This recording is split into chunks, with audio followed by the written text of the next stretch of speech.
So Lee streams too? Yeah.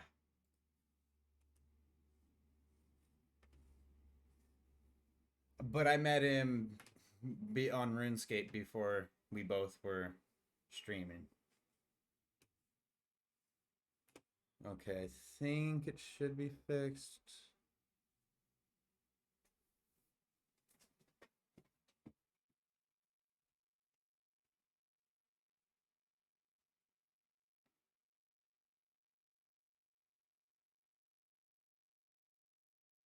Try to beat my high score on here. Okay.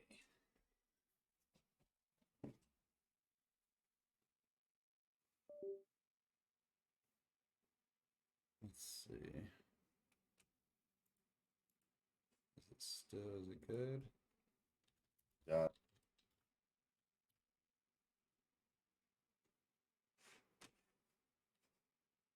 Now, question. What up? With that updated now, does that mean my overclock reset? No, it should save all your settings. Basically, it's just updating your graphics card. Okay.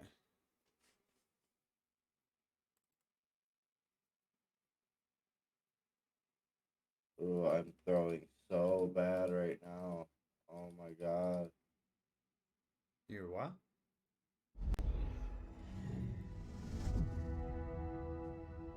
What are you playing?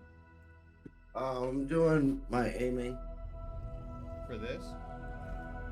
I'm just doing aim labs right now. Getting Oh. warmed up. Gotcha. I just threw so bad though.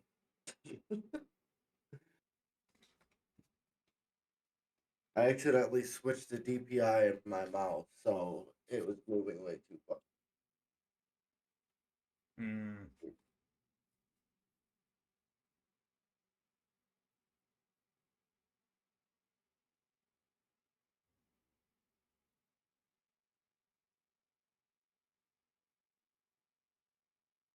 Oh my god.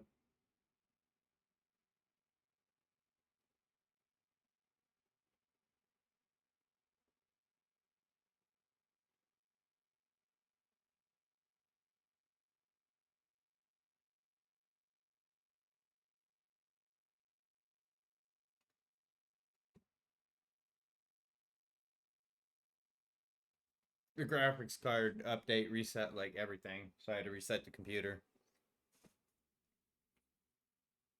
It reset the stream and all.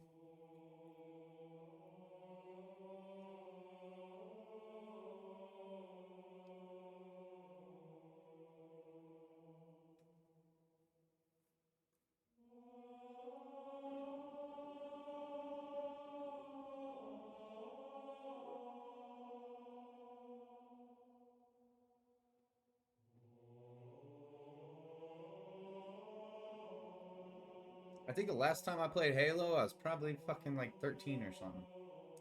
Very young. Maybe even younger.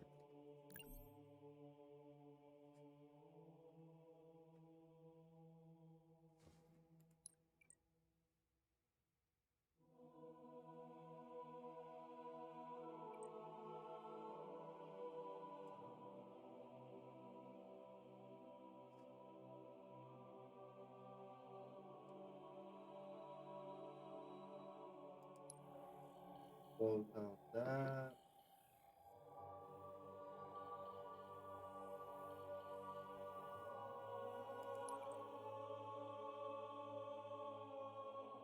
Apparently, I have to watch a cinematic.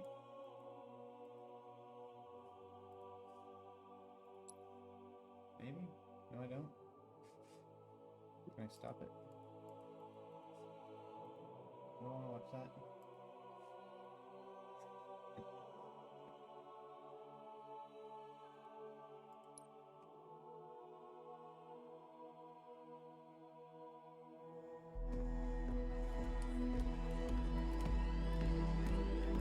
Medic, on me. Yes,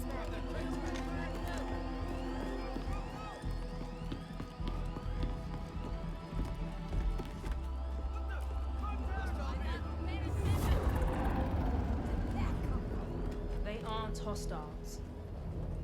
They're they're wolves. Back from the hunt.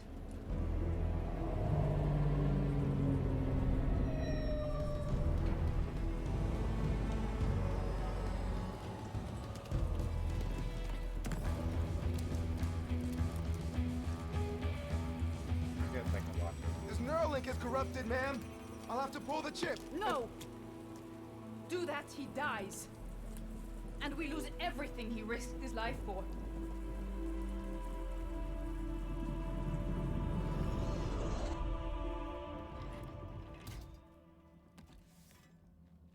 We were on a recon op, investigating banished activity at the old UNSC fleet depot on Gamba. The one the Covenant destroyed in 42. Mm-hmm. The banished brought it back online. Added their own shipbreaking gear. We spent 2 days watching them cut apart one of our cruisers. Then Dean saw one of his opportunities to improvise. Yeah, that sounds like something he would say.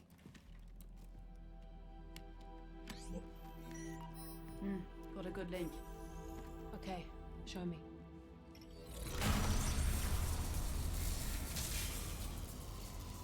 Eklund, what exactly did Spartan Din put inside his head A banished AI. The first I've ever seen. that anyone has ever seen? Who dares to cage the mighty Aratus? I will crush your bodies and feast on the bone. How did you find him? It found us. Dean's opportunity was a gap in their security protocols. We went in and... And I attacked. Weaklings, cowards! Gotta grab a lighter so I can. Mercy before the end. We fought our way out of their shipyard, hijacked that Phantom. But the AI followed, tried to offline the Phantom's engines, locked down its flight controls. So Din gave it a more attractive target. One more thing. He made me promise to show you this, no matter what. It's guarding an archive. The entire banished operation on Camber. Whatever they were trying to learn, it's in here. And maybe a whole lot more.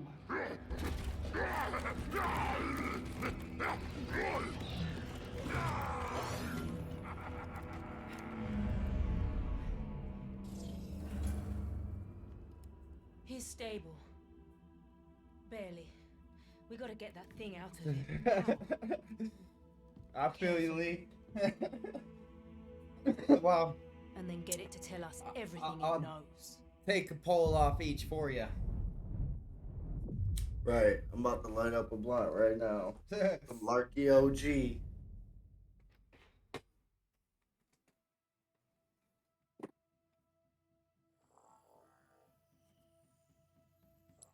That was one hell of a cinematic.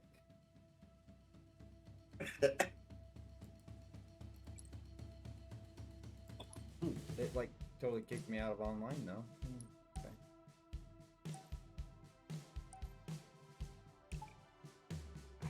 Okay. Has yours downloaded yet?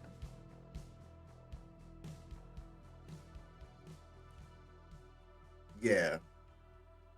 I was just finishing up my AIM Labs. About to hop in.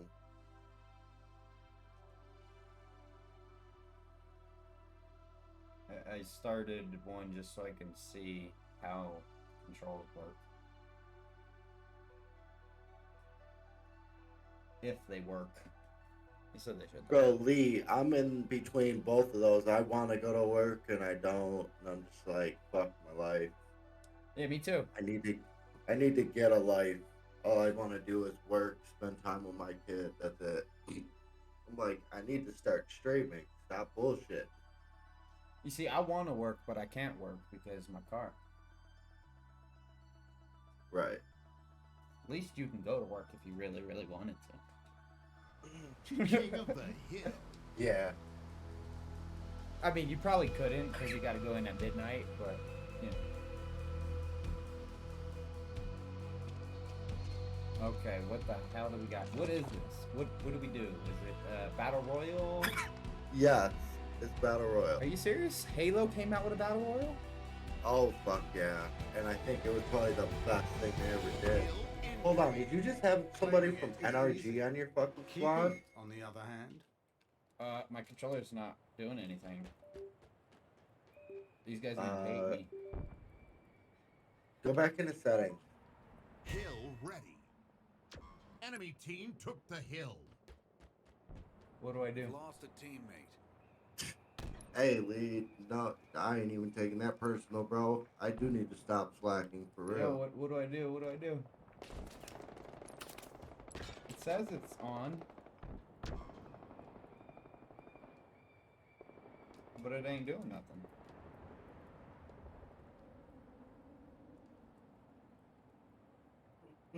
Enemy about to score.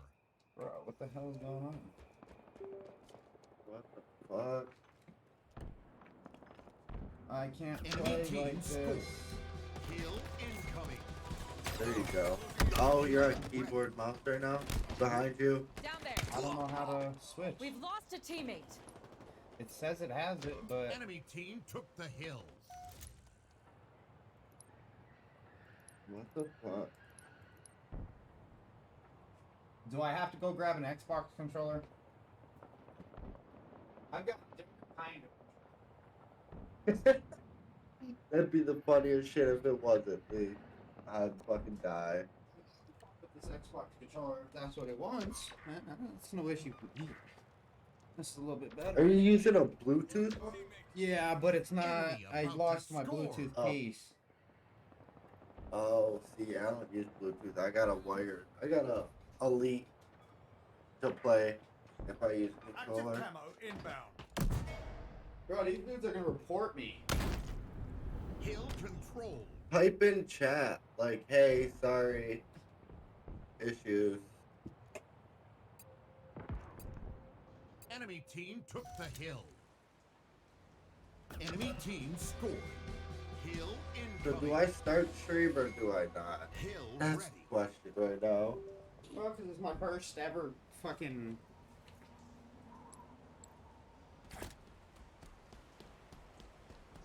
I had so much shit open.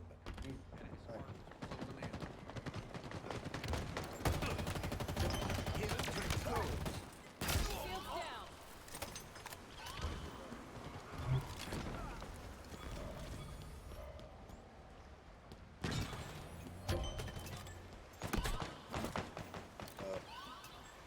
Get that gravity hammer. Skewer inbound. I'll make up for it. Taking cover.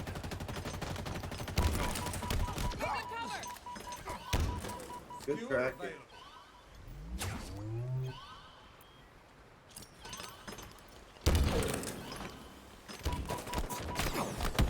Oh, that was stupid. I didn't know what the fuck that did. How do I run? You probably double tap your forward key. Oh, I am running. Oh. Okay. Green lab. Alright, alright.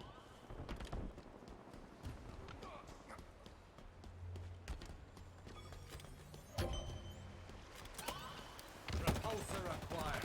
Your team scored. Oh, balls. Hill incoming. Hill ready. I'll get good. Hill I'll be control. good. Power items incoming. I have no idea what power items and Enemy shit is. team But... took the hill. Ooh, figure it out. Power items have arrived.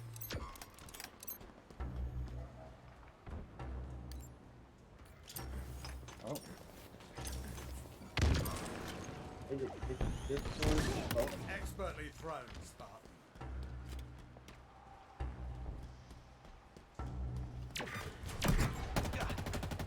what the fuck, dudes? Enemy team nearing victory. oh my god, you up to your death. He threw me off the fucking edge, just like this guy.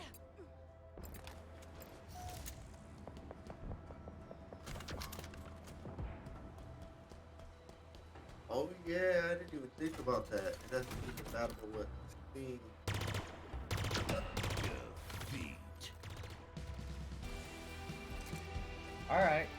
Alright, we can get down on this.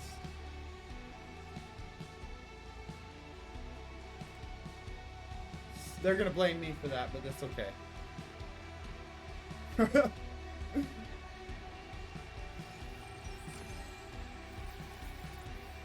This controller I got is compatible. I have the other one is like a computer controller meant for computer gaming.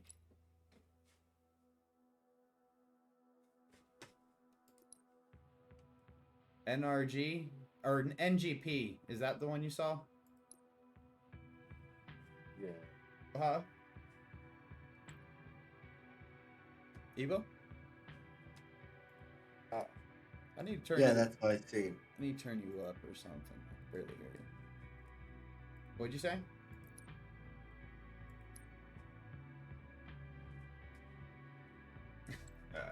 There you go, quiet on people.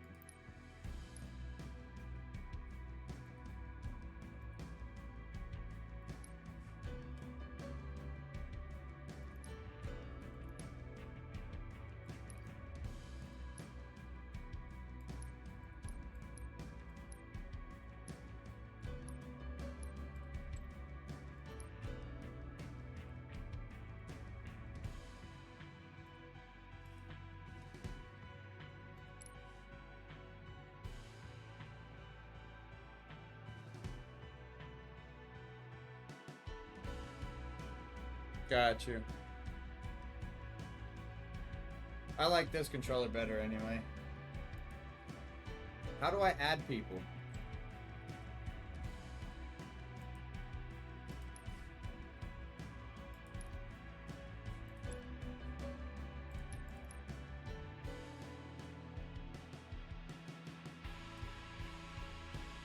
Oh yeah, I just grabbed a different controller. I like the Xbox controller better anyway. The one that I had used was was trying to use is like a computer gaming controller.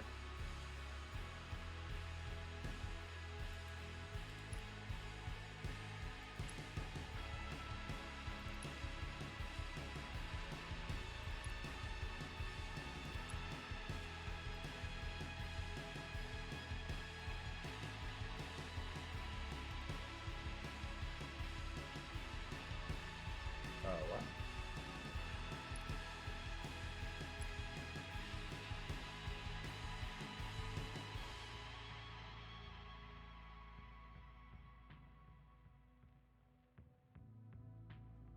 Oh, You hear me? yeah. You gotta invite me because I'm in streamer mode.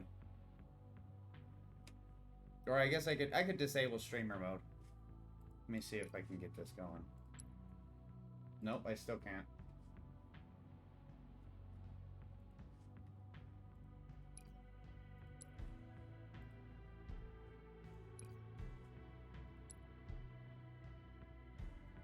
No, I don't. It's either Steam or Discord invite. And yeah, I could hear you a little bit. Now I can't. I'm not talking right now. What the? I could change my visibility, I guess. Because I turned off my mic. Can you hear me now? A little bit. It's still a little scratchy. Streamer mode.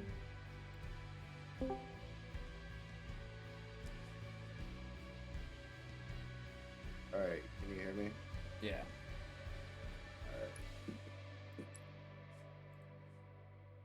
So I have my Discord apparently invisible. Maybe if I do this.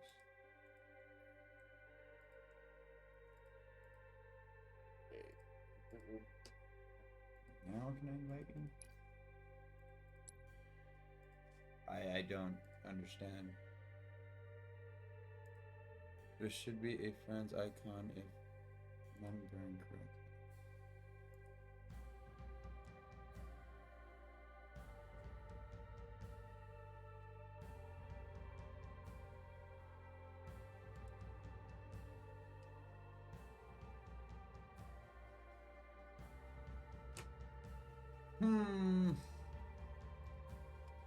Can you invite me? Hold on.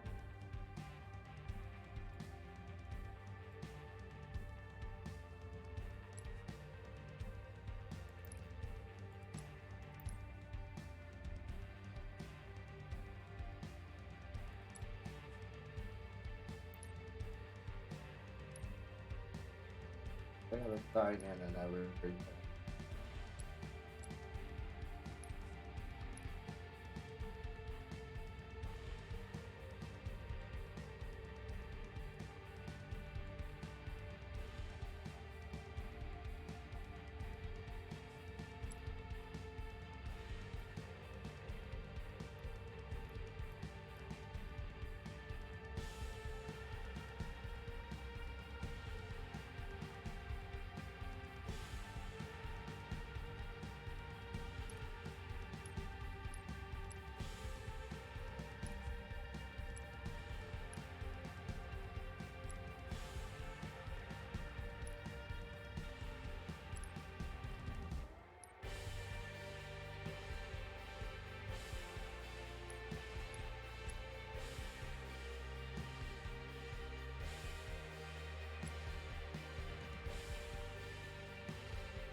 Oh my god, this audio.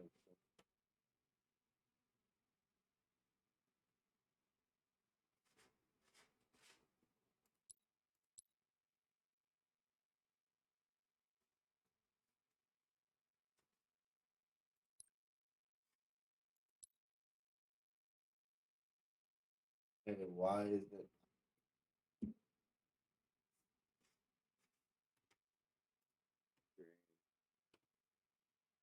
Hey,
you still hear me?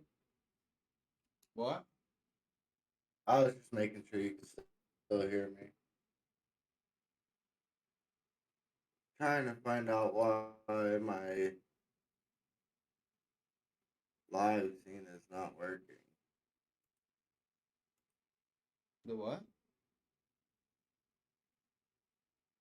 It's not picking up the game on my stream.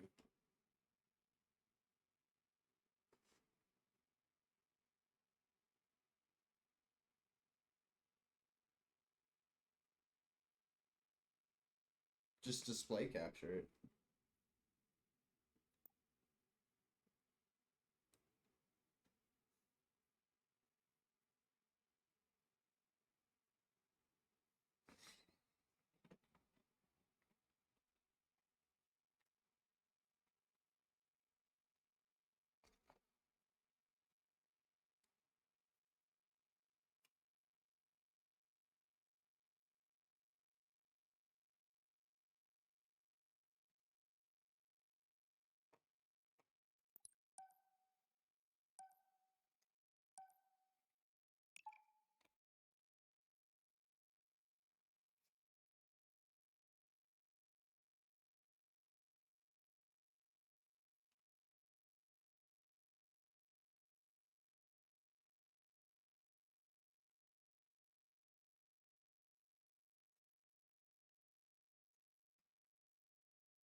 apparition.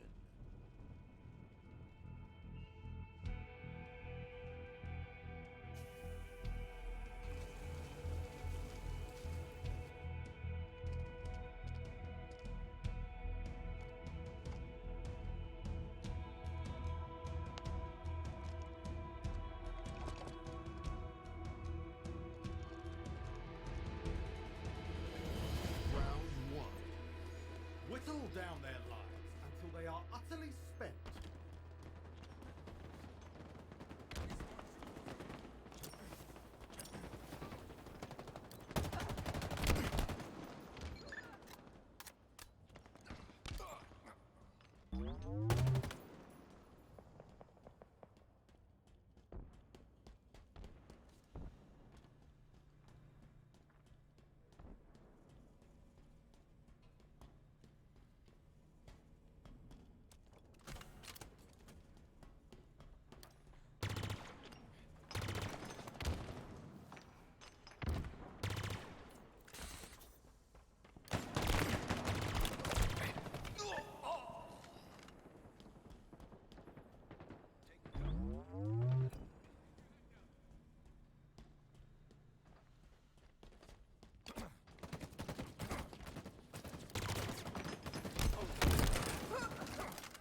Dang it, I wanted to get up.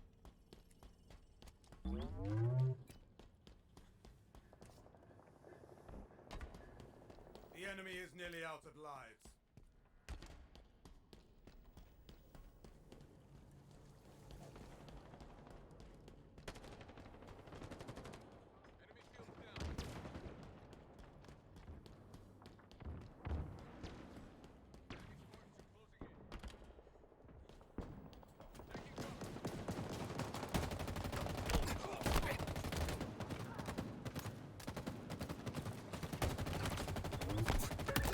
Classic kill. Enemy lives depleted. Active camo inbound.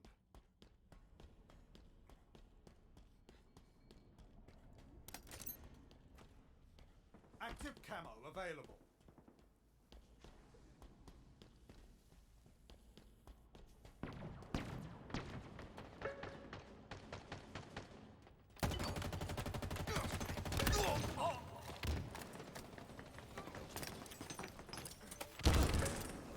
Round one.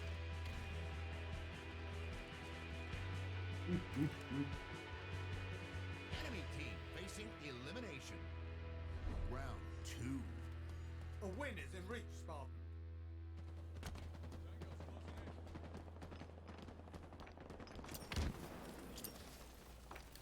How'd you turn on streamer mode?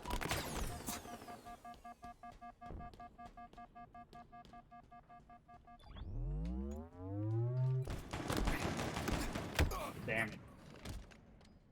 What? How'd you turn on streamer mode? It's in your settings.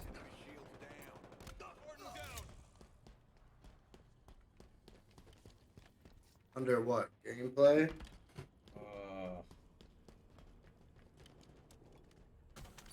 I'd have to look. Hold on.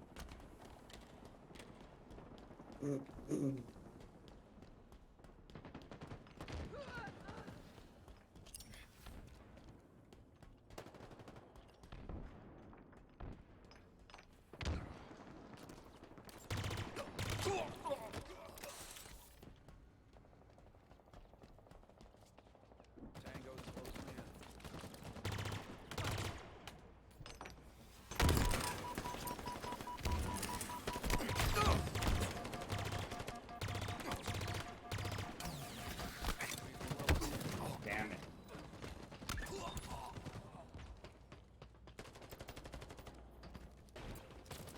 I think they need better freaking.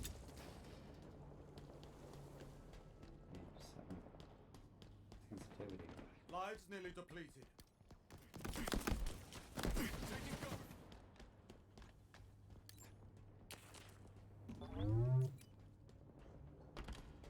Active camo inbound.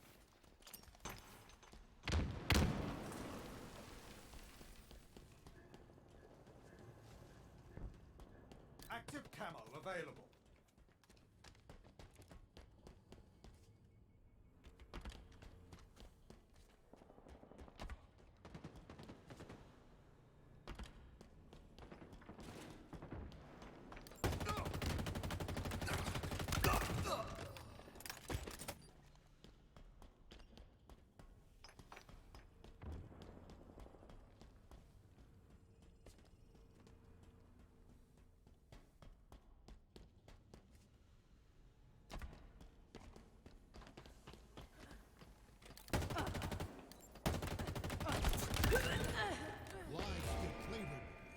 Danger zone incoming.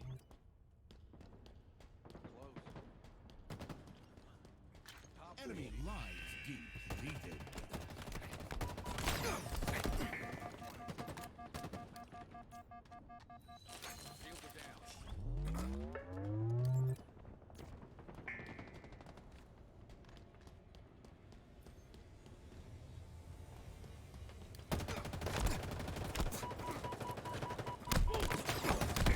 Dang it. Round lost. I thought I was one hit with those. I thought it was one hit with the punch. I'll get better. We've got this in the bag, eh? Hey Lee, how do I turn on streamer mode Dynamo in grenades obtained. Halo?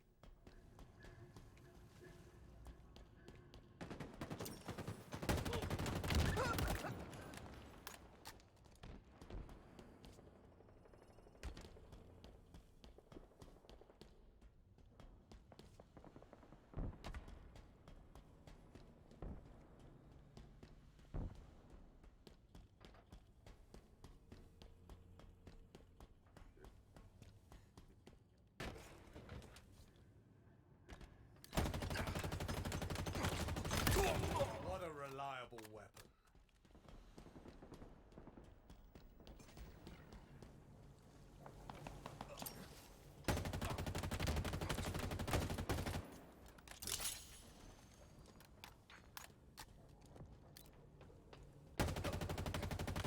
No, how do I turn it on?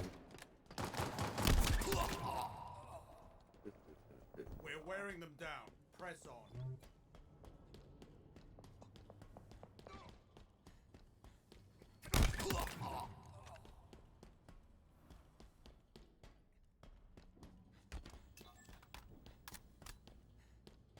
Alright, we're just gonna have to do. Wait.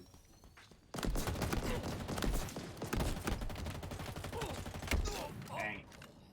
Somebody finish that.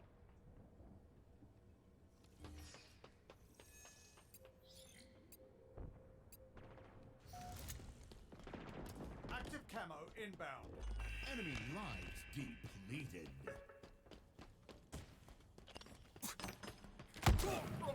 Okay.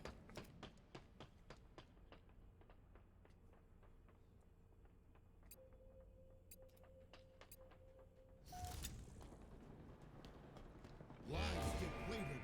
Danger zone incoming. They brought one back.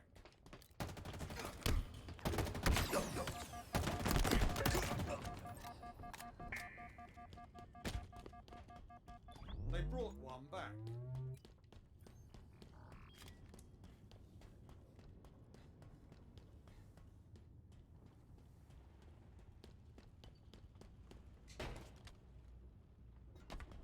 They brought one back.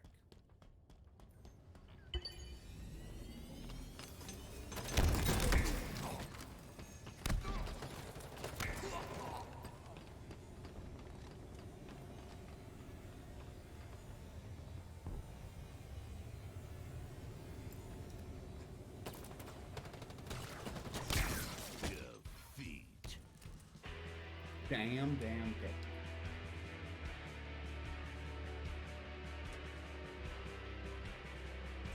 This one's gonna be easy to learn.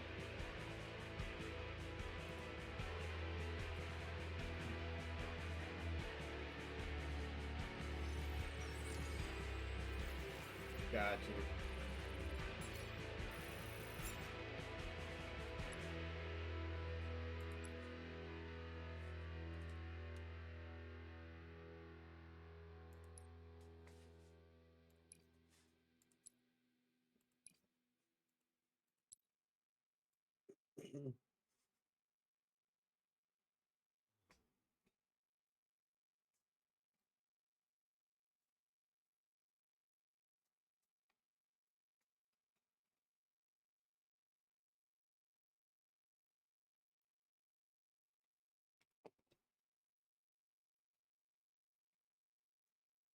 Did you find it, Evo? No, I'm not worried about it. Watching went to this stupid ass cinematic.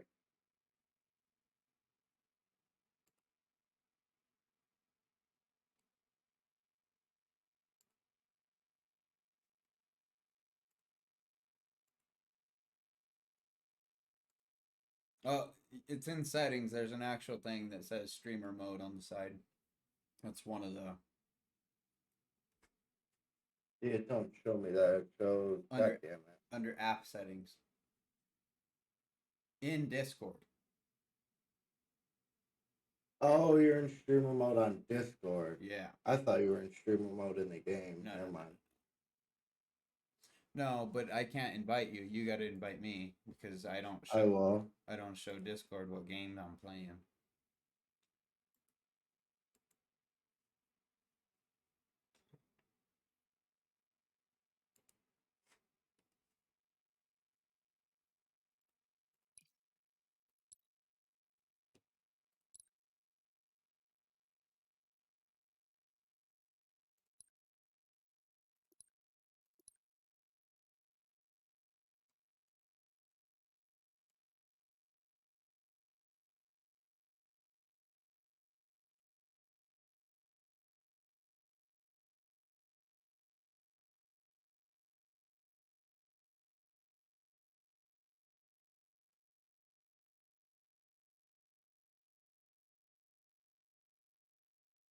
I don't really care about this game having streamer mode.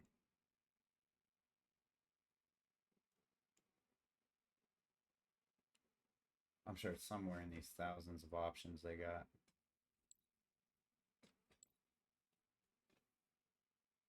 Probably. I got to get my daughters from school in about 45 minutes.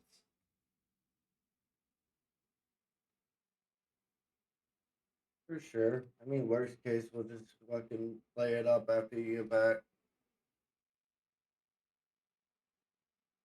Are you not ready to play right now? I'm doing the cinematic. Oh, that shit's only like a couple minutes.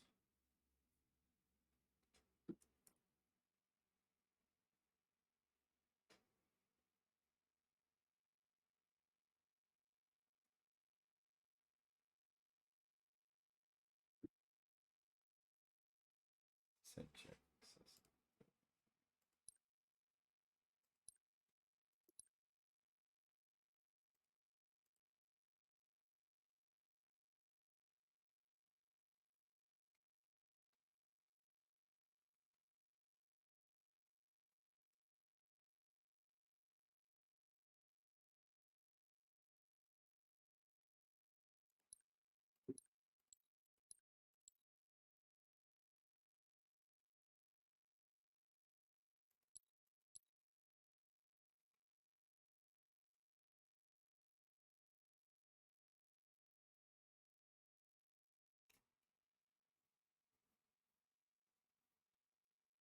Oh yeah, you know it. I just didn't think it would be good to be in the middle of the screen when doing Halo. But might actually be. I don't know. Oh God.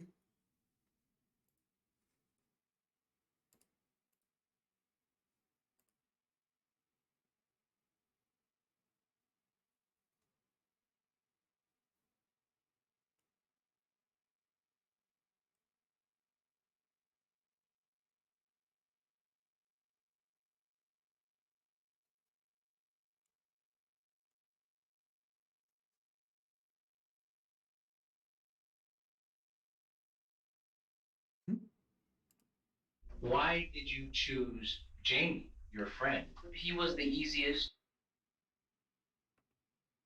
Oh yeah.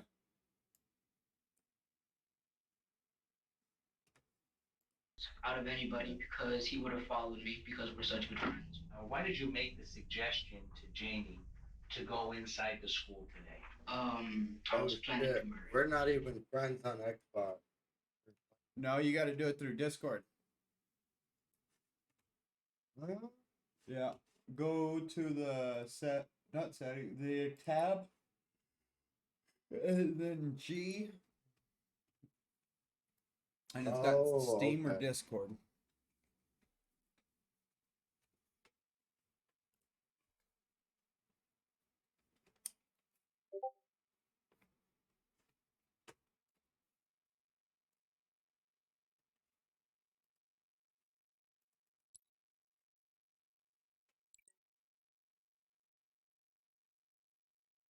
What the hell?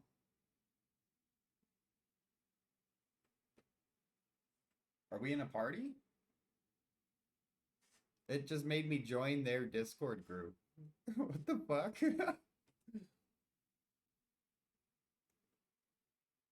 No, I didn't join their group. That's weird. Okay.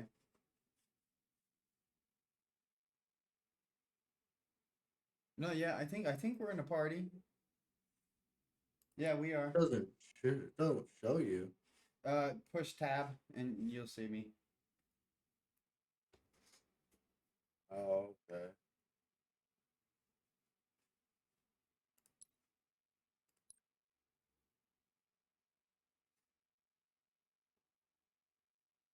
Is it throwing you in a game? Yep. Okay.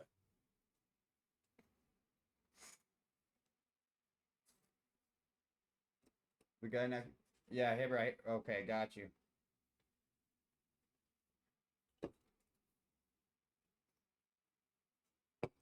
He's the one sitting on the crates. Or I'm the one sitting on the crates. One of the two. Yeah, both of us. Oh, yeah. See, we're both Hions. Look next to fire team. It says 204. And then there's the two dudes standing there. Yeah. Well, one's sitting. And I say you're the one sitting. On my screen, you're the one sitting.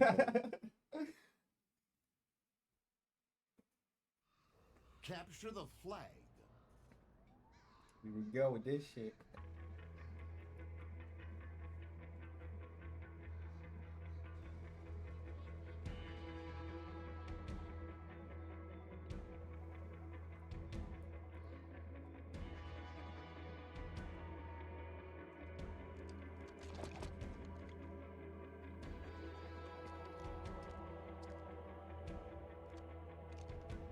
Who CPP? Okay, buddy. Overship inbound. Ah, a classic. Capture their flag, defend our own.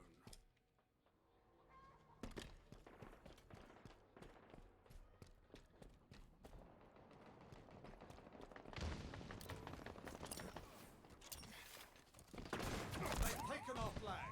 We have eyes on the enemy flag carrier.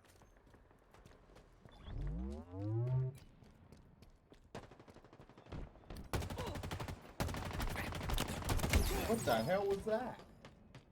Dude just like flew.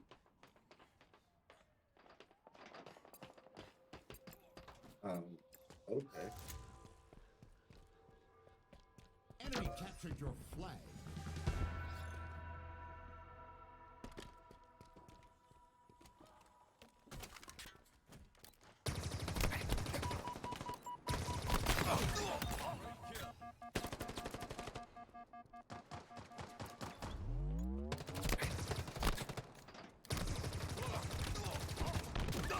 They can't run from you.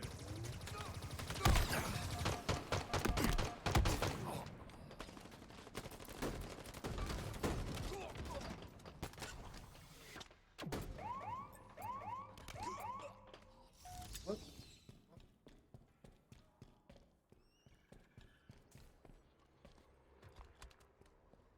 Enemy flags in Allied hands. The enemy carrier has revealed themselves.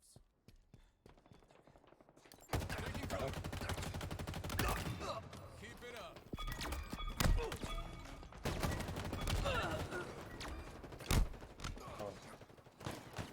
Power items incoming. That's it.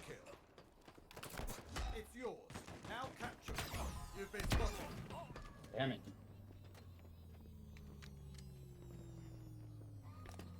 Enemy flag returned. Enemy captured your flag.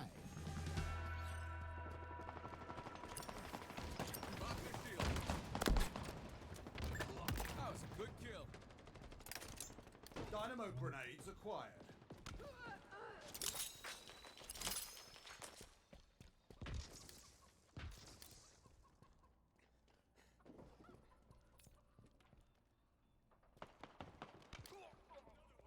They've taken our flag. The enemy carrier has revealed themselves. Gosh, damn it.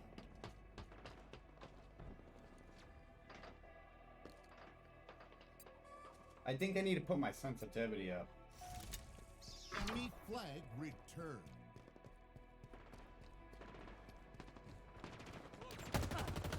The enemy carrier has revealed themselves.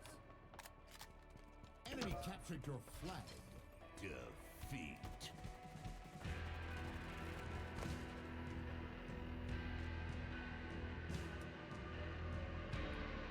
Stupid capture flag. I didn't like that one. I mean, it's fun, but I didn't like it. I like the other ones more.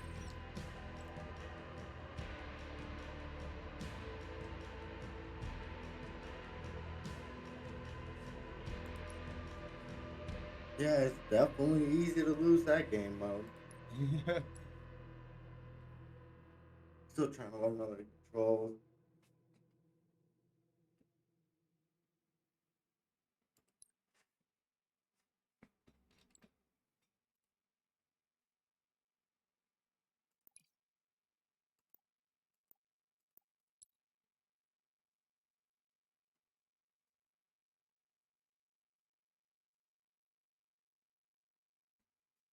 Like when you drop the flag aim. Oh, nice. Huh, nice. Pick up the flag. Got you. He said, yeah. Coordinate with each other or it's really easy to lose that one too. But the problem is, it wasn't just him and me. It was, if it was just 2v2, we probably would have made it.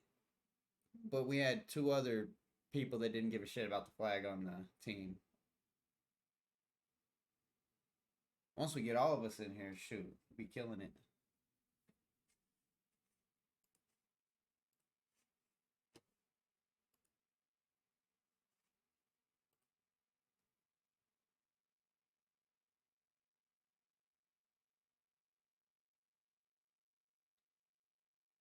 Too bad that Daco Taco doesn't know how to get his computer back.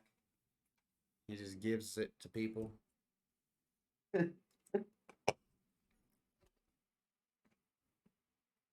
Or he just never really has a laptop, and he just said he's had it for...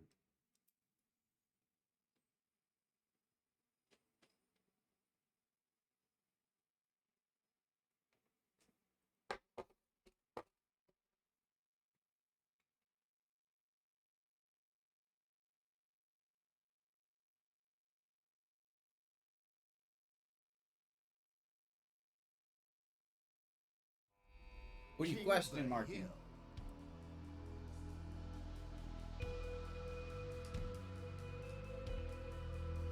I said, too bad Daco couldn't play with us.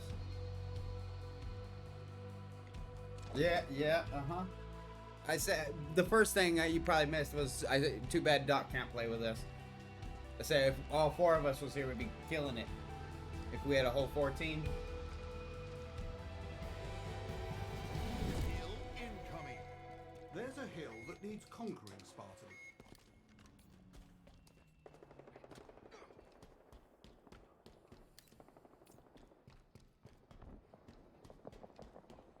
Oh, Hill you make ready. this let you get fucking murked.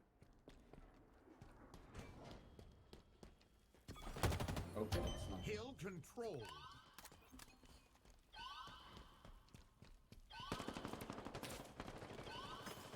They're up top, up top, up top.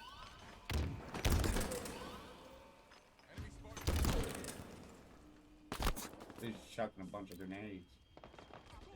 Yep.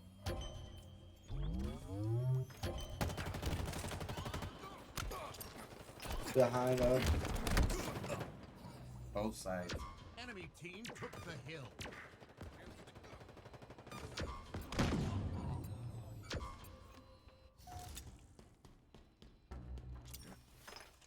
Oops.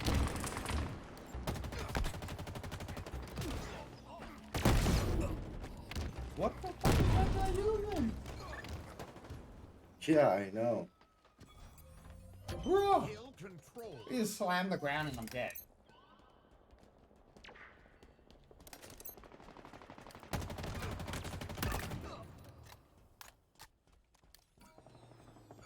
Enemy team took the hill. Shields back. Enemy shields down. Hill control. Gravity hammer.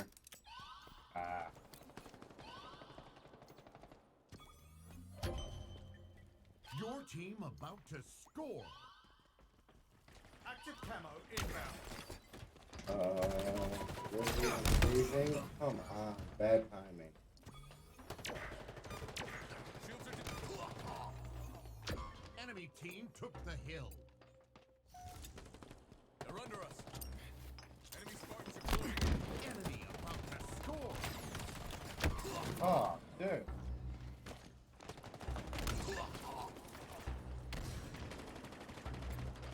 Enemy team scored. Hill incoming. Hill ready. Enemy team took the hill. Oh my god, this fucking gravity hammer pisses me off. Asset kill. Watch out, that dude's got a gravity hammer again. And For real.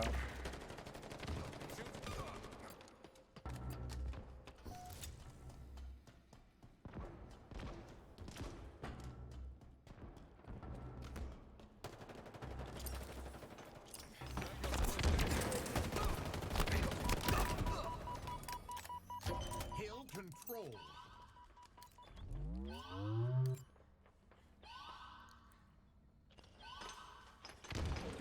Great. Oh, I got the pistol.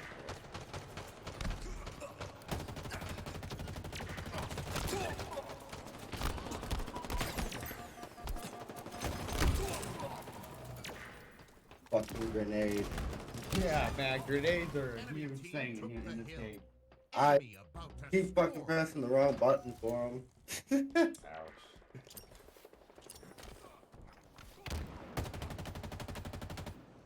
Enemy team scored. Hill incoming. Hill ready. Power items incoming. How do I melee? Isn't the scroll wheel? Hill control. Power items on the field.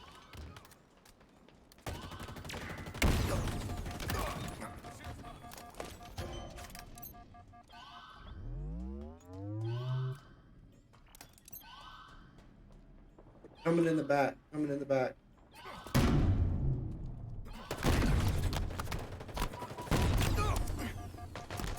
Oh, why would you run away, mofo?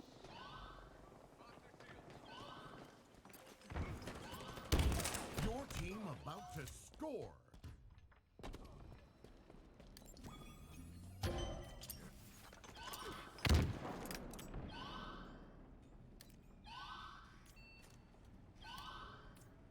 Your team scored. Hill incoming. Hey, That hammer is stupid, bro. Fuck that hammer. It's a gun game. Hill control. Enemy team took the hill.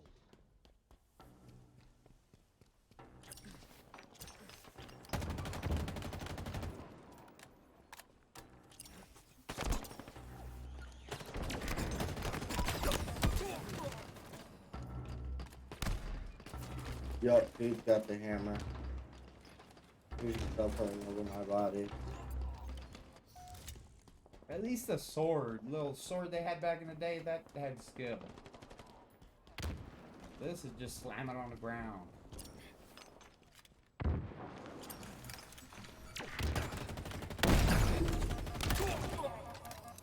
Active camo inbound. Kill control.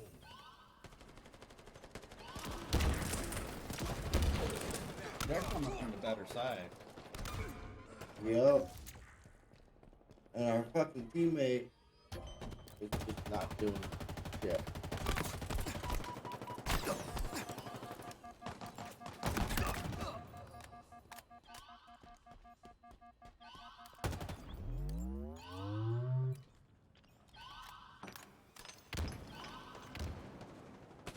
Your team about to score. What? Fuck.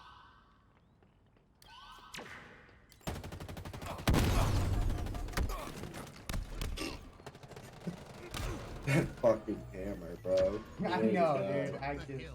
I fucking Enemy hate that team hammer. nearing victory.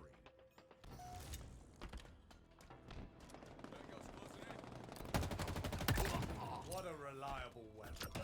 Defeat.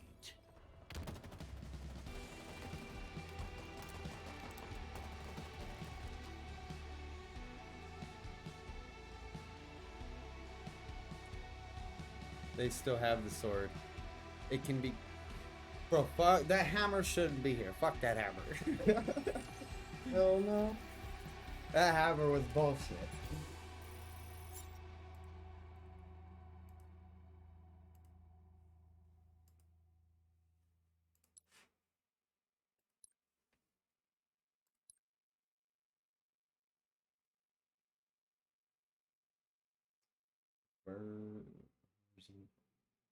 Where's vertical's the sideways looking, right?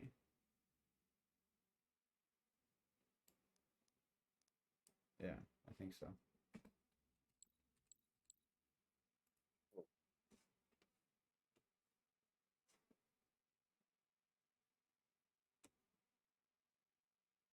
Oh wow.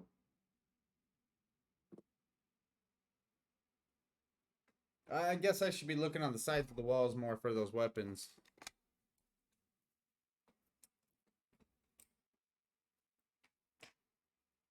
Fucking F the melee. I thought it was a scroll wheel. I died 11 times. 9 kills though. So fuck it. That's something.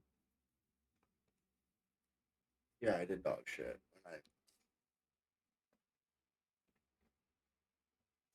When Horizontal's the yeah, okay, good. That's what I thought. Yeah, left and right is the one that I wanted to slow down a little bit.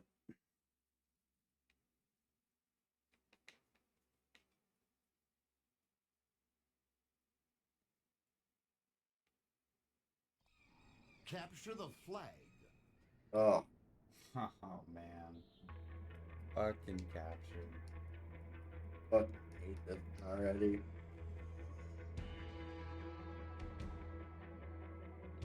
I think I'm gonna hold our flag down while you guys capture it.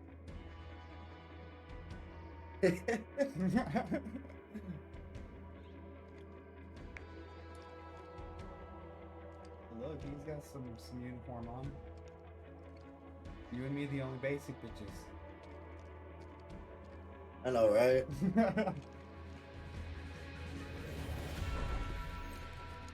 Seize their flag. Defend our own.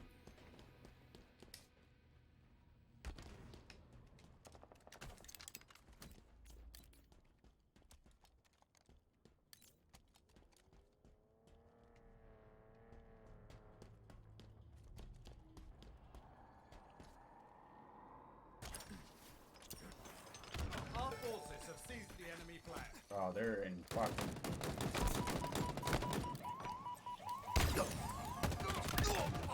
They're in vehicles and shit, dude. Yep. I got eyes on them. Me too. Get him!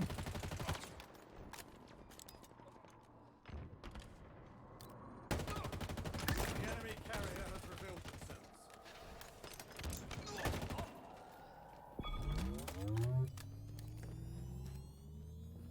apparently. Flag returned.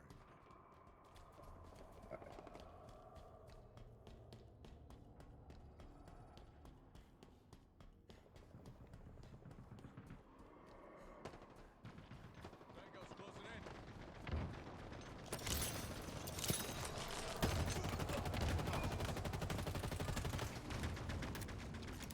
Enemy flag returned.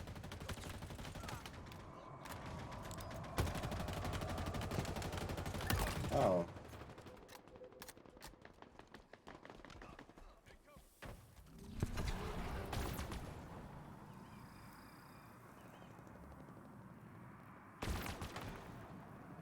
They've taken our flag. Active camo inbound.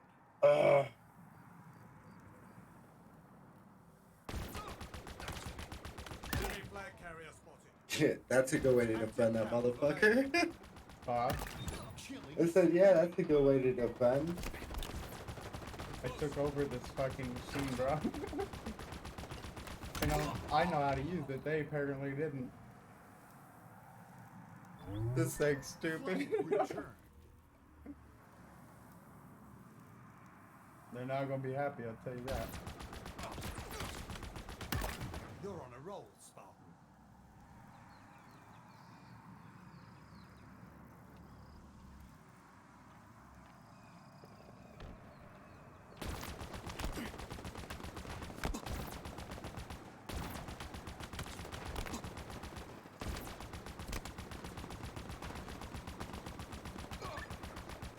Our forces have seized the enemy flag. Power weapons en route. Oh, I just flew off. Oh, oops. Enemy flag returned. Motherfucker, bro. I want another one of those machines. Another one down. Ah. Enemy Spartans are.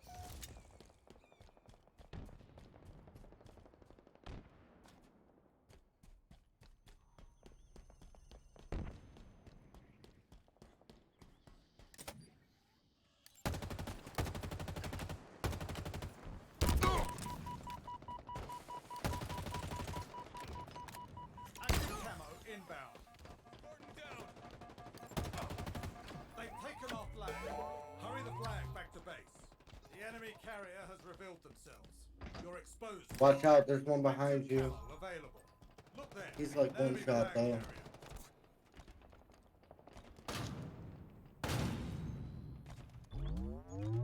They know where you are.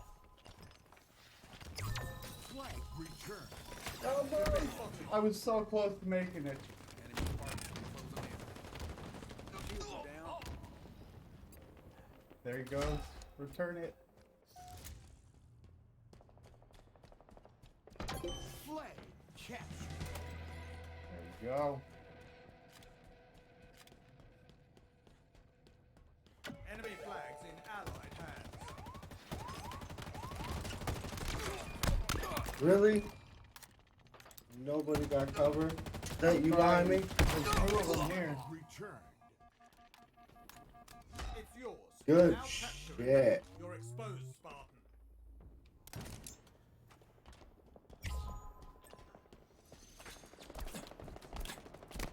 Tango's closing in. They know where you are.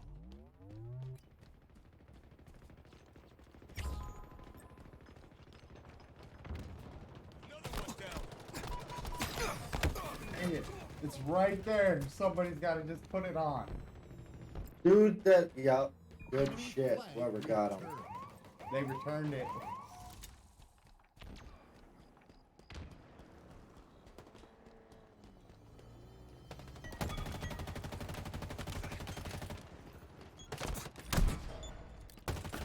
Flag returned. Power items inbound.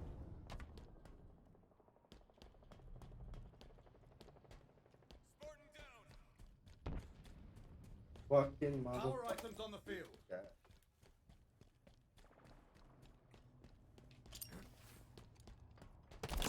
Enemy flags in Allied hands.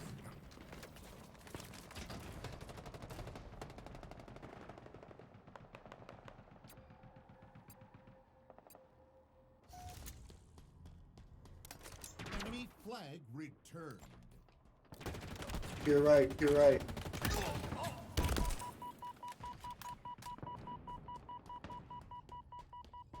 They've taken our flag. The enemy carrier has revealed themselves.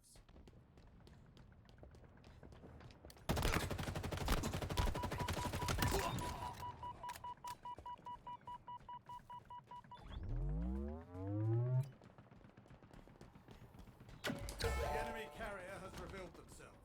They know where you are.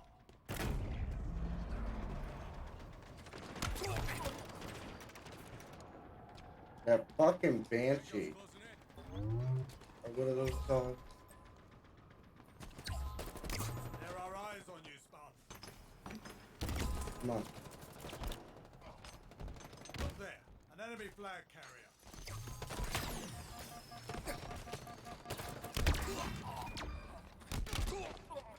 Two of them. There's another one right there. Flag Ah. returned. I know. I kept fucking.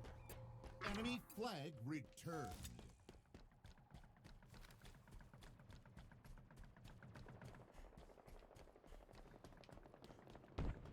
They've taken our flag.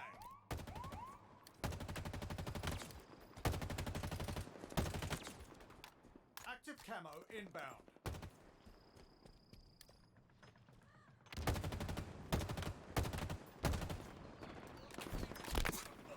Active camo Get out the available. way, bro. Enemy flags in Allied hands.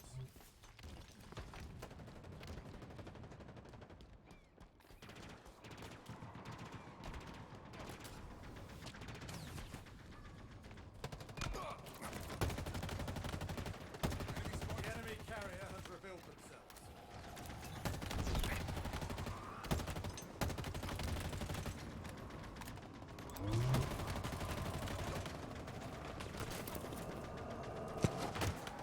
Enemy flag returned.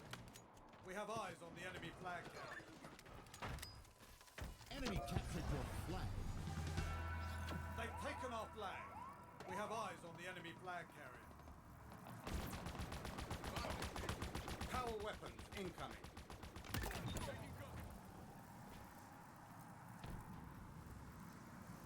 Look there, an enemy flag carrier. Power weapons have arrived.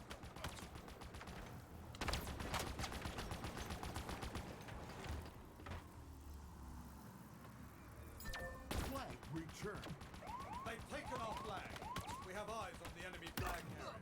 You're on a roll, Spartan.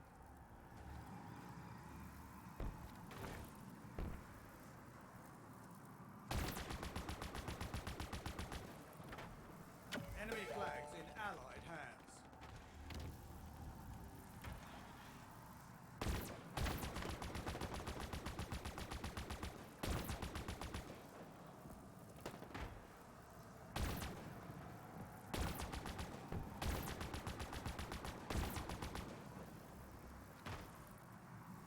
Active camo inbound.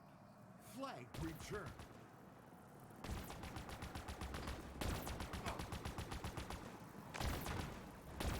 Active camo available.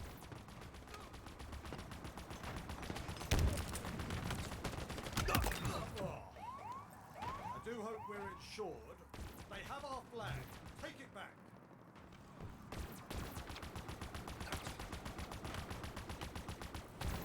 The enemy carrier has revealed themselves.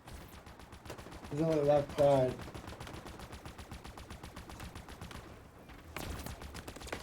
Enemy flag carrier spotted. Killing spree. Somebody kill him. I should be able to. This I have their flag. Enemy flag carrier spotted. Double kill.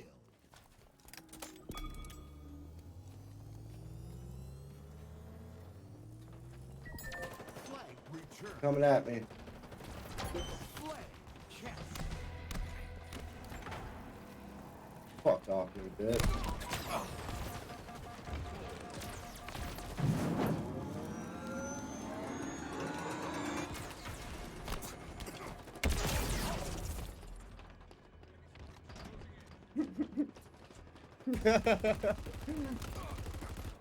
These fuckers. They better not use that shit again, or else I'll go back right on it.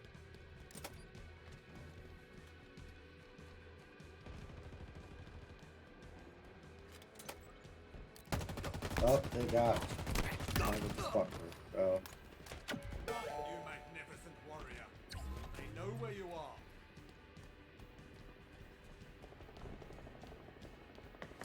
Eyes up. You're exposed, Spartan. They have our flag. Take it back. Power items incoming. There are eyes on you, Spartan. Enemy flag carrier spotted. He's behind Know where you me. are. You're exposed, Spartan. Power items now available.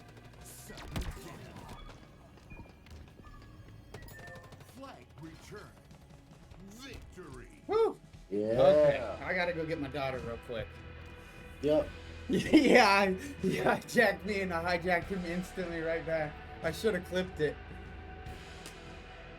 Fuck, bro. This game's pretty good. What do you think, Evo? Yes. It's pretty fucking decent. I like it. I I like don't it. mind it. Yeah, I can dig it. All right, I will be back in a few minutes.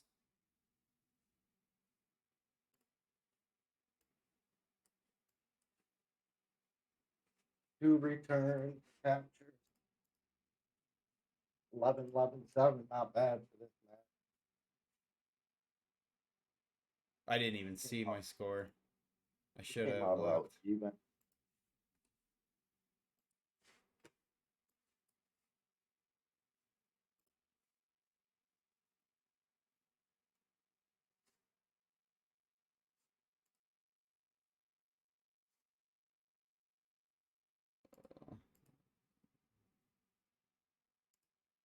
To catch these creeps that lurk.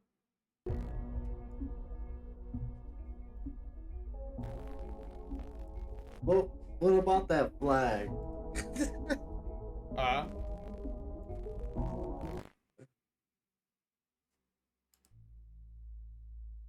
Oh.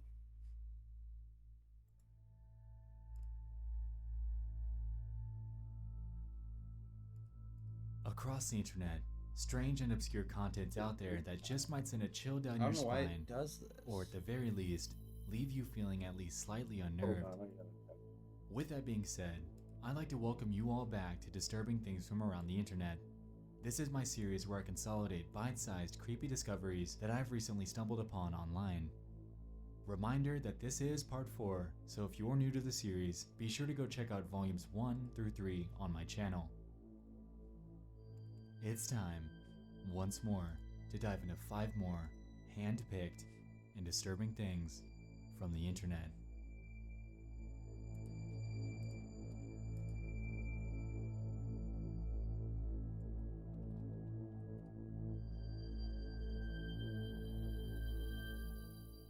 Bill Mead is the name of a YouTuber that runs a channel primarily focusing on the topic of religion. Alright, Bill I'll be started his right channel back in 2014, and over the course of just 4 short months, he would upload 71 videos, amassing 16 whole subscribers to his content. He seemed to be very passionate about the topics that he preached about, and appeared to be open to discussion about Jesus and Christianity.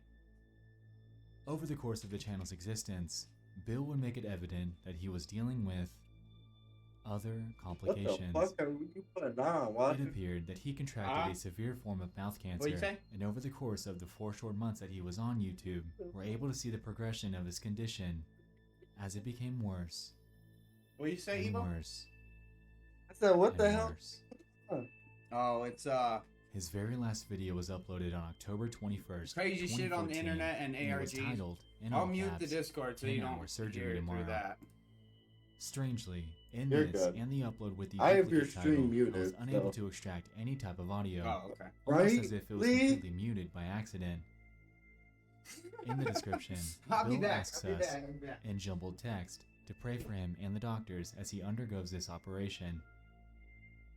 And that was it. After seeing this, I naturally expected the worst. Seeing his condition progress so rapidly, followed by a video on the topic of a future surgery before going completely blank, left me with an endless curiosity as to what happened to Bill.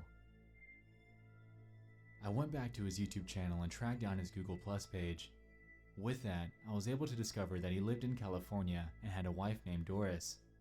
After doing what seemed like endless digging, I just wasn't able to find anything on a William or Bill Meade that would be related to a Doris, so I acquired the help of some friends, and one of them, specifically Alex Bale, was able to track his record down. Bill would have been 90 this year, and unfortunately passed away less than a month after his surgery. His legacy lives on though, and with this, we're left with a very humbling example of how quickly a condition can progress on the human body.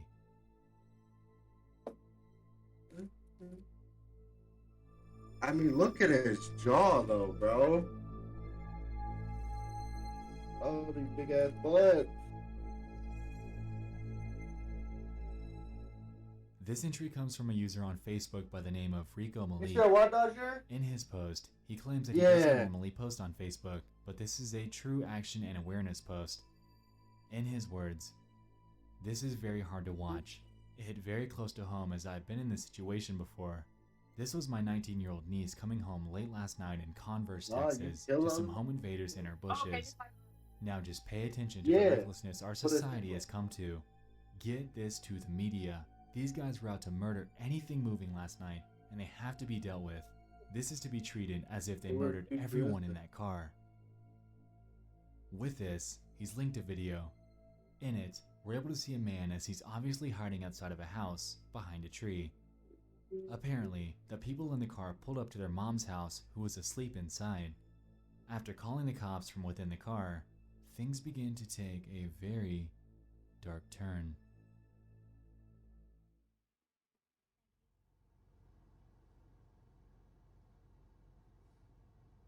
Do you want to tell your mom? No, wait till the cops get here. They're just waiting.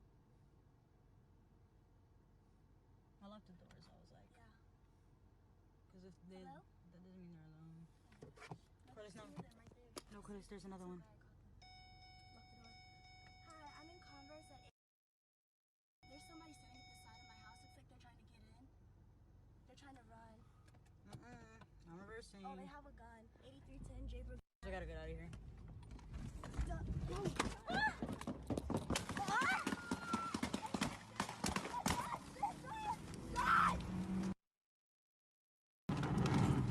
Are you okay? Are you okay?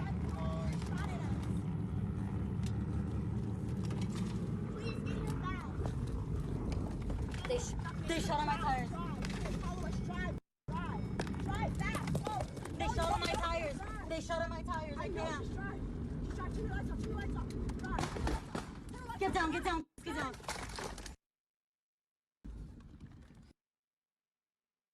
Please drive. Hurry before they find us, please. Are you okay? Put them. Please. Oh my gosh, she's stuck. God, please let them come back, please.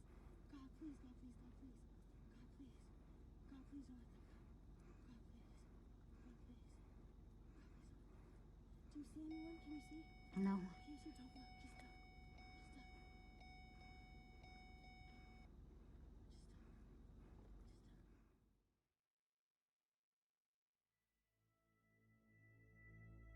Thankfully, they all made it out alive. In this situation, they were absolutely lucky that they weren't harmed, because this so very easily could have turned out far worse than it did. After first seeing this, I spent a lot of time contemplating at what I would do if I were in this situation. There's just no way around how it would have turned out. Grab a gun, shoot him back? There's two of them, and they have a direct line of sight to you in the car. Floor it and ram into the tree? Like I said, there's two of them. The other would have come out from behind the bushes, guns ablaze. Back out and speed off? I still feel like they would have been inclined to shoot, just because they can. All around, there's just no good way through this situation, which is what makes it that much more miraculous that the driver and passengers were unharmed. While this is so, unfortunately, the two men involved are currently still at large.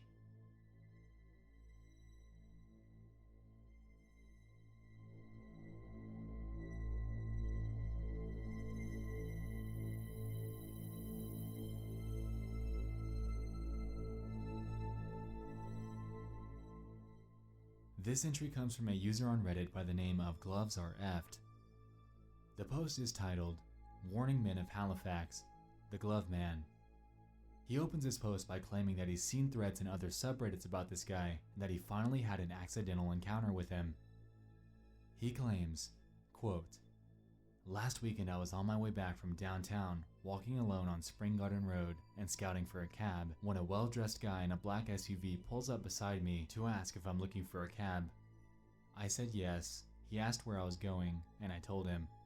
He said he was headed in the same direction and that he offers rides around town on the weekends.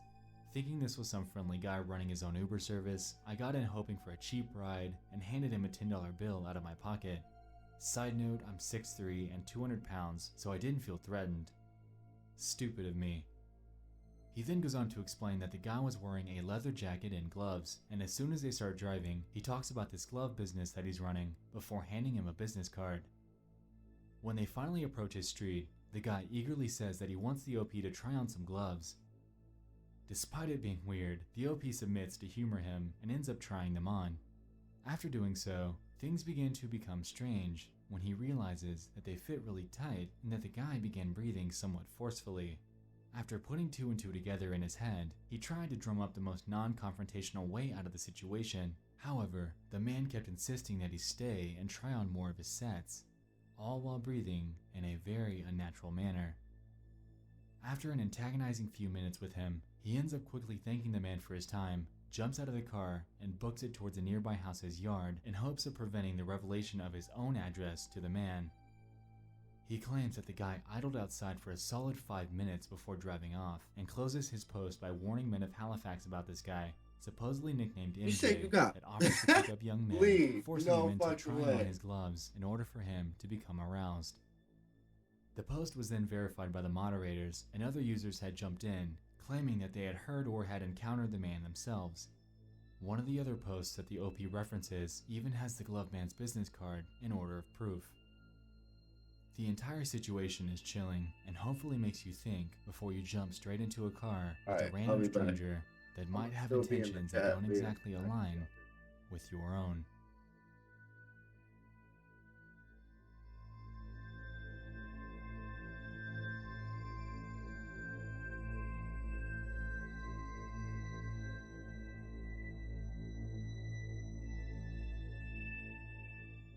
This entry comes from a Facebook post made by a user named Hank Squires.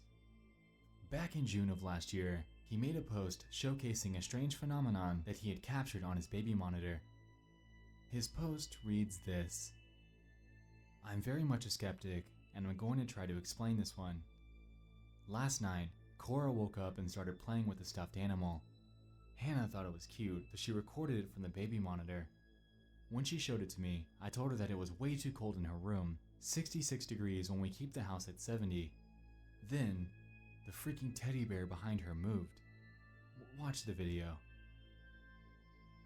The video that he uploaded with that showed this.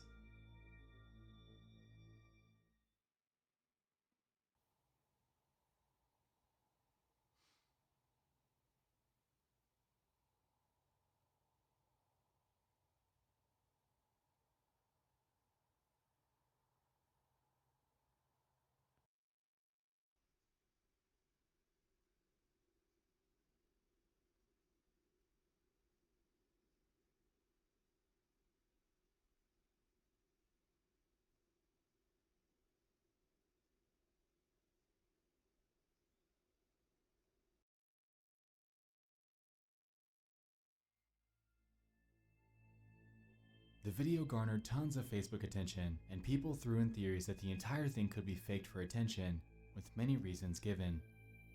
One notable one is when the head actually moves. It seems that, at the top left, an arm is seen moving it.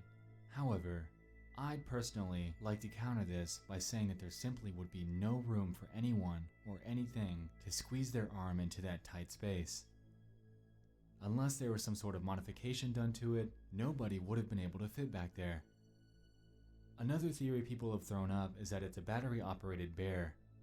While Hank claims that this is not the case, it could very well be true. The only real update we have is from June. Hank reshared the post onto his own page with the caption, "1 year ago." This, of course, renewed interest in the video, and down in the comments, there's one from a Dana Squires who claims that they're set on believing that the child had moved, thus causing the bear to move as well. While this seems like a very solid answer to the situation, we have to remember that it's always up for interpretation.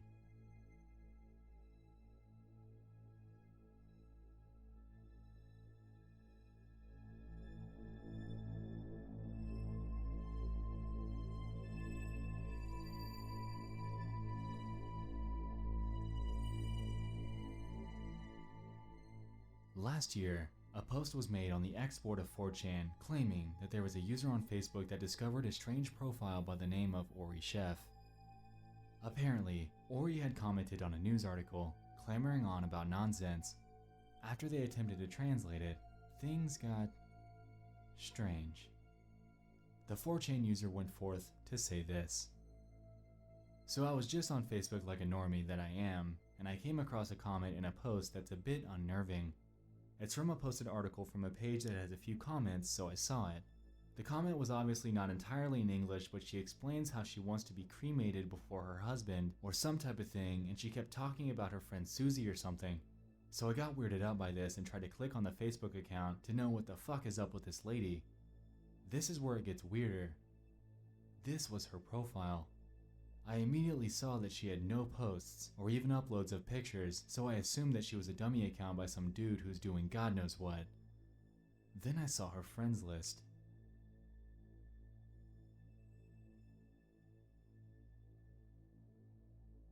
Now I just realized after skimming through all these accounts that every bio that she has adds something weird or cryptic, like cheese bread from an almond milkshake and pita bread from a seasoned beef, kind of shit like that.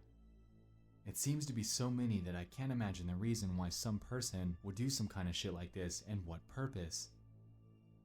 So it seems that after visiting her profile, they found that every single one of Ori's friends was simply another version of her profile picture with photoshopped facial features and hair. Posts on their profiles get even stranger than this. There are multiple images depicting animal gore with captions that hint at the murder of her own children. Going by her profile, there are no photos or any evidence therein of Ori actually having any children, however, it's disturbing to see. After discovering all this, a user then reached out to Ori, asking her about her many accounts and why she's doing this, and she responded in her typical style, claiming that, "Yeah, all of them, I was the one who created by, unfortunately, because of my negligence and the stupidity, I forgot that I was renting the computer and forgot to change the password as soon as possible." The 4chan user responded, "Oh, okay, I understand. I like the pictures that you post, like the one you have as your profile picture. Did you make them?" To which Ori responds saying, "Really? Thank you, it's in the Play Store app. If it's in your CP, edit the pic."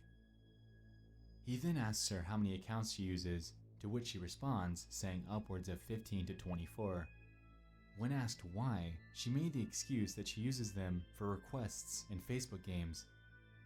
While Ori claims this, I'm going to go forth and say that I'm absolutely not buying this. Why in the world would there be so many accounts that are made of yourself just for game requests? Also, why in the world would she post gruesome images and caption them about the demise of her own children? Something just doesn't add up. Theories have been thrown out that Ori is either a bot, a simple troll account, an account linked to the government, or actually a genuine person that, for some odd reason, found the need to create 20 plus accounts of herself. Even if this latter theory were true, why would she post such sinister things about her children alongside these screwed up images? It just doesn't add up to me. There's definitely something going on here. It almost reminds me of the Stephanie Stevens case, but weirder.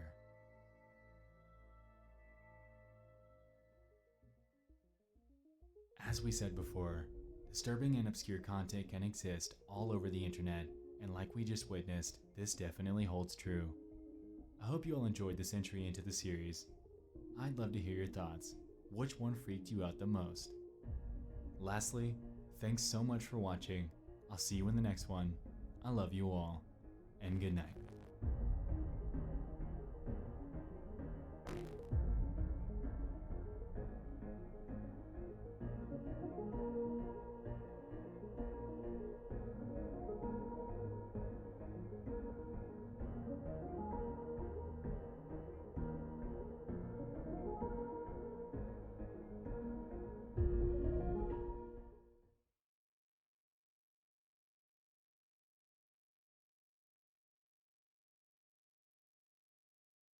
Instead, they were going to teach them a lesson and educate them, blah blah blah.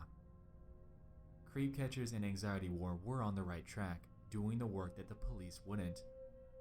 While frowned upon in the US, hopefully someday we can create a system where willing civilians and law enforcement are able to work together to catch these creeps that lurk on the same internet that you might hand over to your children every single day.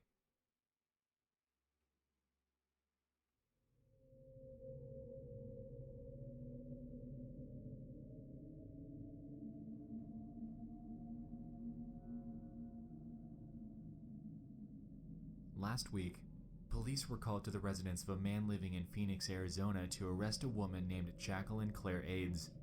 Aids was involved in a disturbing stalking incident with the man and allegedly turned violent very quickly. The guy, who's unidentified, apparently met Aids through an online local dating service. Through this, they hit it off quickly and went on only one date. Things began to get weird afterwards though. Aids would begin to endlessly text the man, going as far as to send him upwards of over 65,000 text messages, and he claims that she sent anywhere from 400 to 500 texts per day. Most of these messages were very disturbing, and she made insane claims such as statements saying that she would bathe in his blood and that she wants his body parts.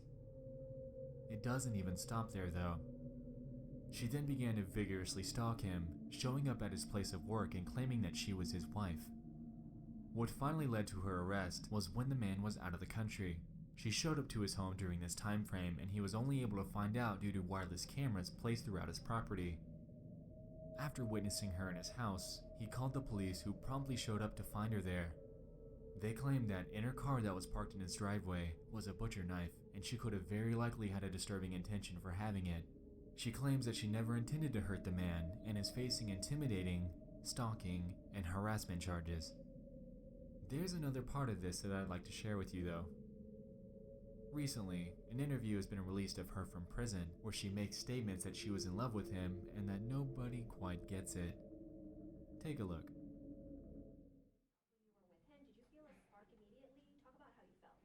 I felt like I met my soulmate and everything was just the way it was, and I thought we would just do what everybody else did and we would just like get married and everything would be fine, but that's not what happened. 65,000 text messages. That's like That's next it? level stuff. To me it seemed like more. Seemed like more than 65,000? To me, yeah, that's Isn't that kind of excessive? love is an excessive thing. Can you understand why people think this is a little bit out there? Oh yeah. Are you a crazy person? No. Tell us, who are you? Like, what do you want? I'm the person that discovered love, the equation to light. Einstein discovered the equation to light. It's E equals mc squared. To finish that equation, everything we see is made out of light. Everything. And the composition of the light that it's made out of. Jackie, some of those messages don't sound like love. They sound like threats. When you're finding love, not everything is perfect. This was a journey. And I wanted to apologize because nobody would ever be more sorry. Would you have really hurt him? No. I love him. So the rest of the equation is L equals 3.3. L equals 3.3 times E equals mc squared, and that's the equation of eternal love. I can only imagine the kind of torment that this guy went through when dealing with her. This entire situation just goes to show that you never really know who you're actually meeting up with on these dating sites. You could, very easily, be unknowingly walking into your next real-world nightmare. Thank you so much for joining me in Volume 3 of Disturbing Things from Around the Internet. These have been some of the darkest finds that I've come across yet, and I implore you to follow the links in the description to check out these discoveries yourself. Let me know, which one intrigued or freaked you out the most? Anyway, I hope you guys enjoyed this installment. I'll see you in the next one. I love you all, and good night.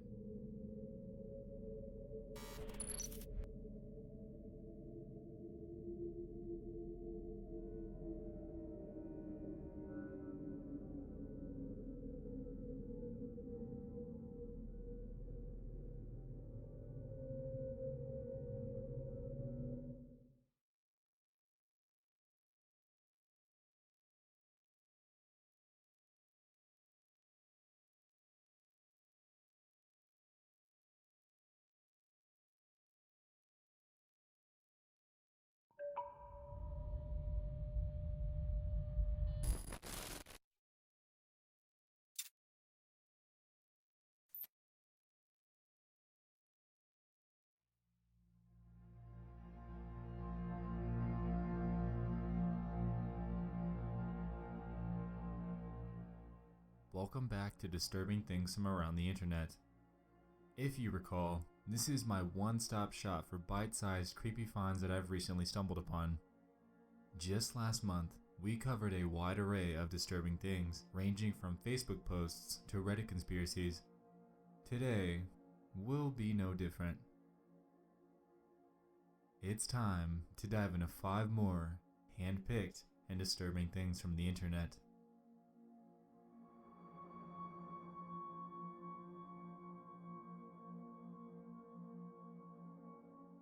Back in 2010, there existed a Buffy the Vampire Slayer fan forum called the Bloody Board. It seemed to have been thriving for quite a few years, with posts dating way back to 2004. Jamie Marsters, a play on the name James Marsters, an actor on the show, ran this forum that contained over 40,000 posts. Everything seems fine here, right? Well, the scope of things takes a pretty big 180 when you realize that the forum had only one active member, Jamie Marsters herself. Each of these conversations were simply her talking to herself, and the topics ranged anywhere from fan meetups to the show's schedule. The peculiar thing about this is the math that comes with it. To keep up with the number of topics that were found on the forum, Jamie would have had to have posted once every 84 minutes, 24 hours a day, 7 days a week, for 6 years. Alone. No matter her motive, it's just a little strange. Theories have been thrown up that Jamie is a crazy superfan, and others believe that this entire thing was run by a bot. This actually leads to my next point. Unfortunately, in October of 2010, an article called The 7 Most Unintentionally Creepy Places on the Internet was posted by the website Cracked, and as you might have guessed, this board was on that list. What ensued afterwards was an endless barrage of people storming the board, posting vulgarities, pornography, and other unrelated, undesirable content. It's estimated that a total of 36,753 people flooded the place in the short span of 24 hours. After logging in and being surprised with the endless barrage of posts, Jamie ended up shutting down the board, casting it into internet oblivion. It turns out that Jamie had used this forum as a sort of news hub for the show, so she could keep up with articles about meetups and conventions. The thing is, how big of a fan do you really have to be to make 40,000 posts to yourself?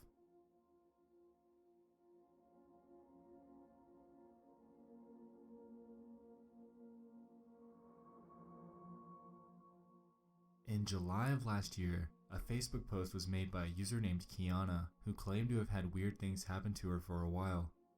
She claims that about 3 years ago, "I took this photo and realized that there was a face in the background. People said that it was my younger sibling or someone else at home, and it wasn't.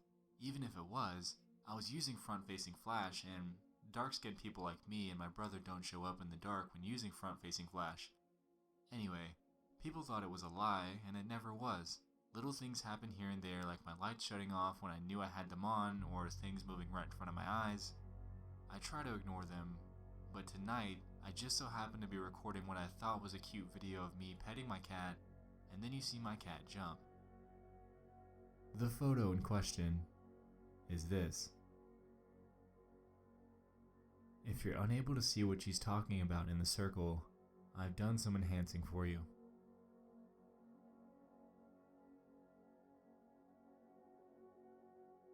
Now, for the video.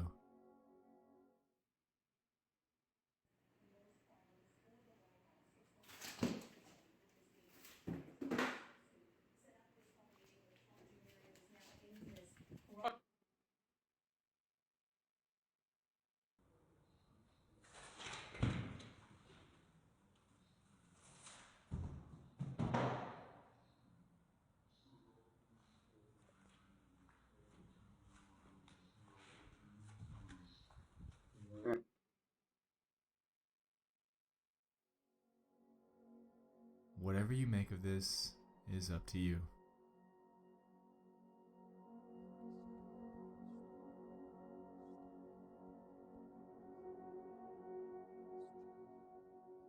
In 1978, an Australian pilot named Fred Valentich was flying over the Bass Strait in Australia and ended up disappearing under mysterious circumstances. To give some quick background, Fred held a Class 4 instrument rating with over 150 hours of flight time. He was also known as a pretty big UFO enthusiast. He embarked on a nighttime training flight over a 125-mile span of the Bass Strait on October 21st, 1978. Midway through his flight, he contacted air traffic control about an aircraft that was accompanying him. He claimed that the craft was flying at about 1,000 feet above him and seemed to be taunting him. The disturbing part is, his last words from the transmission were, "It's not an aircraft." A recreation of the flight transcript has been made and is as follows. Delta Sierra Juliet. Is there any known traffic below 5,000 feet? No known traffic. Seems to be a large aircraft below 5,000 feet. What type of aircraft is it? I cannot confirm. It's four bright, seems to be like landing lights. Can you describe the aircraft? As it's flying past, it's a long shape. Cannot identify it. It has such speed. It's before me right now, Melbourne. How large would the object be? Seems like it's stationary. What it's doing right now is orbiting. The thing is just orbiting on top of me. It's also got a green light and a sort of metallic, like, it's shiny on the outside. It's just vanished. That strange aircraft's hovering on top of me again. It's hovering and it's not an aircraft.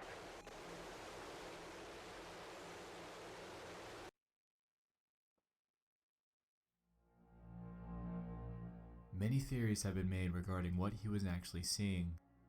These theories range from an actual UFO sighting to the possibility of Fred becoming disoriented and flying upside down. The latter seems very possible given the fact that this occurred at nighttime. He could have very well been looking up at his own lights as they were reflected in the ocean. The one thing that unnerves me about this though is the fact that he made claims about it flying in front and behind him, and also that the lights he saw were green when his craft had no green lights at all. The entire incident is intriguing as all hell, and a solid explanation is yet to be given.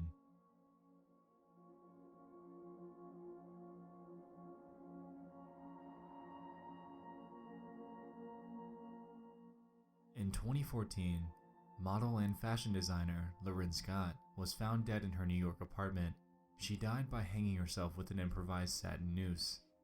While this death is tragic, the incidents that followed were nothing short of chilling. Lauren was known for scheduling Facebook posts and tweets for her audience. After her confirmed death, her accounts were still sending out updates, and her PR team did little to stop it before any sort of backlash. The strangest part about this story lies with her scheduled Facebook post. Hours after her body was discovered, this image was published to her page showing dresses hanging from a tree. It shocked many people and also led them to believe that this was another celebrity death hoax. However, it wasn't. This was very real, and strangely, the image that she had scheduled to upload was, given the circumstances, nothing short of unnerving.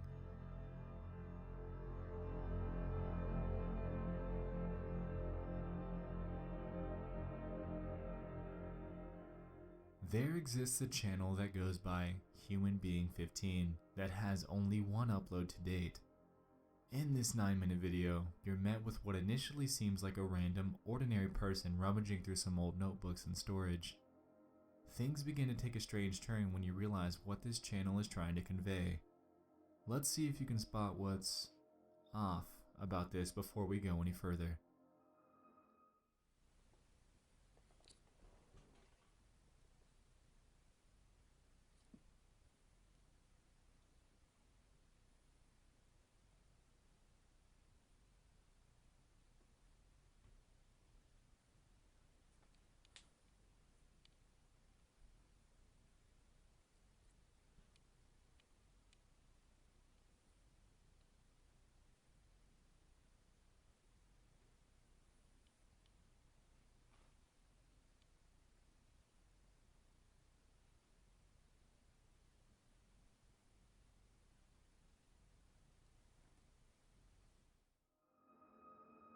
As we just saw, at about 2 minutes into the video, the camera panned across a poster that says, "Mr. Diddy, all this hard work I have done for you."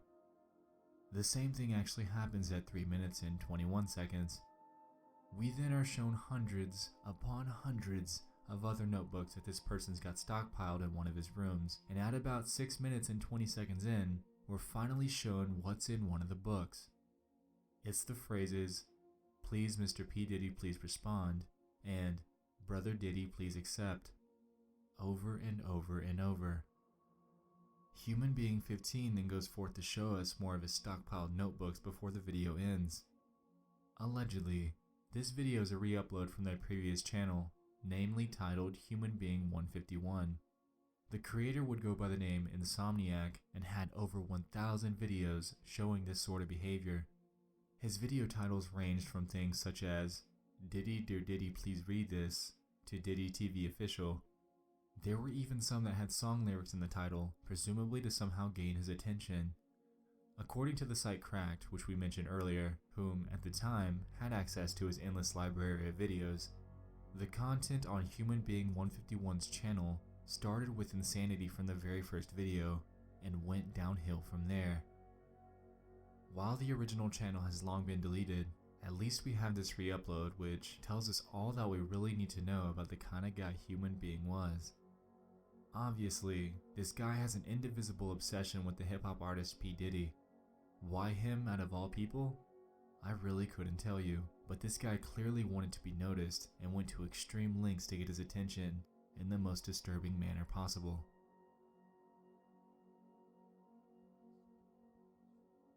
And there you have it. We just dove into 5 more disturbing things from around the internet. Now before you go, I want to present a challenge to you guys. If you have any disturbing things that you know of for part 3 of this series, please submit them to either my subreddit or tweet at me with the hashtag DTFAI. I'll fish through your recommendations and will credit you as a submitter if yours gets chosen. Anyway, thanks so much for watching this second installment of the series. I'm so glad you guys loved the first one, and I can only hope that this one holds a candle to the original. Lastly, I'll see you guys in the next one. I love you all, and good night.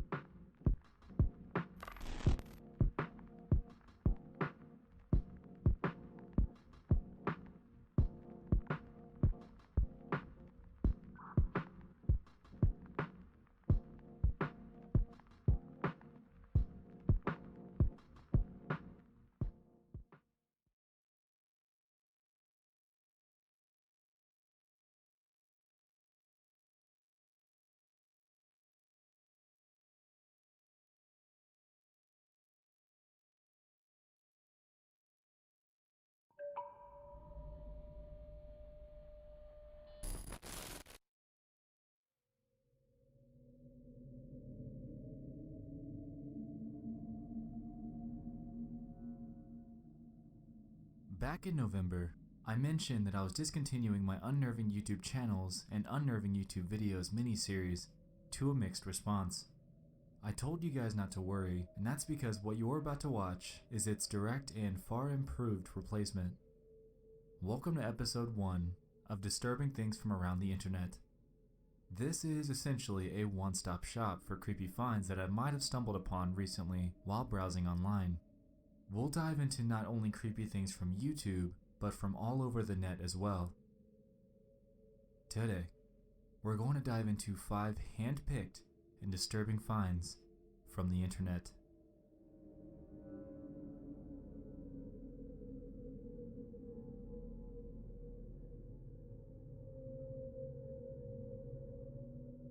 The recent Hawaii missile scare is one of the most unsettling real-life occurrences to happen in a long time. Back in my Unnerving YouTube Videos series, I included an entry about an emergency alert and how disturbing they sound. This is essentially that, but this time, it was for real. Hawaii's residents went into a state of panic following this broadcast, and there were all sorts of goodbyes being given due to the anticipation of all of their lives possibly being wiped out as time ticks closer and closer to the missile's estimated time of arrival, which was said to be just minutes from when the alert went live. Fortunately, this entire fiasco merely turned out to be a false alarm. The footage that residents took during the situation, however, is entirely disturbing. Take a look at some of it. Missile threat to Hawaii. A missile may impact on land or sea within minutes. This is not a drill. If you are indoors, stay indoors. If you are outdoors, seek immediate shelter in a building.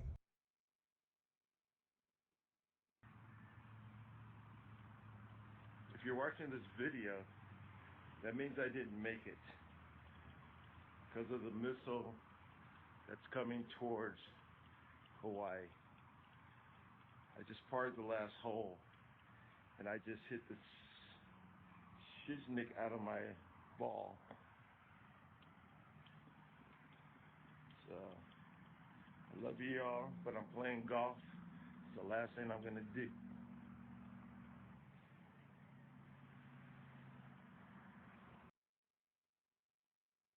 A missile may impact on land or sea within minutes.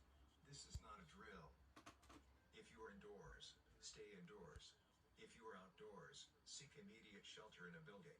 Remain indoors well away from windows. If you are driving, pull safely to the side of the road and seek shelter in a building or lay on the floor. We will announce when the threat has ended. This is not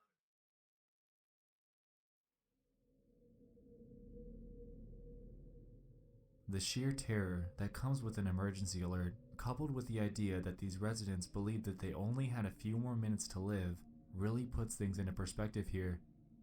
Hawaii is such an isolated state, and if there ever truly were an event like this that were to happen, these people would have absolutely nowhere to go.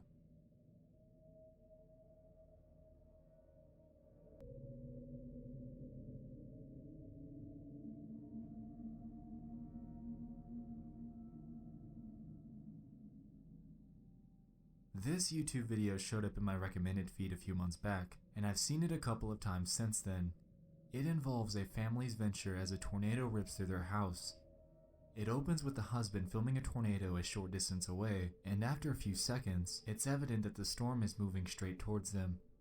He then proceeds with his wife to the closet under the stairs, and the terror that follows is much, much more real than anything out of a horror movie. Look at this.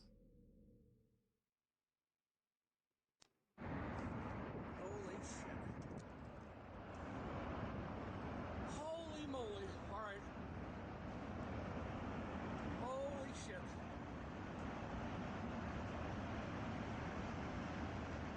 Alright, I gotta go.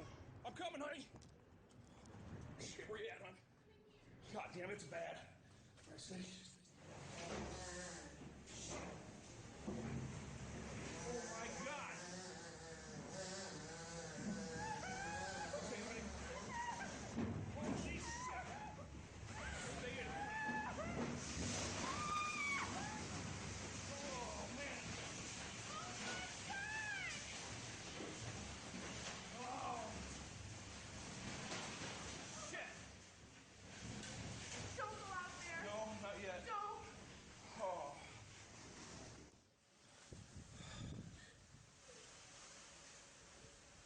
Oh my God!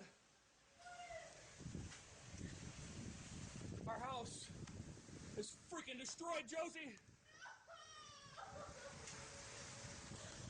Oh my god!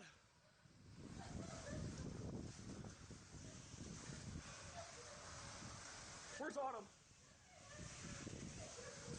Oh, I've never seen anything like it. Oh, shit.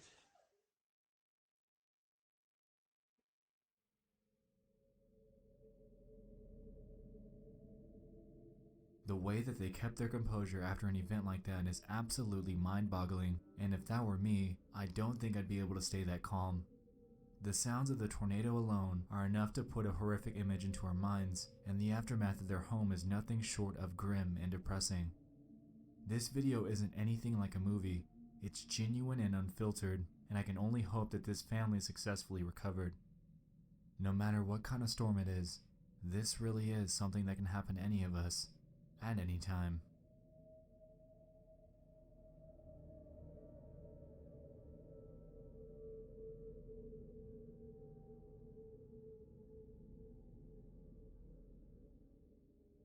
This is another Facebook post that went live on October 3rd.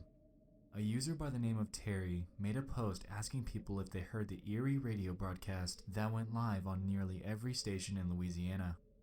She claimed that she couldn't find anything on the news regarding the matter, and that after reaching out to other individuals who posted videos of the same thing, determined that this was happening all over the US. This is what they heard.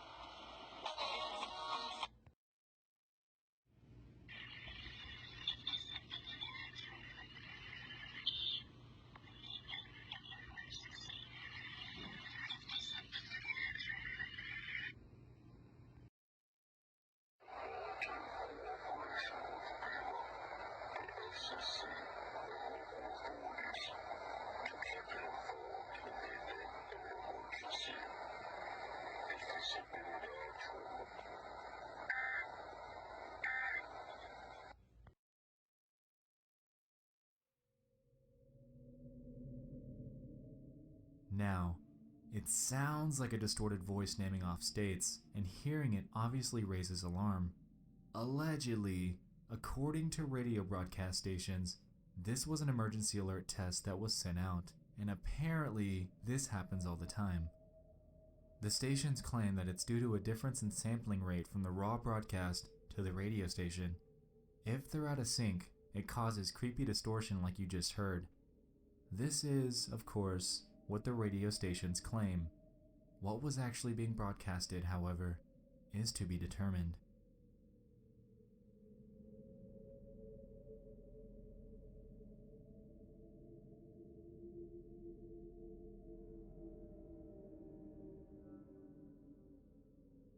This was a very interesting thing to follow.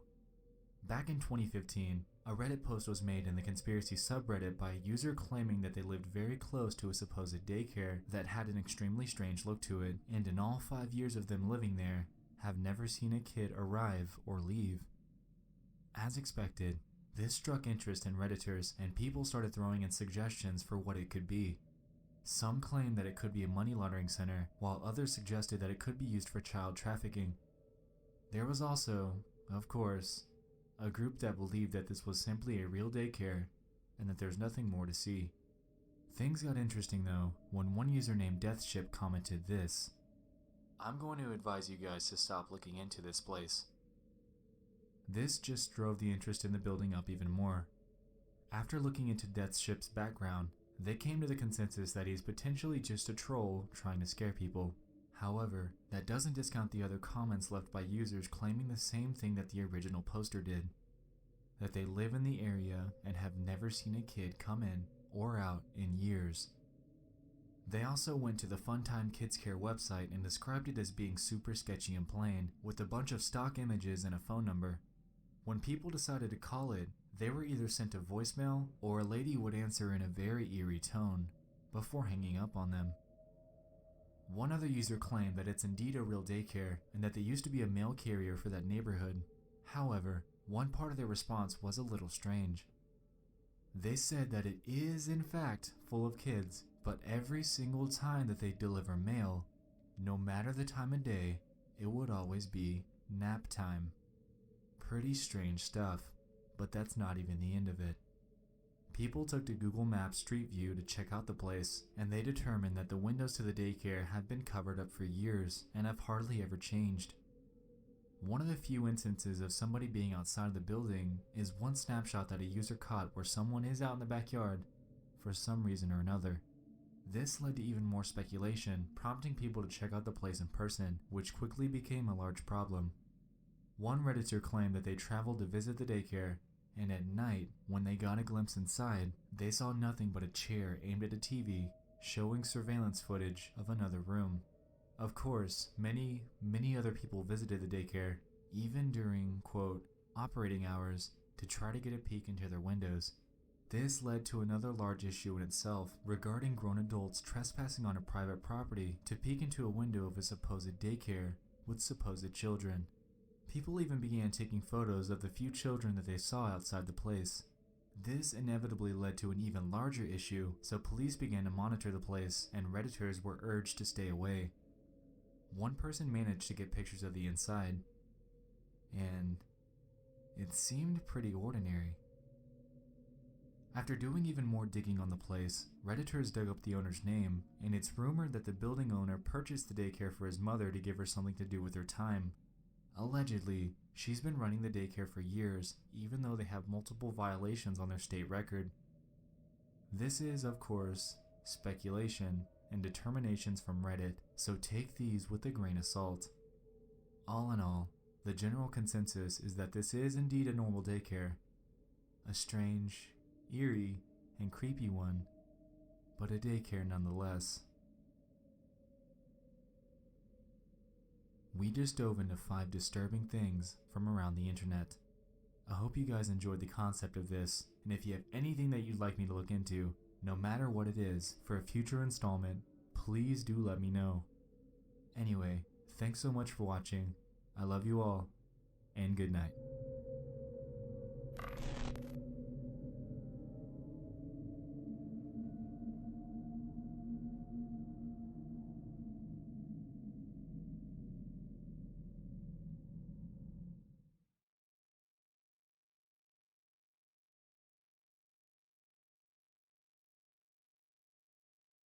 Understand the mystery, I first have to, and then it cut off. Brightening the image revealed nothing. Again, a dead end. Oldroot bailed out the investigators once more with another DM. Somehow, this was brute forced into an imager code.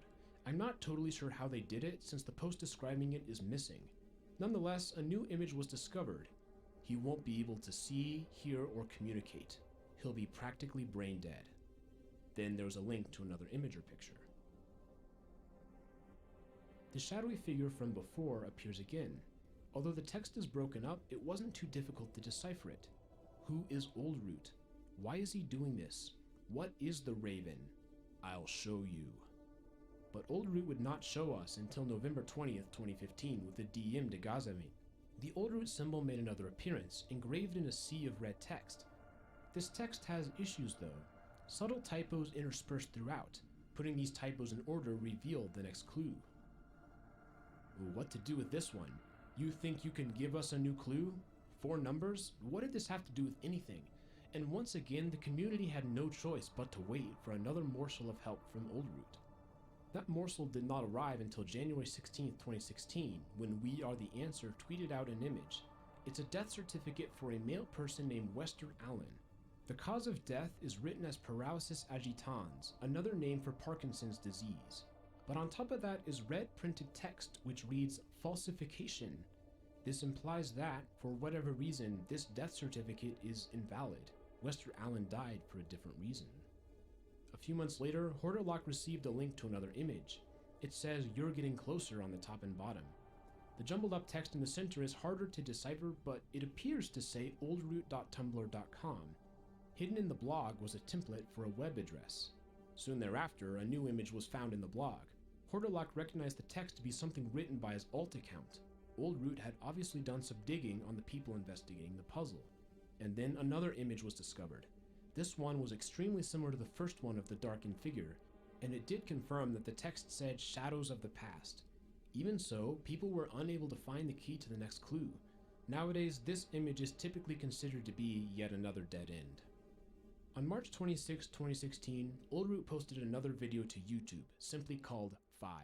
Let's watch it.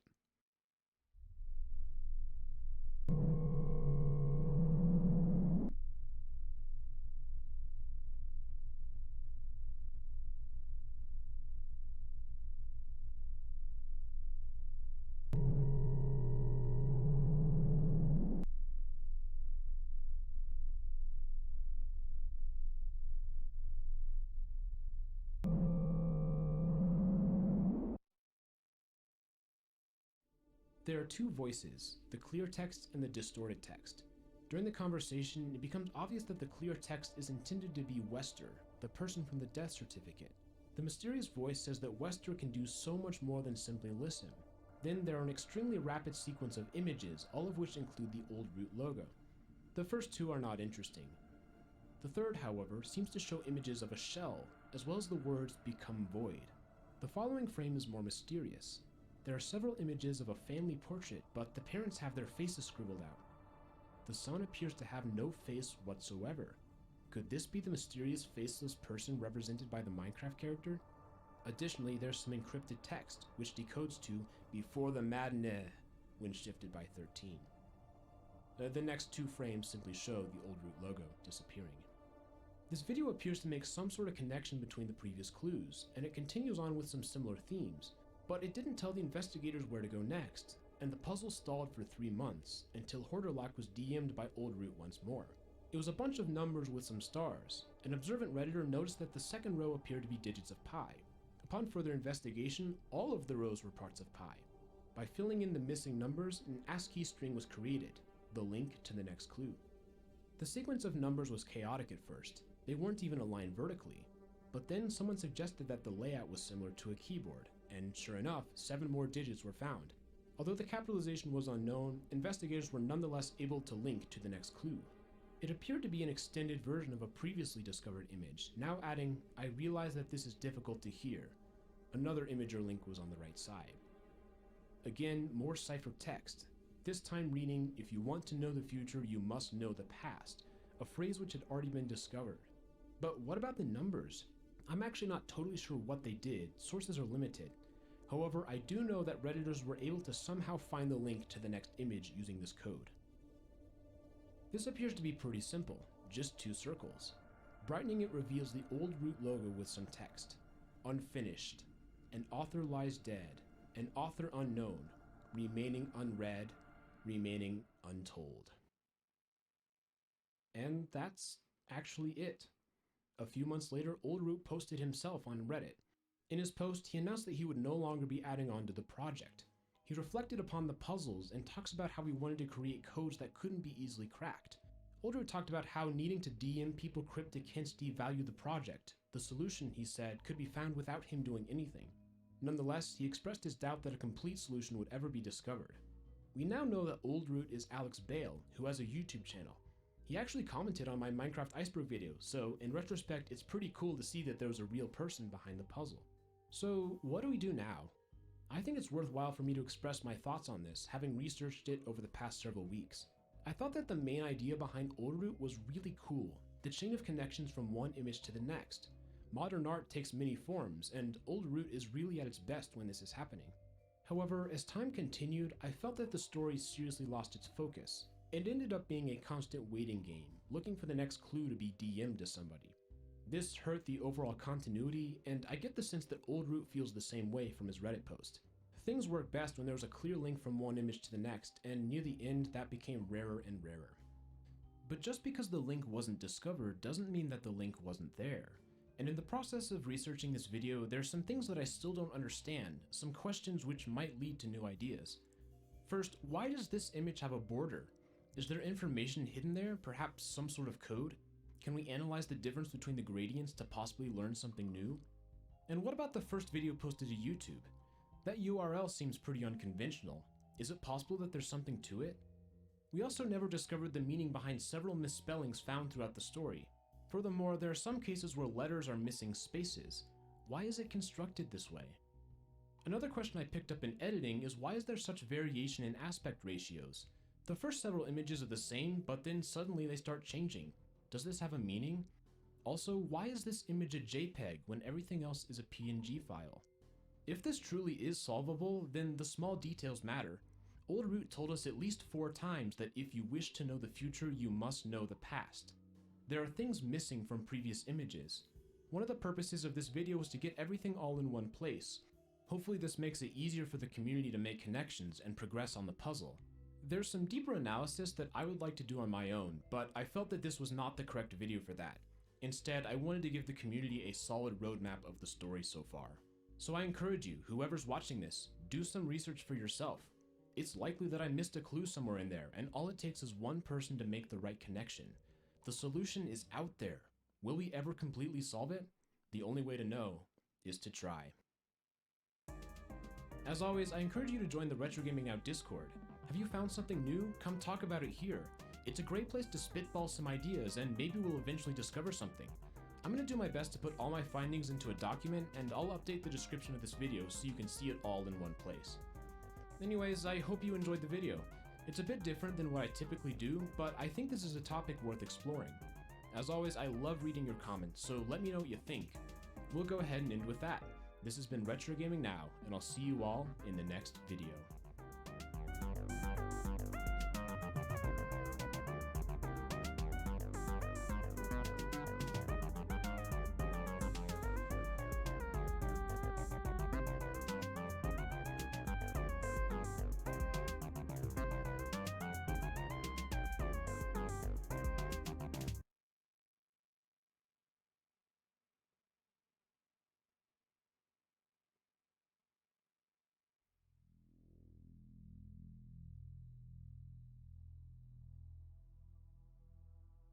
On August 1st, 2021, a video surfaced online. It was entitled Entry Point, and it was from a mysterious channel called Minecraft Alpha 1.0.16 versions. The video was very low quality and shows some gameplay from an early version of Minecraft. Things seem pretty normal until about 40 seconds into the clip. The player mines a tree and turns around. Suddenly, a dark and shadowy figure is seen in the distance. Startled, the player opens up Skype and sends several panicked messages to one of their friends. However, when they return to the game, the shadow player is gone. It's an unusual video from a strange channel, but if we examine it more closely, we see some odd details. For one, the footage was recorded on Alpha 1.0.16.2, released in August of 2010. Deepening the mystery is the description. I remember this world. It was started in single player, however we used to run it on a server until he unknowingly got accepted into the tests. He got banned for distributing the jar to someone outside of the tests, that being me. It's nothing personal, Six. After all, he's back with us now. This description offers more questions than answers. Distributing the jar, accepted into the tests? What exactly have we stumbled across here? What is this channel about? This is merely the entry point into the long and winding maze that is the Minecraft Alpha 1.0.16 versions.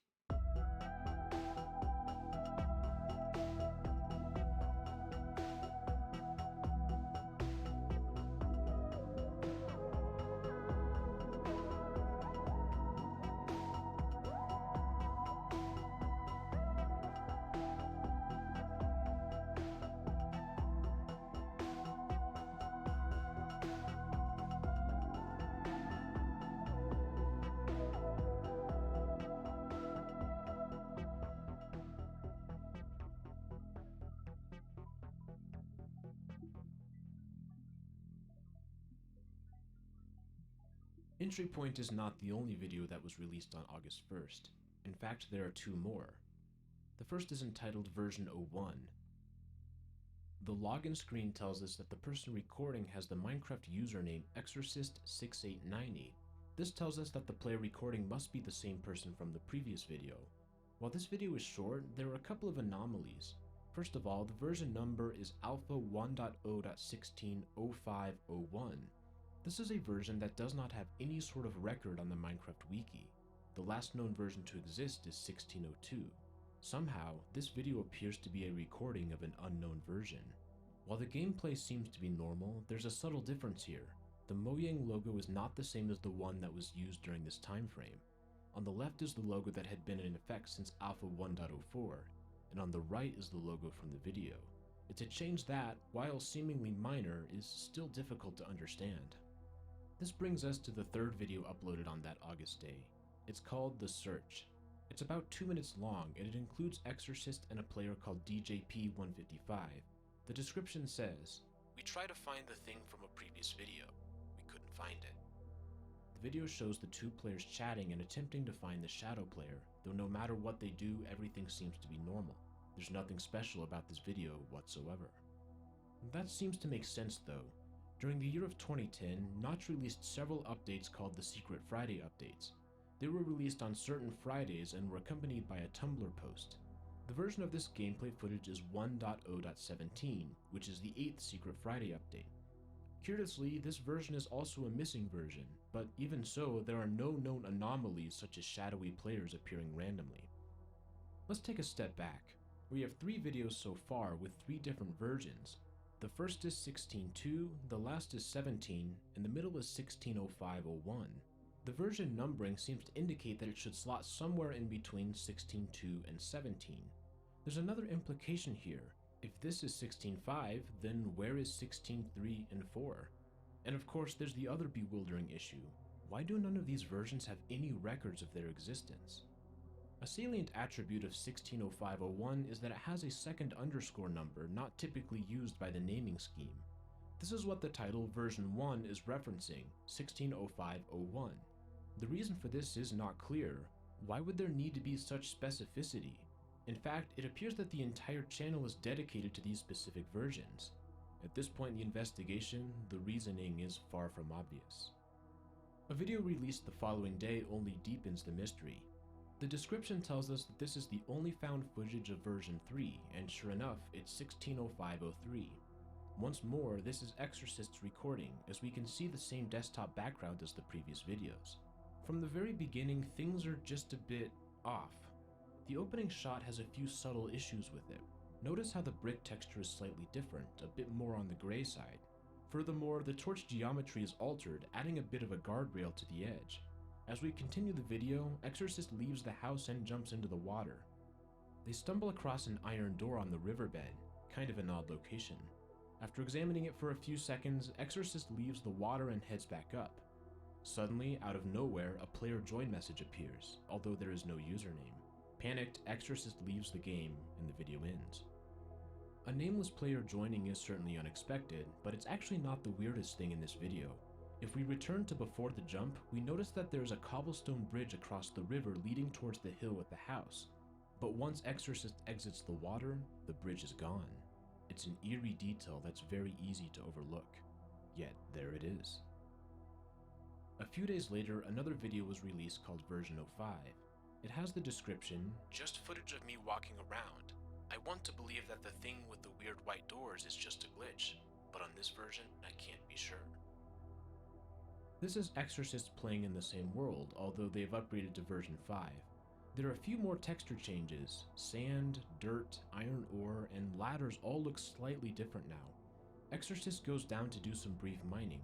When they return, they notice that there are iron doors on the house. Yet, when they enter from another side, the iron doors are gone. Another example of a disappearance. The following video is entitled version 6. The label tells us that this is a multiplayer test. This is the longest video so far. It follows Exorcist and DJP as they work together on construction in a multiplayer world. There are several additional tweaks in this version. The menu bar has a changed texture, and there are now blue and white flowers. As the players move on to building a basement, we also see that there is a new window block with an odd shape. About 6 minutes into the video, something very strange happens. After Exorcist goes to check on the windows, DJP mines some stone blocks on the floor. Upon the final break, we see that there is something revealed, an undulating, floating rod in the place where the stone block used to be. But it's just out of sight of DJP. From his location, he would not be able to see this anomaly. Apparently oblivious, DJP places a new tile block and covers it up. Suddenly, he freezes, and then he's gone. Exorcist asked where he went in chat and gets abruptly kicked. The error message says that the account has been temporarily suspended from online play because the session is unauthorized. If we slow the footage down, we see an additional peculiarity. A few frames before Exorcist is kicked, there's the sudden appearance of 2 iron doors where DJP used to be. At the end of the video, we can see the changelog for this version on the Minecraft website. It says that the build date is the 22nd of October 2010. Wait, that can't be right. Secret Friday 8 was released on August 20th, 2010, and that was version 17. But this is version 16, and yet the date is listed several months after version 17. This oddity plants the seed of an idea in our minds. What if these 1605 versions are a fork? We know about the main chain of development of Minecraft, but could it be possible that at some point there was a split leading to 2 consecutive development lines occurring independently? This is one way to explain why many of the changes we've seen so far do not ever make it into the main versions, because they're on a totally different path. A hidden fork also shows why none of these versions are listed on the Minecraft wiki. These videos are from an apparent second chain of development no longer affiliated with the main one. Suddenly, the unusual things we've been seeing make a lot more sense. As the version number increases, so too does the number of slight modifications. They also stack with one another. Changes in version 5 carry over to version 6, and so on and so forth. In this video, we also get our first look at a changelog. Several entries are modifications that we've already discussed, including texture changes, multiplayer, and user interface tweaks. But then there are some other things, such as a bullet about fixing bugs regarding shadow players. There have been several videos of mysterious players joining or being seen in the world. Could these be the listed shadow players? Apparently they didn't always work as intended. There's also a bullet point about recruitment being enabled. It seems to occur by selecting accounts automatically. Furthermore, there's a playtester ID that matches the ID of Exorcist when they're kicked. Things are starting to come into focus now. Exorcist is a playtester who has been randomly selected to play on these 1605 versions. At the bottom, a message informs the playtesters that these versions are not to be disclosed anywhere, including screenshots and videos. This potentially explains why these versions are so unknown. They were intentionally kept hush-hush. So why are we suddenly seeing videos of it now? Did the person who runs this stumble across the footage and decide to leak it? The descriptions of the videos so far appear to reinforce this idea. There's a mix of quoted and unquoted material, which implies that each video has an outside source. The person running the YouTube channel may not be Exorcist. Instead, there's somebody whose goal is to collect as much footage of these versions as possible. We see evidence of this in the following video. The description talks about managing to find more saved footage, although a jar remains elusive. This video, however, is probably not recorded by Exorcist. We can see that the user is running Windows Vista instead of Windows XP. Furthermore, the playtester ID is different on the changelog page. Version 7 was built on October 24th, 2 days after the previous iteration. The changelog holds another nugget in the form of a comment. You all can't behave yourselves. The guidelines clearly state you may not distribute the provided software. This rule alone had over 50 violations on the day of release alone when we started the multiplayer test.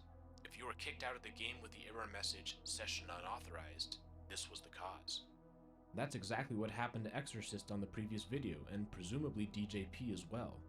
This may be why no footage exists of them for version 7, and we are instead watching the gameplay of a different person.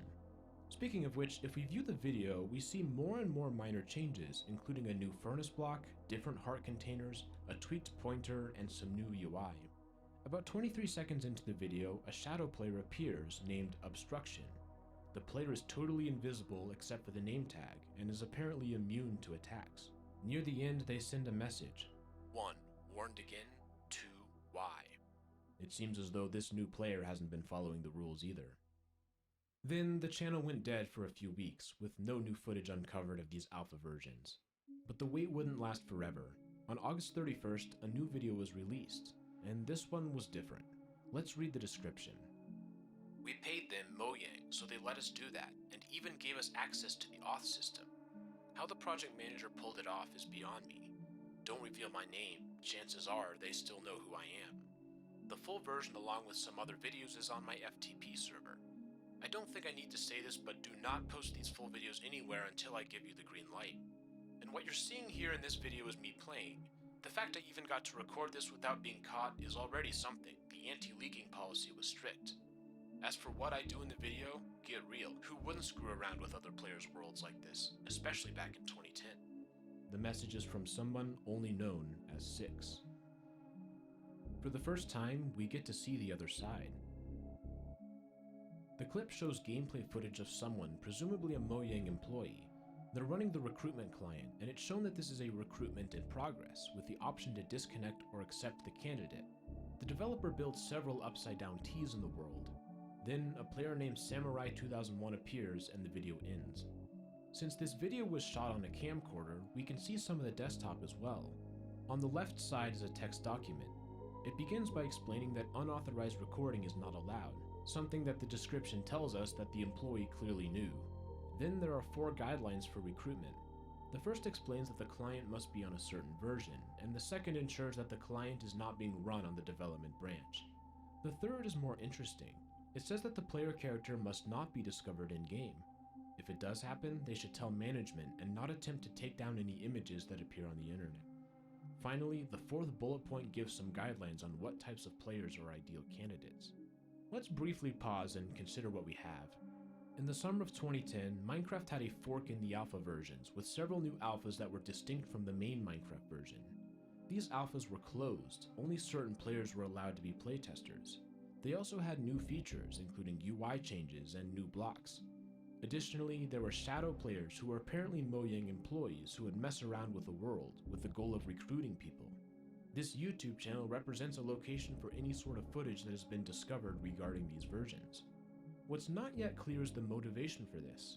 Why were things required to be so hidden? Why couldn't people share screenshots or employees take recordings? And why is it that it's taken over 10 years for any sort of information regarding this to emerge? How is the creator of the channel finding this stuff? We get some insight into that final question on the next upload. Unlike other videos, this one is from 2021, as we see some conversations in a modern Discord client. It's a group chat called Alpha Version 05 Players, and there are 3 members. There's a decent chance that one of these people is running the channel. From the messages, a user named Orbital was apparently able to find a jar, and this video shows an attempt to run it. The person recording is DJ155, probably the same person from the Exorcist videos. Over 10 years later, here he is again. He downloads the jar from Discord, puts it into MultiMC, and runs the game. Shockingly, it works. He creates a new world and walks around. As he looks into the distance, he notices that there's something out there, and when the cursor is pointed at it, the game lags. Curious, DJ swims closer and discovers that it is an iron door with a different texture. Sure enough, whenever he looks at it, the CPU usage skyrockets. As DJ explores, he stumbles across several more of these doors that have naturally generated in the middle of nowhere. After the 3rd door, the game crashes with a message, unable to connect to main servers. DJ returns to Discord to tell the news, but a user named Machine Rage seems perplexed. Apparently, this wasn't supposed to happen since this version isn't connected to the server. There were these things that happened when the PC was connected to our servers, but this version isn't one of them. Machine Rage talks as if he was one of the people on the inside. Our appears to be referring to Mojang, or at the very least, the development team. Is Machine Rage the same as Six? I think there's a decent chance, unless the team was able to convince multiple developers to talk about this project. Regardless, the discovery of a playable jar file of one of these versions is a huge step towards understanding what is happening here. A week and a half later, more footage was discovered, this time from version 10. This video shows a multiplayer area where you could go to different worlds. The description gives us some more detail. The idea was, these doors would spawn in your world and you would open them and you would end up in a hub area. This area was hosted on our servers and other players who were there could see each other. You couldn't use chat and it was not a bug. It was an actual decision to disable chat in this area for a more interesting experience. The players we accepted into our tests, however, turned out to be smarter than the project leader expected, and started building their Skype names out of blocks, and would communicate that way. The video shows just that. Exorcist has apparently been unbanned, as a Skype window tells us that they are the one recording. They craft a lever and use it to enter an iron door. The game shows a loading screen for joining the hub, and suddenly Exorcist finds themselves in a totally new place. The hub world is a bizarre, back rooms type of location with a shimmering blue-green color scheme. This world contains other doors, and other players such as Bug Nation. Exorcist follows Bug Nation and is able to enter their iron door, leading to a new world. This video explains a lot about the purpose of some of the oddities that we have seen, especially the iron doors. Yet mysteries remain. For example, why is it that when the jar was run in 2021, doors still existed in-game? According to the description, iron doors shouldn't appear if the game can't connect to the hub world server. And surely the test has long been concluded. There's no way that these servers are still running, right? Soon thereafter, another internal footage video was discovered, recorded by Dev6. The video is about 3 minutes long. It shows Dev6 fixing bugs that are reported on the website. While we know that this is version 1605, it is unclear what subversion it is. During debug, we get a peek at some of the internal code, including lists of packages and methods. On the surface, this is somewhat dull, but there are some intriguing things if we look a little deeper. The date is August 27, 2010. This confirms one of our theories. Development of these alpha versions was occurring simultaneously alongside the main versions, as by this date Mojang should be well into 1.0.17. However, a comment on the bug website seems to suggest that the October dating on the download page is incorrect. From this, we now know that versions 6 and 7 are from August 22nd and August 24th, not October. This entire project so far has taken place over the course of less than 2 weeks. But these sneak previews into the development process of the 1605 versions are just the tip of the iceberg. 6 days later, a video called Developer Preview was posted to the channel. The video itself is nothing groundbreaking. While it shows some features such as a new door texture, overall it's just standard gameplay. What is interesting, however, is what's in the description. For the first time, a jar from one of these alpha versions has been released to the public. There's a link to a file. It's possible to use this jar and open up the game. Before we continue, there are a few things I want to mention. Running programs downloaded online is inherently risky, and unfortunately it is difficult to know for sure if a given program is malicious. While you are free to do as you wish, I must make it very clear that I make no guarantees or claims about the safety of these files. Use your own discretion, and if in doubt, don't run jars you've downloaded online. Stay safe out there. Also, if you're enjoying this video so far, feel free to subscribe and hit the bell. It really helps me out. Alright, now back to the video. The jar only gives 40 minutes of game time, as it is just a preview. Upon starting it, we can choose to preview single player. The gameplay within does appear to match the videos. However, to really see what's new, we need to extract the jar and poke around the internal files. The jar has a multitude of notable things hidden inside, and it is by far our deepest look into the project. As we expect, there are many new items, some of which we've seen in videos. For example, the items.png file includes a strange new green powder. Furthermore, there are also 2 new discs. If we dig around some more, we can find the audio associated with these. One is called Hidden Den, and the other is called Lemuria. Let's take a listen.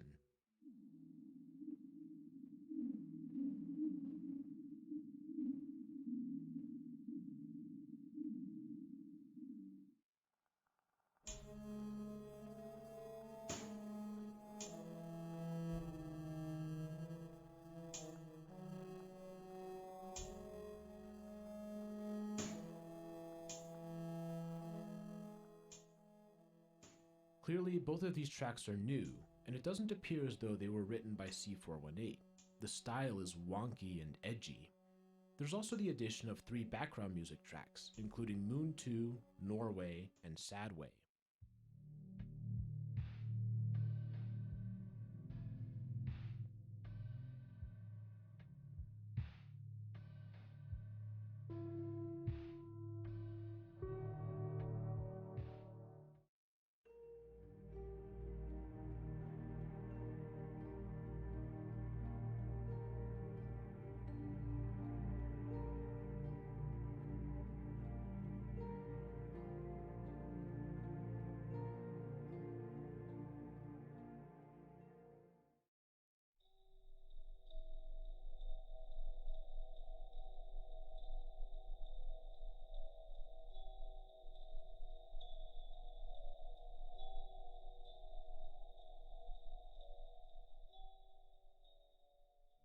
These tracks are much more aligned with the Minecraft music that we expect, and evoke more calming feelings.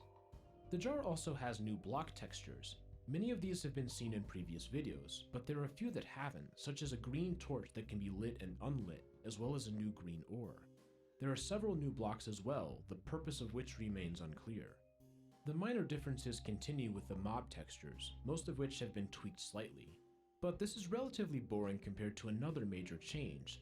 The paintings are different. There are two texture files, one corresponding to the original paintings and one with totally new paintings.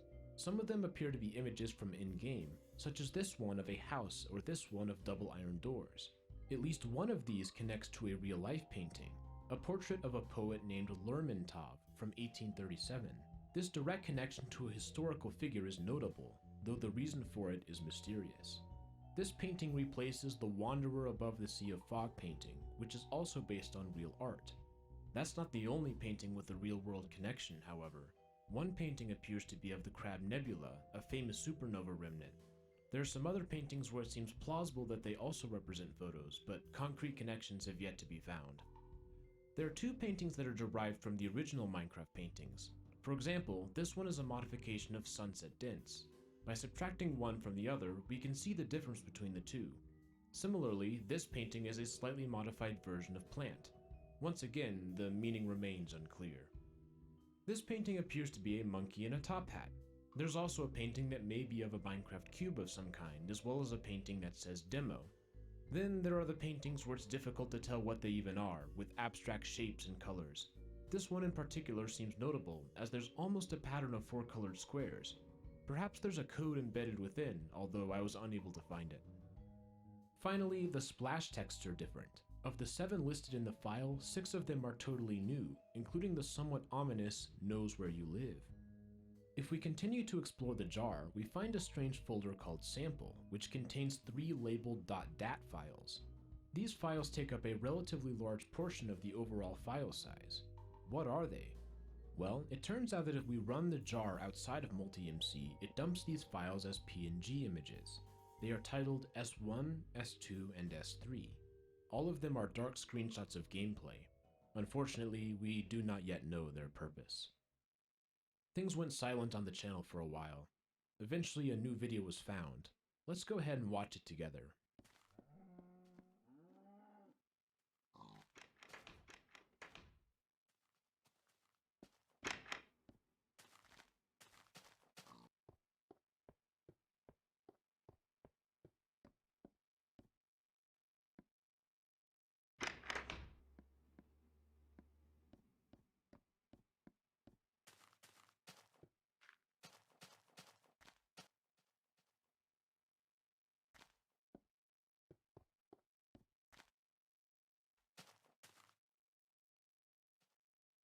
Let's break this one down. Early on, while the player is crafting, we hear a door open and close several times, although there is no door nearby. As the player walks up the stairs, we get a brief glimpse of another shadow player watching from a distance. The description says that this is a recruiter, but apparently this version was released after the team had disbanded. Yet, all of that pales in comparison to the ending when we stumble across a bizarre window-like block. While we may initially think that these blocks are a recording of the past, comparing the two shows that the player took a different route.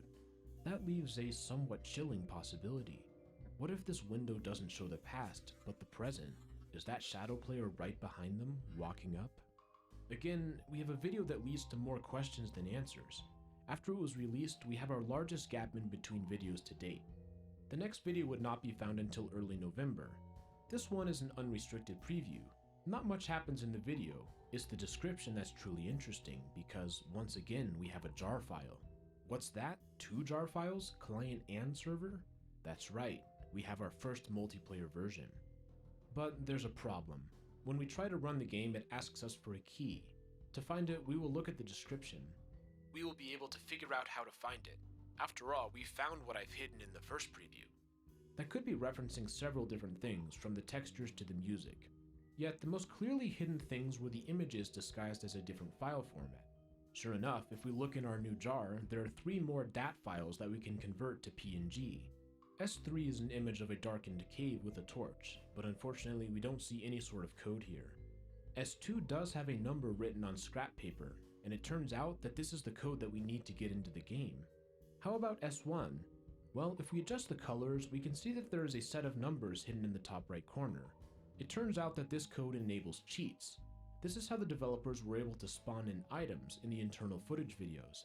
It's possible to pause the game, type a number, and hit plus to spawn it. Minus clears the selection. With enough time, a list of every possible item can be found. There are about 30 new or modified blocks and 16 new items. There are a couple of other notable things in the jar. For example, there are 2 additional background songs, including Ballroom Pianist and Nordic Sanctuary. Take a listen.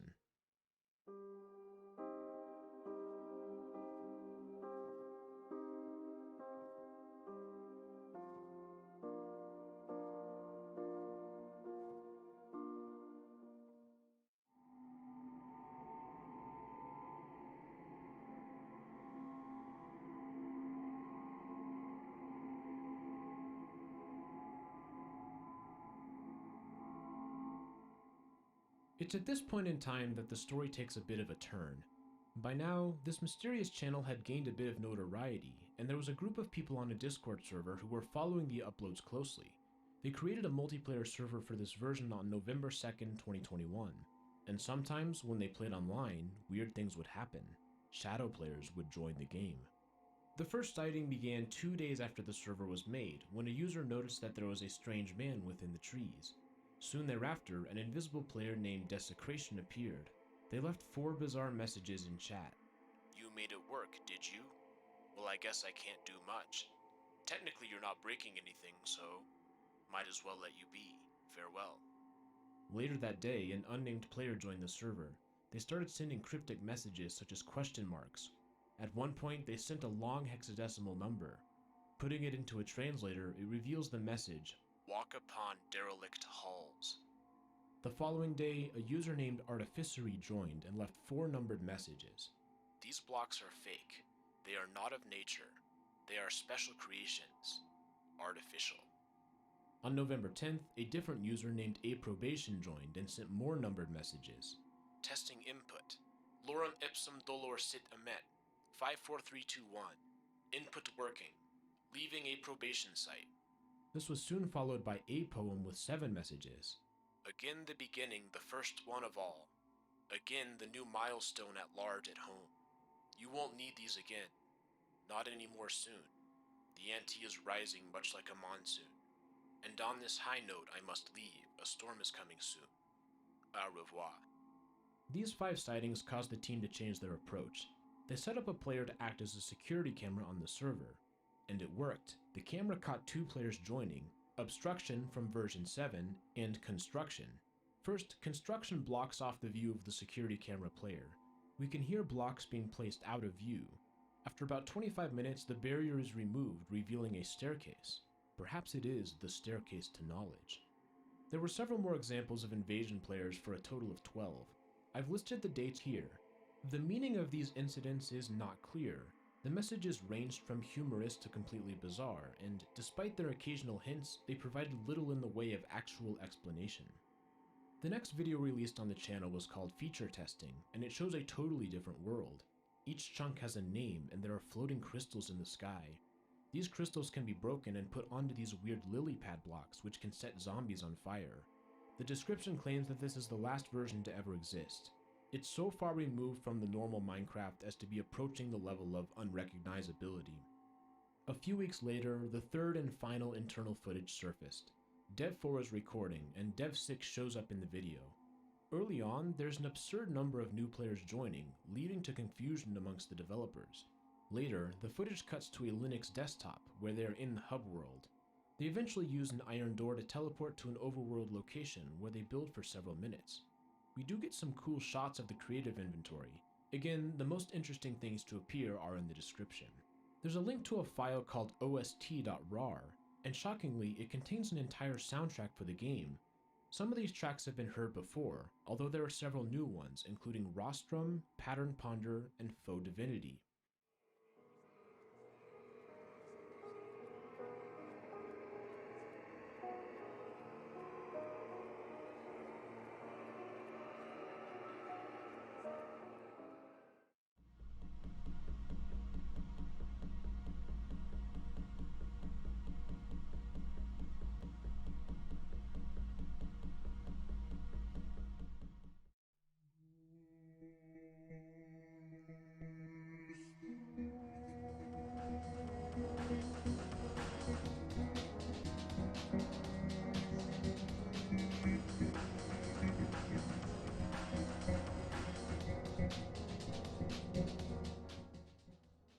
There's also an album cover and track list where we learn that these songs were composed by Five.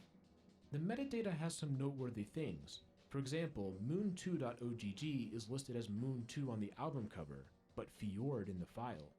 There's also this strange symbol on the cover. Finally, the RAR file has a comment that contains a weird number of some kind, labeled 7. Are there more related numbers to be found? The description also contains a link to an image file, extension 1605 Lilypad release notes. The new game mode is the most interesting part of this, but right now we don't know what that is. The following video released also shows footage from version 13. The player walks around the world at night and kills some monsters. Suddenly, a health bar for the giant of Kipan Shiagasud appears. There it is out in the distance. The player attacks and kills it using a new type of sword. This video appears to be recorded by someone new. It's a desktop that we have not seen before. If we take a look at the description, we find some interesting details. What I haven't told you yet is that we were the ones that started off RD. RD was a much bigger project. It was closer to an actual finished game, and Minecraft was just their side project they used to experiment on. 1605 was a side branch, which attempted to implement some of RD's ideas. This does confirm our theory that these 1605 versions are a fork of Minecraft. What's interesting here is the use of RD. That stands for RubyDung, which was the direct precursor to Minecraft. There only exist a few screenshots of it. However, this description says that RubyDung was apparently much more fleshed out than what we've seen of it, so big that Minecraft was the side project. These new versions represent a return to some of the ideas from RubyDung. Another piece of footage was uploaded in early February entitled Presentation. Apparently this was designed to be for E3, but it got rejected after Zero refused to tell them the company name. The background music is an 8-bit version of Ballroom Pianist, although it's in a different key from the OST. The footage appears to take place on Orble's world from version 7. It does show a new super long jump, as well as some sort of power meter. Near the end, Orble joins the world, and the person recording is revealed to be Information, as they question why Orble is here. Orble says that they didn't allow Zero to use their world, and the video ends. And then, things went dark. It appeared as though everything had been discovered regarding these versions. For over 2 months, there was no new information. By this time, I had started production on this video, assuming that there would be nothing left to find. Suddenly, on April 16th, 2022, a new video called Discovered was released. Unlike other videos, it's a slideshow of 14 images. Most of them appear to be taken from development versions, including one that is from a dev sighting incident, but the final 4 are different. There's a text which says, "Want to see you explain these, Zero." The next image says MCPE 0.9.0 weird thing I did not build, with some sort of structure. Then there's a screenshot of a 2015 forum post asking about if this was a new feature of some kind. Finally, there's an image that appears to be from Java, of this same malevolent structure. But that wasn't all. For the 3rd time, a new jar was included. This one was called Lilypad QA. However, the game is not playable unless you enter your QA preview key. Obtaining a key required me to send an email, and the key was included in the response. Once the key is obtained, the full game is unlocked. This world is much different, with label chunks and a dash move, as well as the new Lilypad seen from the video. There are also giants that spawn in the world. We notice that the image from earlier is associated with this version, including the new game mode. From the title screen, it is possible to change the game mode to Frail. In this mode, there is only 1 heart of health, portrayed as a glass vial. Upon death, the vial breaks, and the game tells you which milestone you were able to get to. Milestones are roughly equivalent to days. If you manage to survive 10 in-game days, then a numbered code will be revealed. This code is interesting because it's associated with the particular account used to play the game. However, there are actually 5 numbered codes that can be discovered. With enough different people playing, it's possible to find all 5 codes. This Lilypad version already has cheats enabled. Through brute force, it was discovered that an item ID 120 gives a gray block. When placed, it opens up a screen asking for an input. After entering 3 codes, a hex number is sent to the Minecraft game log. What's it for though? A look into the extracted files in the jar yields some interesting things. For example, there are 4 new cave sounds. Take a listen.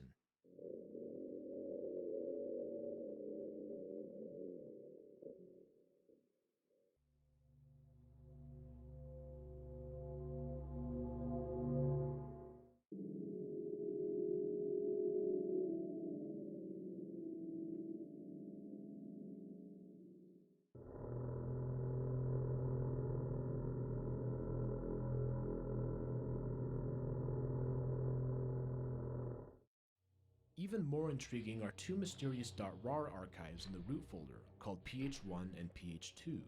PH1 is password protected, but if we put in our hex number from the input block, we can access the archive. It has a comment. This is RD. I swear to God this is RD. The version code is different, but this is what we knew as RD. This is where we took the features from to implement into 1605. Why does it say 04 though? What the heck is this? Inside the archive is a single file called stdout.txt. Opening it reveals the link to another YouTube video. This video is the first with no description, and it's also the first unlisted video. The title is simply 4 question marks. A player walks around a foggy world. Up top we see that this is 1604, and a new code is also listed. Things in this version look weird. The geometry of the player and mobs is all messed up. As the player explores, they stumble across a huge mysterious structure, imposing its will in the fog. If we look more closely, one of the images from Discovered is taken exactly from this video, a connection whose meaning isn't entirely clear. Beyond that, however, this video offers little in the way of explanation. 4 question marks is the final known video. It's the most recent release on the channel, and as of the production of this video, nothing new is known. We've spent most of our time together looking at the evidence, but what is actually happening? Let's shift gears for a bit and think about it all together. The total amount of evidence to sift through is massive. There are 19 videos and 3 playable versions. I've done my best to give you a brief overview of them, but the reality is that I can't show you everything. There's just too much to see with nearly an hour of raw footage. Obviously, I'm still trying to figure this out, but let me give you a brief overview of what's happening here to the best of my understanding. This channel is a found footage channel. That means that most things that are uploaded are footage that have been discovered from elsewhere, such as on old hard drives. Some of these are from random players, some are from developers, and some are unclear. What they have in common is that most of these videos are from versions of Minecraft Alpha that are not known to exist. From the descriptions, we can tell that these versions were developed separately from the main Minecraft versions, with a different team. Some things imply that this team is no longer a part of Mojang, as Mojang is sometimes referred to as a different entity in the descriptions. This separate development squad consisted of 7 developers, numbered 0 through 6. Dev 0 is often referred to in a negative light, and it appears as though they are one of the leaders of the team. Dev 1 is seen on the bug fixing website. Dev 2 is not explicitly referenced, but we can infer that they do exist. Dev 3 is the one who created the cover art for the OST. Dev 4 has made a few recordings. Dev 5 has written the OST music. Dev 6 recorded at least 2 of the internal footage videos, and may have also been the one to supply some of the jar files. We still don't know the ultimate purpose of this project. While there have been references to recruitment through the use of shadow players, the reason behind the program is unclear. We do know that it was intended to be top secret, and that not everyone was allowed to be a playtester for them. The fact that the presentation was designed for E3 implies that at some point this project was going to go public, but for whatever reason that never happened. These alpha versions have several new features, becoming progressively different from the main Minecraft series. One important aspect is the ability to create doors to a hub world and access other players' worlds. There's also a new game mode, many new blocks, and new mechanics such as the dash attack. Furthermore, as seen in the videos, these versions have a tendency for anomalies to occur. Sometimes it appears to be the developers messing with players, but other cases it's not so clear what's happening. The strange thing, however, is that anomalies still do occur, even in 2021. There are several recorded instances of various players joining a server and saying cryptic things. This, combined with the confusion in some descriptions, implies that, for some reason, this program possibly still exists, although once again the details remain unclear. One thing that makes this whole series a bit peculiar is that it takes so long for there to be any sort of puzzle. The first 11 videos don't lead to any obvious action on our part. When the jars start to get released, the community was able to solve some of the puzzles. Nonetheless, there is still much left to discover. For example, ph2.rar has yet to be decoded. It's anyone's guess as to what exists in this archive. Prior to my work on this, much of the available information was scattered across various sources. One reason that this video took so long to produce was that I spent a lot of time making a Google slideshow that compiled all of the known information in one place, much like I did with Oldroot. I've linked it in the description. You will be able to see everything that the community has found. Each video has a label, starting with 01 going up to 19. This will hopefully make it easier to ensure that we are talking about the same evidence as we discuss. Since we're here, I want to brainstorm for a bit and see what clues might be hidden. There are some details that I didn't mention for time's sake. For example, there are different resolutions and frame rates for different videos. Also, some have sound and others don't. Occasionally, the sound in a video doesn't match the expected sound from the footage. There might be some reason for this. There are videos that have moments where they cut out briefly. Those are logged on the slideshow. There are also videos that have frames that are suddenly blurred. For example, feature testing has 10 blurred frames, with various numbers of boxes on the left side. This may just be a compression artifact, but maybe not. Beyond just ph2.rar, there's a good chance that there are other secrets hidden within the files. As an example, some of the OST tracks have bizarre audio spectrograms, which may have a code hidden within. The cave sounds have a mix of mono and stereo, as well as an inconsistent sample rate. 2 of the jars have numbered PNG files disguised as DAT files. Codes have been discovered in 2 of these. However, there remain 4 more that don't have any clear meaning. It seems to me that there's a good chance that something is still hidden here. Could it have anything to do with the atypical resolutions? How about the inconsistent bit depths? Anything could hold a potential clue. On a more technical note, it's possible to decompile the Java classes using a tool such as Recaf. There may be some sort of clue hidden in here, such as this strange message, "Not this time, Timothy." Unfortunately, much of the code appears to be intentionally obfuscated, so not everything will be so easy. Another idea is to go through and analyze what specifically has changed from version to version. Perhaps there's some sort of clue embedded in these differences. Yet another angle would be to analyze the sightings in more detail. These events have produced many chat messages, none of which have been used in a puzzle thus far. It's possible that something important exists there. One reason that I wanted to make the slideshow was to ensure that these sightings were recorded for the future. There are a few minor things to mention, such as in the unknown version video, where the player opens the chests in a specific order. Or perhaps there's a clue in the bug tracking website seen in one of the internal footage videos. The channel is loaded with details, and there are certainly more to be found. Or maybe the solution is yet to be released. As I mentioned, there are still new videos that are being found on this channel. We really have no idea how far along this project is. Perhaps it's mostly complete, or perhaps we're at the very beginning. I've worked on this long enough where I'm hooked. I really want to see where it goes. If it wasn't already clear, this is an ARG. At least I think it is. It's so high quality and high effort that there are moments where I have questioned if this could possibly be real. Either way, there's some sort of story here that we need to understand, one that is presently unsolved. This is a relatively unknown channel, and the community attempting to solve it is rather small. Per their request, I will not be posting a link to that Discord, as they would prefer it if the community remained tight-knit. Therefore, I'm going to create an alpha version project channel in my Discord. This will be an excellent place to discuss what you've discovered, and it will soon become the primary location for conversation about this topic. The link is in the description. I'm really excited to talk with everybody and see what you're able to come up with. Unlike Old Root, this ARG is still very much in progress. There's a lot left that we have yet to figure out. So, take a look. What are we missing? Is there any new angle here? I'm really excited to hear from you. We will start wrapping things up. It's been a fascinating experience to dig through this stuff, and I hope you enjoyed it as well. The attention to detail is tremendous. There's even a whole soundtrack. If you want to dive in, I'm going to leave a link to the channel in the description. Also, don't forget that there will be a place for discussion of this on my Discord. Come on over and join us for our journey. I'm very excited to see where this takes us. I want to give a special thanks to the following people who were very helpful in the production of this video. We will go ahead and end with that. This has been RGN. Thank you so much for watching, and I will see you all in the next video. Have a great day.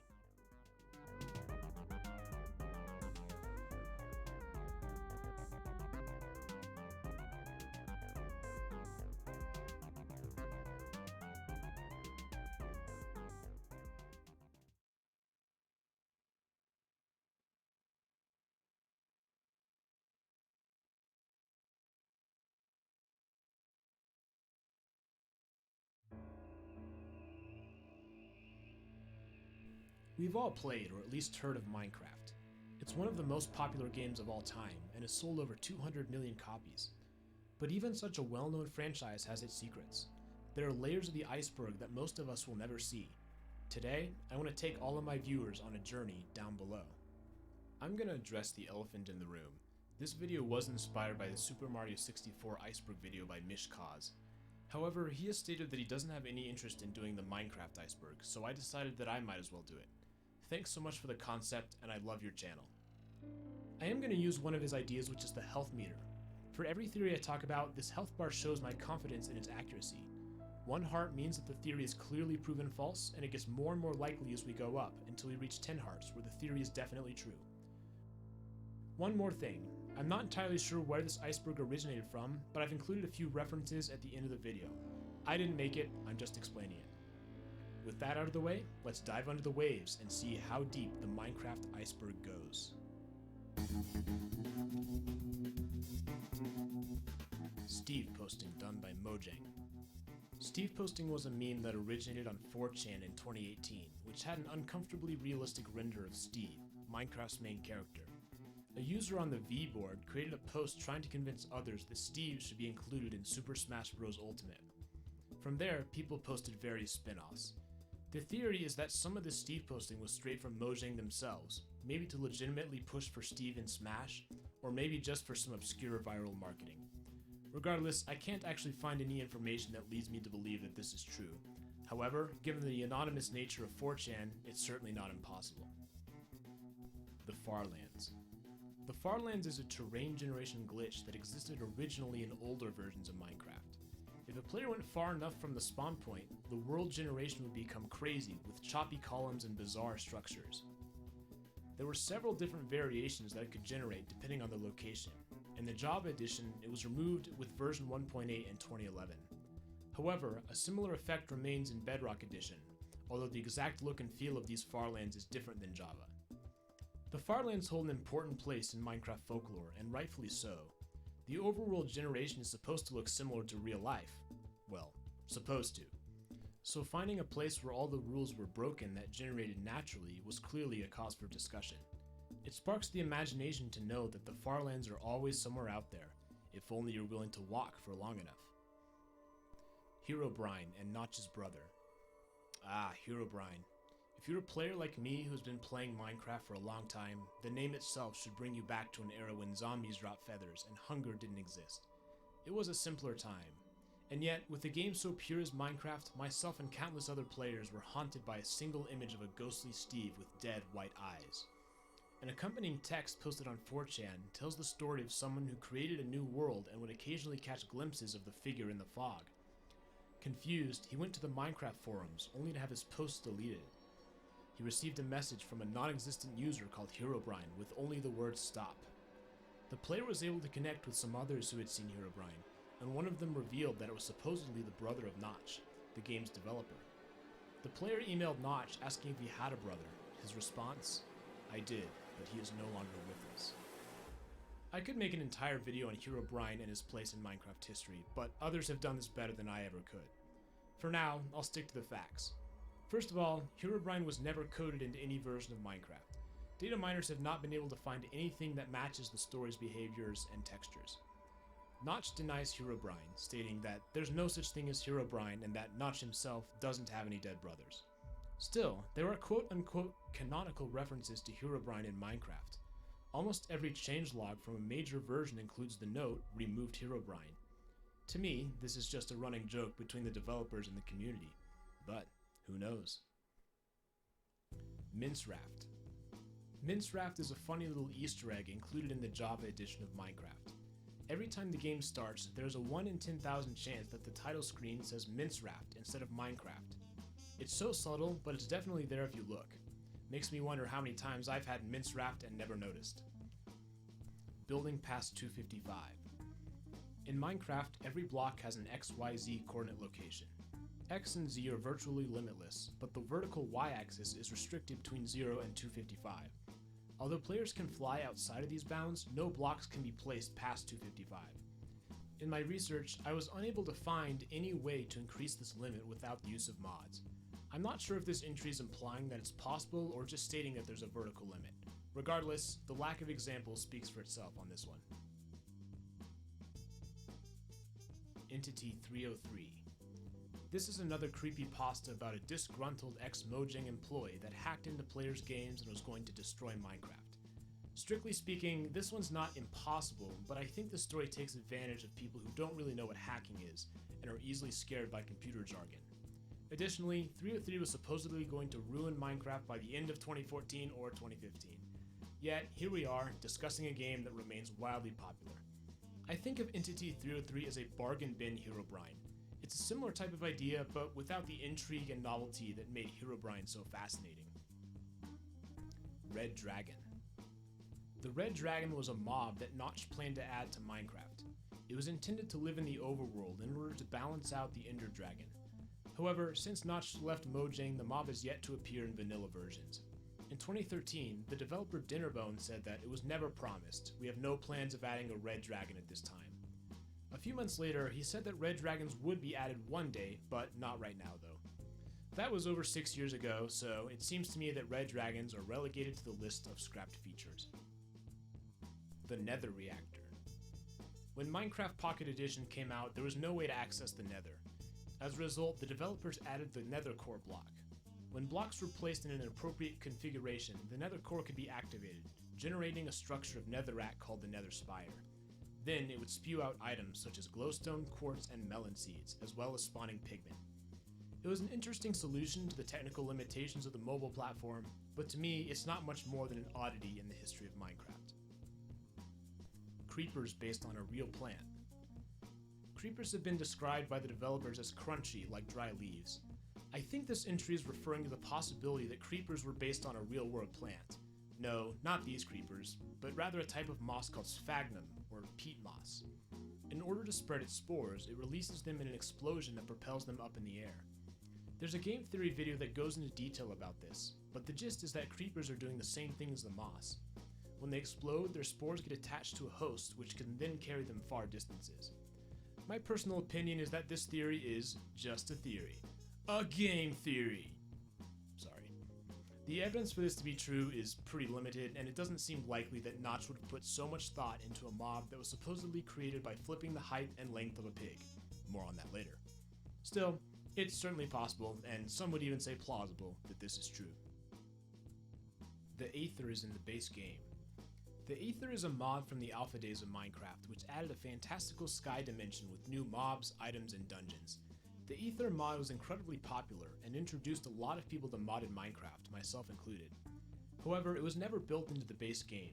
I think this misconception comes from the fact that at one point a different sky dimension was planned, and it actually saw limited implementation in beta releases. However, it was ultimately scrapped. One could argue that the end is the true realization of the Aether or sky dimension. I think that's possible, but it's stylistically so different that I'm not sure it was intended to replace the sky dimension. Rather, it's a different dimension with some similarities. Minecraft includes several music discs for the player to find, which can be enjoyed using a jukebox. Most of these are just electronic songs by the game's composer C418, and they have titles like Cat or Blocks. However, one of these discs is different. It's jagged and broken and is known simply as 11. Let's cozy up by the fireside and take a listen.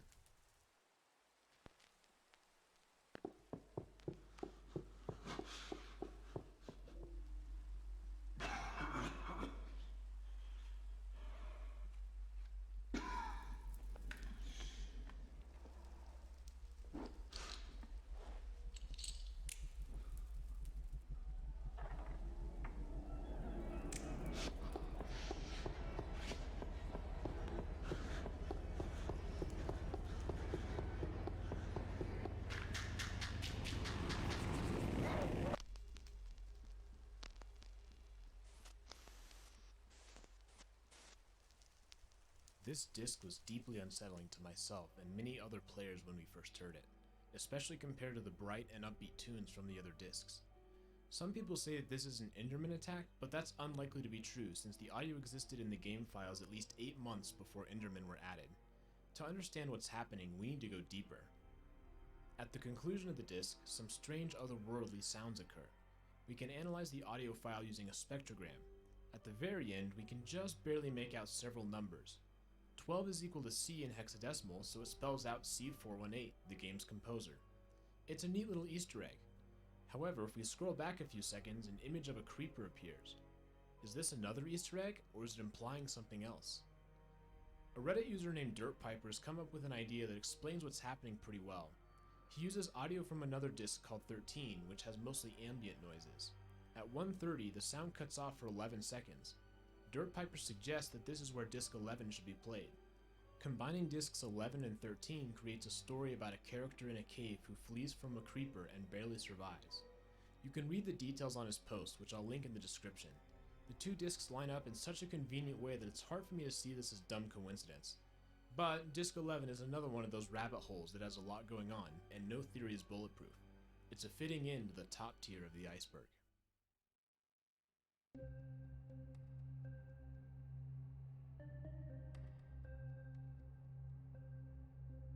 Ruby Dung was a game created by Notch before he started working on Minecraft. We know that it's a top-down isometric building game, but there are only a few screenshots in existence. Ruby Dung has a direct connection to Minecraft. The grass, dirt, and cobblestone textures are the same.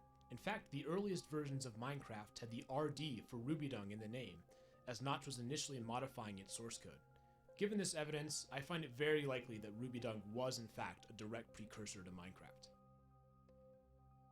Empty beta servers. Multiplayer has been in Minecraft since the pre-alpha versions. I have fond memories of playing on servers as a kid with my friends. I even ran one for a while. However, as time goes on and the game updates, people move on to new servers and different games. What about the beta servers? Surely many of them are either shut down with a dwindling player base or updated to new versions. But what about those that didn't? Are there old, abandoned beta servers that have no players but are still running? Liminal spaces that will forever be empty? A ghost town of a once bustling city? Honestly, this is one that's pretty hard to completely rule out. Sure, people who physically own server hardware are unlikely to miss that it's running Minecraft. However, I could see someone using their parents' credit card to sign up for a remotely hosted server before eventually forgetting about it. They'd never log on again, even though someone's still paying for it each month. The world sits and sits, forever, always there but never entered. Somewhere, at some IP address, this server exists. Game Mode 4. Minecraft has several game modes, including Survival, Creative, Adventure, and Spectator. Each of these alters the game in fundamental ways, and they serve different purposes. There's a console command which allows the player to change the mode. This is accomplished by typing /game mode followed by a number, 0 for Survival, 1 for Creative, and 2 for Adventure. Spectator doesn't have a number, but it would be number 3. So where is number 4? Well, it doesn't exist. I can't find any sort of lore or discussion about what Game Mode 4 might be, so this is the best I've got. It's not real, and it's not that mysterious. Villager News Real Broadcasts. Villager News is a series of Minecraft animations by Element Animation. It shows what a newscast would be like in a Minecraft village. It's humorous with inane logic and highlights the stupidity of the villagers. I think this entry is supposed to imply that these are actual broadcasts from Minecraft villagers. I'm not sure, but it's obvious that this theory doesn't have much going for it. Wither skeletons are dead Steves. This is another one from MatPat. The idea revolves around the ancient people who built the Nether fortresses.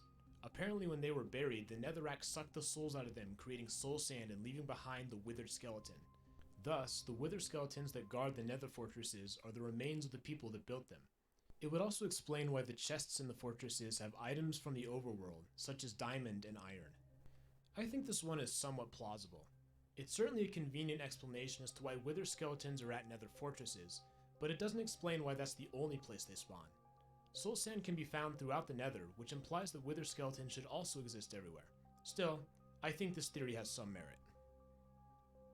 Secret launcher menu. I'm not quite sure what this is referring to. There have been multiple versions of the launcher, and if you run the current version in compatibility mode for Windows 95, it brings up one of the older versions. The only other thing that it could be is an Easter egg on earlier versions that would bring up a creeper face or a shrug emoji if clicked. None of these are really a menu though, so this doesn't have much going for it. Cave ambiance happens in real life. Minecraft has all these creepy noises that play when you descend into a cave. There are theories that compare each of them, including a particularly obtuse one that says that Steve is in a coma from a minecart crash, and the entire game is played in his head. In terms of real-life cave noises, I can't find much about it. Pawbob is a developer.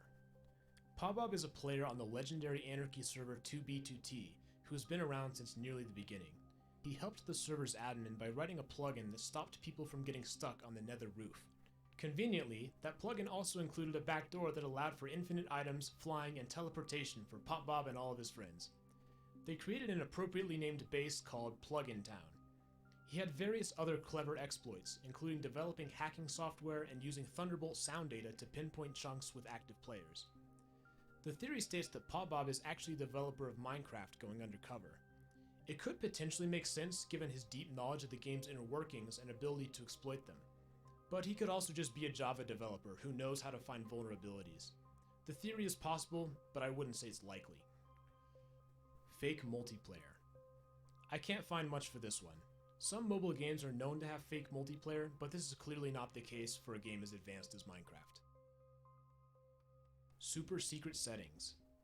Earlier versions of Minecraft included a super secret settings button in the options menu. When selected, it cycled through various built-in shaders. The button was removed by version 1.9. The moon is alive. The only thing I could find on this is actually the opposite, which is that the sun is dead. When Minecraft switches from day to night, the sun, moon, and stars move together, which is contrary to how it works in real life on Earth. The YouTuber Spumwack has a theory that says that the only way for this to happen is if the moon, sun, and all the stars are orbiting the Minecraft world. Supposedly a civilization in the far future detonated their old home and turned it into a star, before moving to the brown dwarf that was their dead sun. I think this just makes no sense with the context of the rest of the game, but the astronomy on Minecraft is certainly a bit strange. Hidden achievements. Minecraft does actually have a few achievements that are only visible once you get them. How Did We Get Here requires that the player have no fewer than 26 different status effects on them at one time. It's incredibly challenging and unlikely that anyone would stumble into this by accident. The 1.14 Village and Pillage update added a second hidden achievement called Arbalistic, where the player needs to kill 5 unique mobs with 1 crossbow shot. Steve's Spawn Egg. Spawn eggs are used in creative mode to spawn mobs on command. This one refers to a theoretical egg that would be able to spawn Steve. It doesn't actually exist in the game. It's interesting to note, however, that at one point humans could spawn naturally in the world. In fact, they were the first mob added to Minecraft. If there were spawn eggs at that time, then probably there would have been a human spawn egg. Inactive accounts. I think this one is similar to empty beta servers, but somehow less interesting. There are countless Minecraft accounts that are not being actively used. Not much more to say here.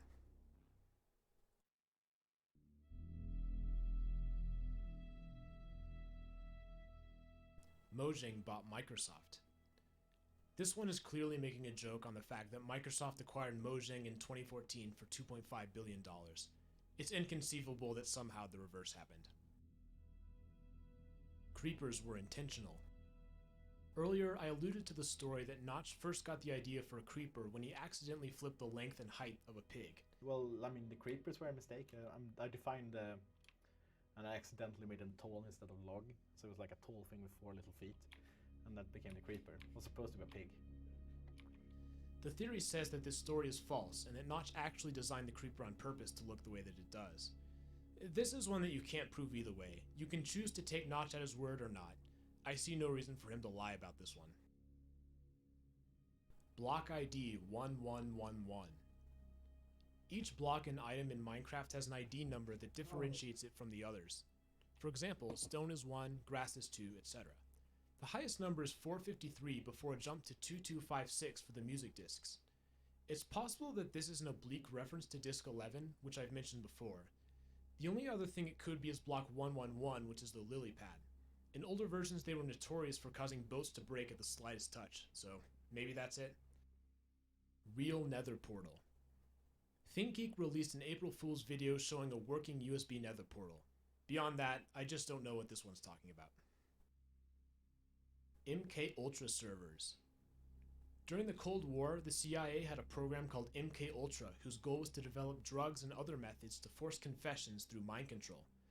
Although the program was shuttered in the 70s, this theory claims that MK Ultra still exists in the form of Minecraft servers. I cannot believe I just read that sentence out loud. Okay, it's not strictly impossible, but Come on. Really? F5 second person view. Pressing F5 switches the camera between first person, third person from the back, and third person from the front views. First person is viewing the world as the character, and third person is viewing the world outside the character. Second person is harder to think about, but it would be seeing your character from the perspective of another character. The only way this works is if we think of ourselves as in the game world, watching from our own perspective. But that doesn't work in the context of first and third person. TP at A, -666, Okay. -666, -666. The TP command with the @A flag would teleport all players to a specific location. Since players take damage quickly below Y = -64, this command would teleport everyone underneath the world and kill them. 666 is the biblical number of the Antichrist, but it doesn't seem to have any direct relation to you this getting into command, this Minecraft? since -665 or -667 does the same thing. Minecraft iceberg? Rana is Alex. A lot of people don't know this, but there were several humanoid mobs in the game during some of the in-dev phase in late 2009 to 2010. These included Beast Boy, A Different Steve, Black Steve, and Rana. They were all developed When by you a get person home, known are as you gonna Doc. play However, Doc's art style didn't some quite fucking match the rest Halo of the or game, what? and his mobs were quickly removed. Rana in particular lasted from December 23rd, 2009 to February 5th, 2010, which is by far the longest of the quartet. Eventually, Steve became the player skin we know and love today. It's not far-fetched to think that Rana eventually became Alex, as she was the only girl out of Doc's characters, and lasted far longer than anyone else. I think this one's plausible. Strongholds are generated using real building blueprints. Strongholds do have rooms that could exist in real life, such as libraries, prison cells, and staircases. Each stronghold is generated differently from the set of rooms and other components, so no particular stronghold is encoded specifically into the game. Thus, this entry simply isn't true. Let me see. Terrorist-made mods. Yeah, this one is possible. I'm sure some terrorist somewhere has made a Minecraft mod. I can't find any specific examples, but it's probably happened at least once. Renaming a pig to Mojang. There are a few Easter eggs that are activated by renaming certain animals to specific names. For example, naming a sheep Jeb causes it to cycle through colors, and naming any mob Dinnerbone flips it upside down. However, there's no such effect for naming a pig Mojang. Dr. Treyaris is a real doctor. Nice, Dr. Treyaris nice. is a character from the YouTube channel DanTDM. Is he played by a real doctor? Who knows? Text but this me doesn't have your much to do with username today's and game of password. Minecraft. Okay. Coldplay copied Fallen Kingdom. Fallen Kingdom is a Captain Sparkles probably do parody it of for you real Coldplay's quick Viva right La now. Vida. Coldplay's version came out in 2008, Fallen Kingdom in 2012. This one's just a joke. So, let me finish this player real quick and then Underneath I'll Jeb's I'll ponytail. to you. Alright? Jeb is one Alright. of the lead designers at Mojang who's famous for his long hair. I can't find any conspiracy theories about his ponytail. The Simpsons Skin Pack Controversy. Mojang released the Simpsons Skin Pack for the Xbox version back in 2015. The most controversy that I could find is that the skins are not in the blocky Minecraft style of other characters. There's a little bit too much detail in their models, and it doesn't quite fit. Beta Villagers. Villagers first showed up in the game in 2011 with the Beta 1.9 pre-release. They were initially called Testificates, although that moniker lasted only a week or so. They didn't do anything in beta besides live in the villages, and they actually had the same AI as pigs. There's really not much interesting here, but I'm sure a lot of people have forgotten that they used to have a different name. Craftable skins. This one simply isn't possible, although the player skin can be easily changed outside of the game environment. World-generated signs. There are actually a few cases where signs naturally generate. The first place is in the basement of an igloo, where arrows point to jail cells. They can also spawn in Taiga Village houses as part of a chair, although neither of these contains particularly interesting text.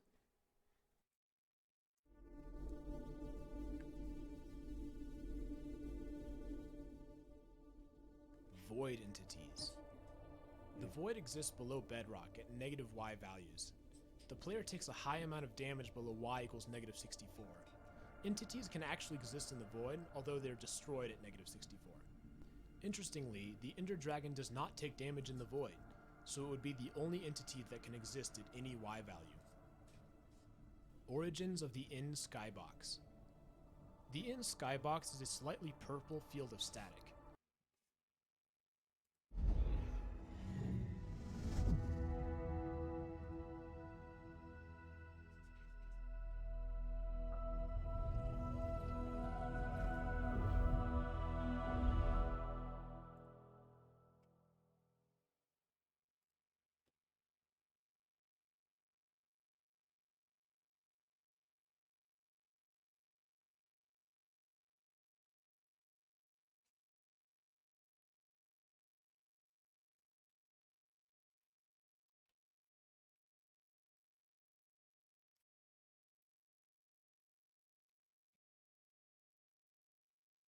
What do you mean going over the...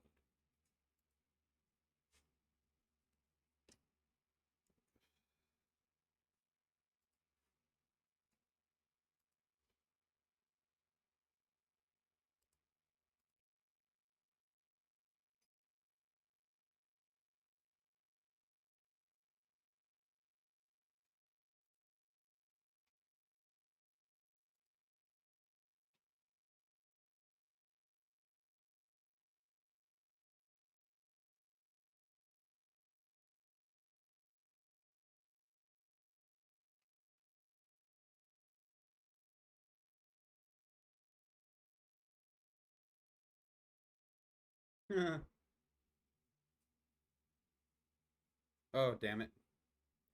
Might have to change that again.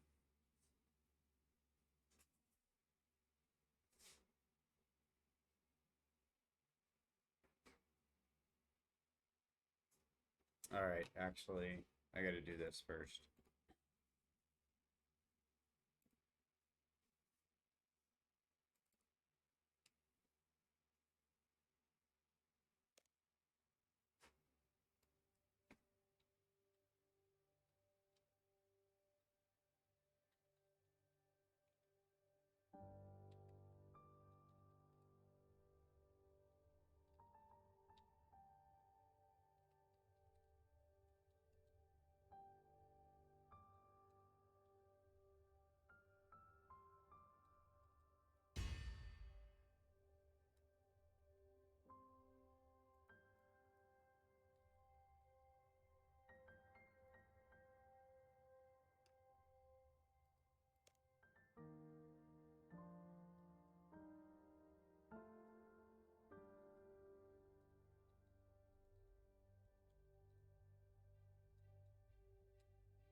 Yeah, I trying to log in to my brother's account real quick so I can help him with something.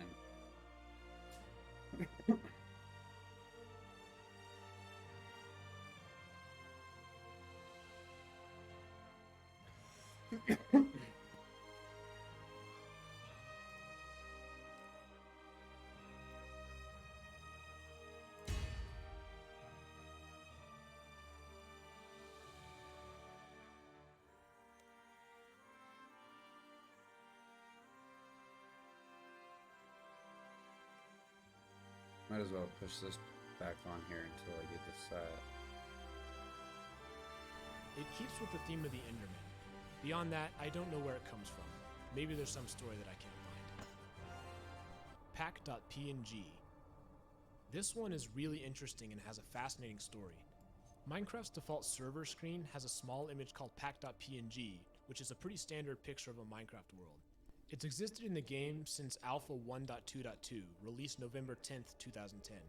YouTuber SalC1 began to wonder where this image came from, and he described in a video how he found no information during his initial searches.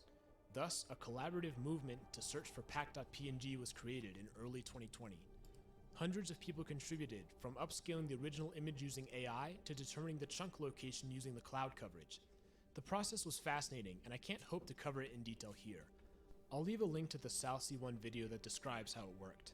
In September 2020, the search was completed, and the world seed and location of pack.png was finally found. It's a testament to the dedication and ingenuity of the Minecraft community that this was accomplished, and it resolved one of Minecraft's great mysteries. Pocket Edition tracks you. There have been some mobile apps that track users for advertising purposes, but Minecraft Pocket Edition is not one of them. Minecraft Earth, on the other hand. Steve's old hurt sound was authentic. Minecraft's earlier versions had a different sound for when the player was hurt.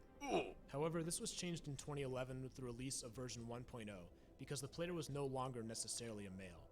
This iceberg entry says that the old hurt sound was authentic, made by somebody actually getting hurt. The original sound was from freesound.org and wasn't created by Emoji. I changed the title. I'm gonna help my brother real quick. He needs Fire Cake. The original one, the regular first one. Hypixel is a popular Minecraft server which allows He's people blind to join in the groups and left create eye, houses so on flying islands. it's kind of hard for There's him. supposedly rumors that actual cults are using this system, but I can't find any concrete evidence. It's possible though. The Bible predicted Minecraft. He got shot out when he was doing HVAC. No. A copper piece Ruben shot into his lives. eye, and in he Minecraft lost it. story mode, Ruben is an intelligent pig of Jesse, one of the main characters. In episode 4, he takes a big fall while saving Jesse. Later on, he dies, dropping a single pork chop. I did find some crackpot theories about Ruben still being alive, but these were all released before episode 5. This also doesn't really have to do with the base game, so I'm gonna move on. Enchantment Table Hidden Language. This one actually has some truth to it. The enchanting table runes are part of the standard galactic alphabet, which is from the Commander Keen video game series released in the 90s. This alphabet can be easily converted into the Latin alphabet. On the enchanting table, the runes spell out random words from a set list, although there's no connection between the word and the But he doesn't freaking Some of know these how words are to give me Lovecraftian his in nature, credentials but correctly, unfortunately, there's no apparently. deeper connection. Okay. Spectating Endermen. Console commands allow players to switch into spectator mode, where they can see the world from the perspective of any other mob. If you do this on an Enderman, the colors are inverted, which implies that this is how they see the world. A few other mobs have special shaders as well, including creepers and spiders. Captain Sparkle's Blackmail. I can't find anything on this one. Captain Sparkles is a Minecraft YouTuber, but I see no evidence of him being blackmailed. Craftable LSD. This might be a reference to the famous acid shaders, but no, you can't craft LSD in Minecraft. The Soul Sand texture. I kind of mentioned this one earlier, but the Soul Sand texture is pretty clearly depicting screaming faces or ghosts. The texture was actually changed a few years ago to make it more obvious. This could align with the theory that I mentioned that says Soul Sand actually contains souls, or it could just be a texture that's designed to look cool. Either way, it does exist in the game. Evoker chants I are think I know actual why. cult recordings. I think this one is unlikely because there's only one Evoker audio file that doesn't sound like a villager, which is the charming spell Preparation. It's possible that this is from actual cult members, but since there's only one reasonable candidate, it would have been way more work than it'd be worth to get real cultists. Someone is in the game files. Who is in the game files? Player data is stored in the game files. Maybe this is a reference to Herobrine or Entity 303? I don't know. The Nether is an accurate depiction of Hell. At one point, the biome ID of the Nether was That's Hell, why. and I knew Notch it. specifically I referred fucking to knew it as it. the Hell World. The Nether does have many similarities to the traditional Jewish and Christian Hell. A lake of fire, a place of death, and brimstone. I'm not sure I would say the Nether is an accurate depiction of Hell. After all, the whole point of Hell is that you can't leave. I think we can definitely conclude that the Nether was inspired by Hell, even if it's not an exact replica.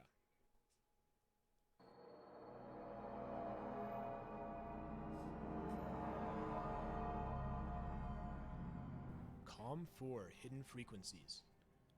Calm4.ogg is a music track that existed in Minecraft for just 10 days, from Alpha 1.1.1 to Alpha 1.1.2 in September 2010. The track was created by Notch himself. At about 1:36 in the song, there's a slowed-down version of someone saying Mojang specifications. Alright, what am I working with here?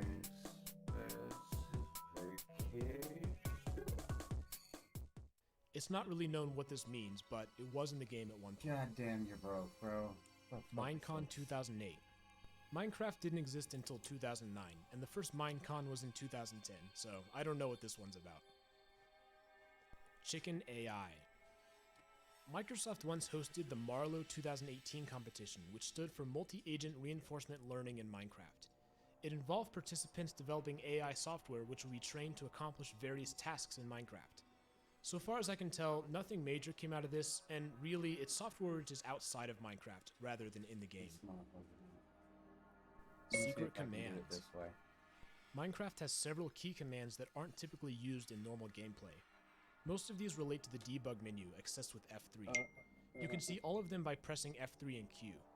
Some highlights include reloading all chunks, detailed item descriptions, hitboxes, and causing the game to crash. There are no secret console commands that I could find.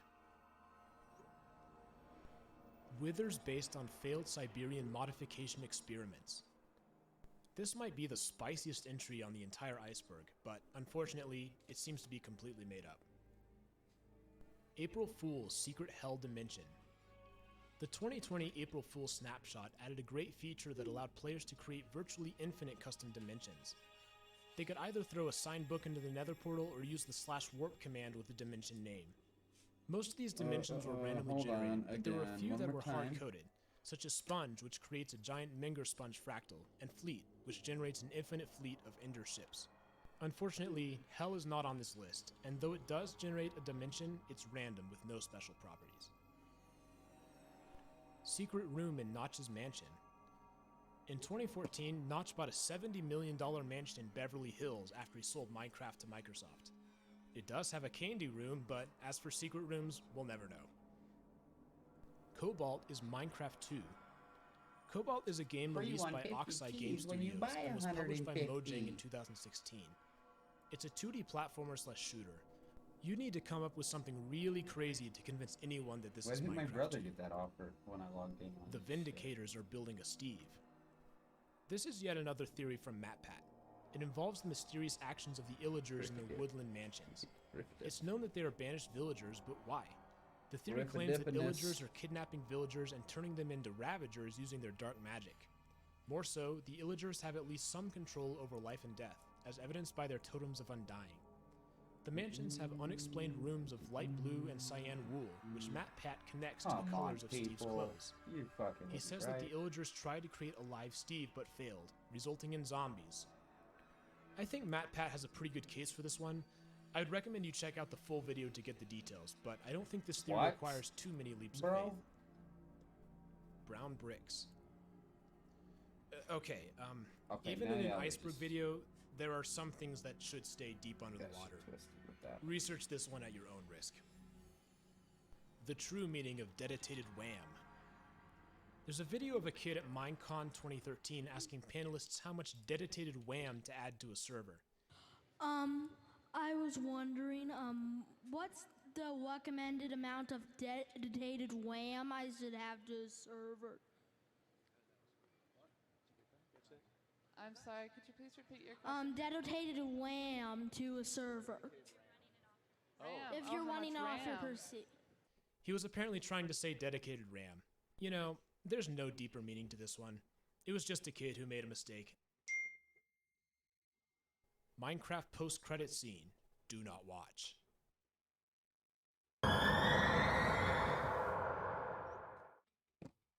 And with that, we have reached the ultimate depths of the Minecraft iceberg. Thanks to everyone who stuck around. I know this video is a little bit different than the videos I typically make.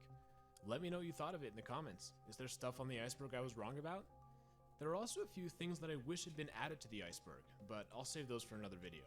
Many sources were used, as you can see, and I appreciate everyone who had the creativity to come up with these theories. One more thanks to Mish Cause for the video idea. This has been Retro Gaming Now, exploring the Minecraft iceberg. Thanks for watching and have a great day.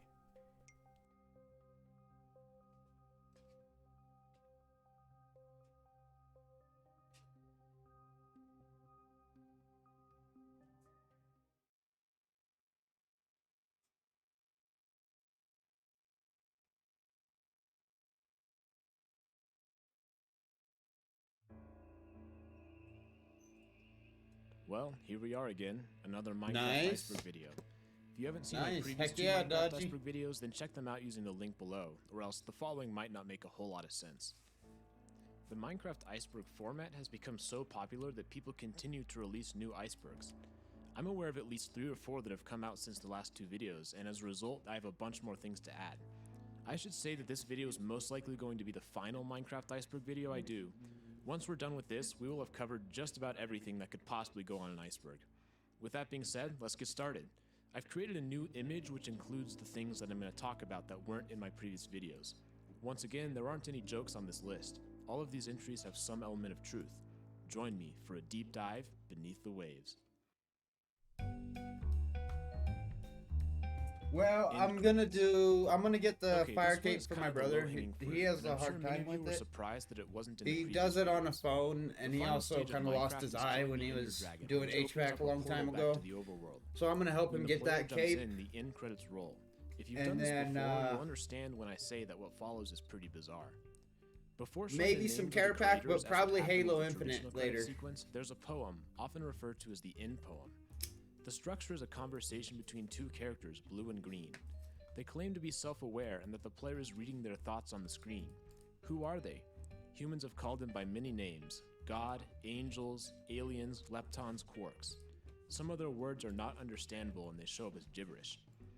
I These just gotta beings use figure the this metaphor out of real the game quick. of Minecraft being a dream. And and you they know extend how that hard it is metaphor to, into life to being a just dream. randomly hop on In an some account ways, you haven't perhaps, seen in Minecraft is 15 no years. less real than life itself. It's my brother's. Whether on a molten rock of the earth or the infinite flat world So of I haven't been- Minecraft, both are dreams. I haven't seen him The play on player it for a creates long meaning time in either, Minecraft. so. They can make whatever they want in the sandbox. Similarly, humans create their own meaning in the dream of the universe. The poem ends with a command: wake up. When I first read this back in 2012, I had no idea what was going on, and it felt very out of place. Why would a game like Kinda drink. Minecraft, that does almost all of its storytelling through background elements in the world, have such a long section of pseudo-philosophical text? It really felt like something out of left field, and A I'm rum not and sure I Coke would read be through nice. it again after the first time. I I think could there are use a one few of ways those to look right at now. this. First, you could try and understand the poem for what it is and the metaphor about creating meaning in a dream. I do think that what I said earlier is the point. Minecraft is not so different from real life. Another option would be to interpret the poem as an elaborate way of saying, stop playing the game and go do something in life, hence the wake up. At the very end, there's a famous quote about how future versions of yourself will be disappointed by what you didn't do. Maybe the message is that we shouldn't waste so much time playing games. So how should we decide the best way to interpret this? Examining the history of how the poem came to be will help. In 2011, Notch tweeted a call for a silly, over-the-top, out-of-nowhere text to be added to the end of the game. To me, this says that we shouldn't try to overanalyze how the end poem fits in with the rest of Minecraft. I think that it's there if you're willing to open yourself up to some philosophical ideas, but choosing to ignore it as I've usually done is also a valid option. Of course, there will be many people with many different ideas about this, so I don't claim that this is absolutely the correct way of looking at it. Lightning and mobs. Lightning has several possible effects depending on the mob it strikes. The charged creeper is pretty well known. This variant has a much more powerful explosion which can cause other mobs to drop their head in Java version. However, there are different effects for different mobs. A struck pig turns into a zombified piglin, and a villager becomes a witch. It also turns mushrooms back and forth between red and brown variants. If it strikes a turtle, it dies and drops a bull. Maybe we shouldn't think about where that bull came from when we use it to make stew. Lightning also has the chance to spawn a skeleton trap, which looks like a skeleton horse. When the player approaches it, lightning strikes, causing it to split into a few skeleton horsemen. It's possible to ride this horse if you kill the skeleton on top. It's already tamed. Hey, that's Joke good too. languages. I could be down with There are some of that several too right now, unconventional and honestly. joke languages in the language selection screen. There's an upside-down version of British English. I'm a little surprised this wasn't called Australian English. There's also Pirate Speak. Join me on a lonely voyage for a game of swashbuckler with no lifeboats. We'll make a crafting table and mine some pebbles to craft a pickaxe or rock. Watch out for that molten rock. We need to get orders of steel and make a cutlass and peg leg. Let's go sailing with your best matey on an oaken vessel. Another one is Shakespearean English. Join me on a soliloquy in an extra hot state. We'll maketh a crafts table and mine some cobble to cottle a stone spade. Our gunpowder casks shall clear the grainstone post haste. This alchemy table shall enable the creation of a potion or grounds forbearance. Alloweth us observe a music plate upon a music box and locate a mailed hauberk. Oh, but you just got There are some even more Kool-Aid. options. Hey, Fling on that- holes, I'm the drinking, Klingon uh, language from Star Trek, and Kinyas, Monster an Elvish Fruit language from Lord Pipeline of the Punch. Rings. It's There are like the also a few drink I always constructed languages, including drink. Lojban. English is a flavor of English with fewer borrowed words, and Esperanto was created Sorry, in the my late brain's in like 1800s 10 in different order to places foster right now. world peace and international understanding. If that doesn't interest you, perhaps lolcat is more your style. I can has friends. Reverse Easter eggs. In 2011, the April Fool's update added a naturally generated block called a locked chest.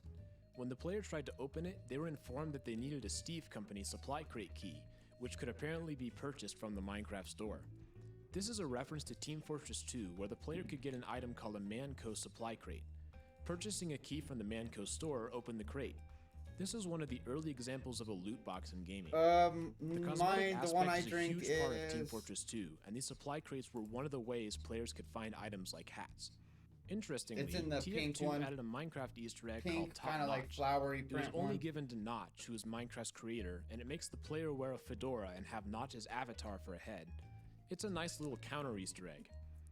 While we're Not on the that I'm subject, sponsored there's a by hidden them or pickaxe anything, in right? the Elder Scrolls V But, you know, Skyrim called the that's Notch what I drink. pickaxe.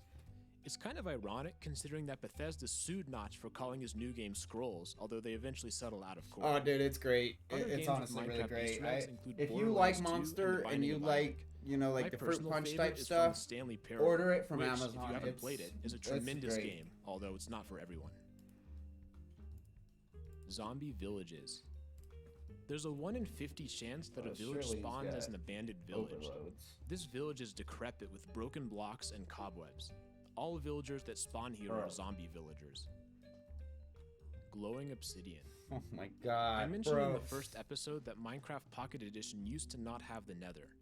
Instead, the player could activate a nether reactor. I am which trying would so generate a hard structure and to spawn pronounce pigmen that and various name. Hi, items. how are you doing? The reactor itself would eventually become glowing obsidian, which had a dark red tint. If it wasn't mined, it would eventually turn into Oh, regular that's obsidian. probably my brother. Glowing Right, obsidian that might was be my removed brother, with the nether I would reactor. assume. Mobs controlled by the moon. Yeah, that's my brother. A few mobs are directly affected by the moon. Slimes can spawn. You don't underground have in specific overloads. chunks called slime chunks. That's which a huge constitute problem just a here. tenth of all chunks. However, they also spawn above ground in swamp biomes. The phase of the moon determines the likelihood of them spawning. They spawn most often during a full moon and never during a new moon. This guy. As the moon becomes fuller, skeletons and zombies You need are to more do likely to herb spawn lore. with weapons or armor. It also You increases need the to do- potential enchantment level of their gear. Spiders are also more likely to spawn with status effects, such as invisibility. herb lore, bro. Finally, during Let's- a full let's see moon, here. half of all spawned cats are black.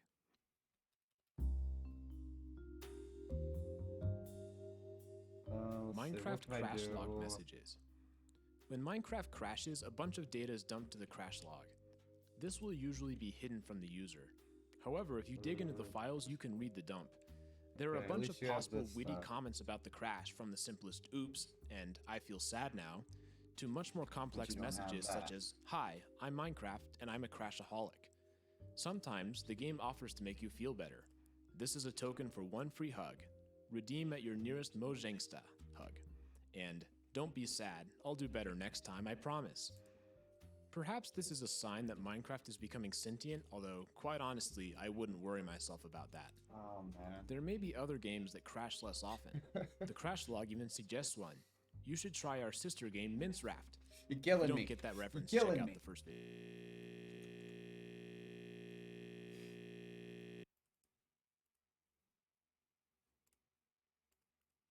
What I like about this Easter egg is that most people won't ever see it, especially since crashes aren't supposed to happen. don't have room in your But when it does occur, sometimes all you can say is, well, this is awkward. Hidden Nether Portal. The Legacy Console Edition of Minecraft What comes the with a hell? tutorial world. There's a do you castle have and in your several bank other that I interesting can't places to even- explore. There's also a giant Minecraft logo in the sky. If you travel up there, a hidden nether portal is deep inside. It's not that creepy, but it's a cool little detail. Alright, the first favor World we're gonna do here The Farlands were removed from Java Edition is after we're gonna beta go to 1.8. trainer. They were replaced by the world border and world boundary. The world border is a giant striped wall that the player cannot walk Trying through. to put stuff in However, your there are a bank few ways to so I get to the can other side, the get my easiest being an inventory ender together pearl. here. But you won't get far. If you're playing survival, you'll take constant damage. There's also an invisible wall a few blocks outside of the border that cannot be passed I guess without I the could've use of done it in the hacks. bank And if you go in far enough out, 2022. chunks just stop generating. Endermen in all 3 dimensions. There are a lot of strange things about the Endermen. They're arguably one of the most Clean this mysterious shit of all the mobs, as they're Bro. large and vaguely humanoid. This is all although with junk crucial in your bank differences. right here. You don't need They're any one of of the this. few mobs This that can isn't teleport collector's naturally, items. the only This other mob isn't- being the shulker. I'll mention this because I know someone's going to bring it up, but tamed animals can also teleport to the player. However, I don't see this as natural teleportation, rather it's a mechanic to make the game more playable. Endermen also hold the distinction You of can being get the that only back mob that can spawn easily, in all that 3 back dimensions. easily. We can break this down pretty easily. It's obvious that the Quest end is the items home you of the can get Enderman. back I mean, just anywhere. look around, You it's can all you just see. reach right here And the and grab dimension it name is out of End for crying out loud. the So we can assume that all Endermen come from the End. To get to the overworld, perhaps they were able to make a portal. The technology clearly exists in the Bro. End, although it seems that the Ender Dragon is guarding the exit. However, the fact that End ships have dragon heads imply that sometimes the dragon dies, and some of the Endermen leave for the overworld using the newly opened portal. The Nether is harder to explain. Although obsidian exists in the End, Endermen are incapable of picking it up. And it wouldn't matter anyways, because a Nether portal cannot be lit in the End. So the only path to the Nether is through the overworld. The ruined portals scattered about imply that at one point there were many connections back and forth, and the Endermen could have simply used these. Another possibility is that some Endermen can teleport across dimensions, although there's not really any evidence for this. Enderman If sound. you want that magnet, While we're on the topic, This the motherfucker. Endermen have some interesting sounds compared to other mobs. Many of their ambient noises sound remarkably similar to human language. I can't believe you think that magnet. Even villagers, which are another humanoid mod, don't have sounds like this. The implication Here's where is you get that Endermen magnet. are the most similar mob to the player. Here's where you get They're that also magnet. the only mob that can build structures.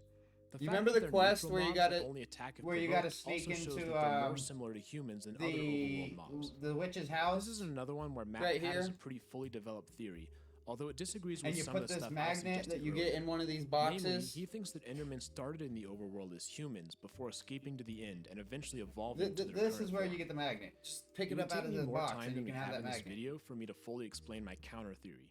Maybe I'll make it a separate video if you guys are interested. Ghast sounds. Speaking of sounds, the Ghast is another enemy with some unique noises. I mentioned in the last video how they have an unused affectionate sound. Check out the card above to learn about that. It's The Ghast somewhere in sounds this actually came quest from the cat line. of You can just C418 come back who and get composed the the cat, music. get it right back. In a Reddit It's just a AMA, he magnet. said that his cat has this interesting behavior of sounding very human if you disturb him while he's sleeping. It just so happens that a microphone was next I'm to a him when he huge complained. collector, trust me. Listening from But that perspective, magnet the noises is really just do for this sound like a quest cat. here. So Some right here people is have where you put theorized that The magnet Ghast itself has a secret cat connection, but I just don't see it. on this door, It doesn't seem and, like and the it real-life cat noises takes were the key recorded from the with lore mouse. in mind. Removed C418 tracks. The two main Minecraft soundtracks are Minecraft Volume Alpha, released in 2011, and Minecraft Volume Beta, released in 2013, both I by just needed a couple C418. spaces. Don't worry. Nearly all the tracks in Minecraft come from these two albums. However, what's interesting is that there are some songs on the albums that do not exist in the game. In fact, there are quite a few of them, 15 across both albums by my count. It's a little strange if you think about it. Why call it a soundtrack if so many of the songs aren't even there? The explanation is pretty simple. And what did you say C418 about the explains, skilling "I outfits? like You to can add more literally stuff just the go to songs that are in Django the game in your because I feel like bank. players are probably not as interested in buying music And that's get already it. in Like the game. any bank So that you go to, extending the you can album get into these a more items back. cohesive piece that can be More played on its own storage, feels better than just taking all the and sound then files and slapping access them your onto player an album. house.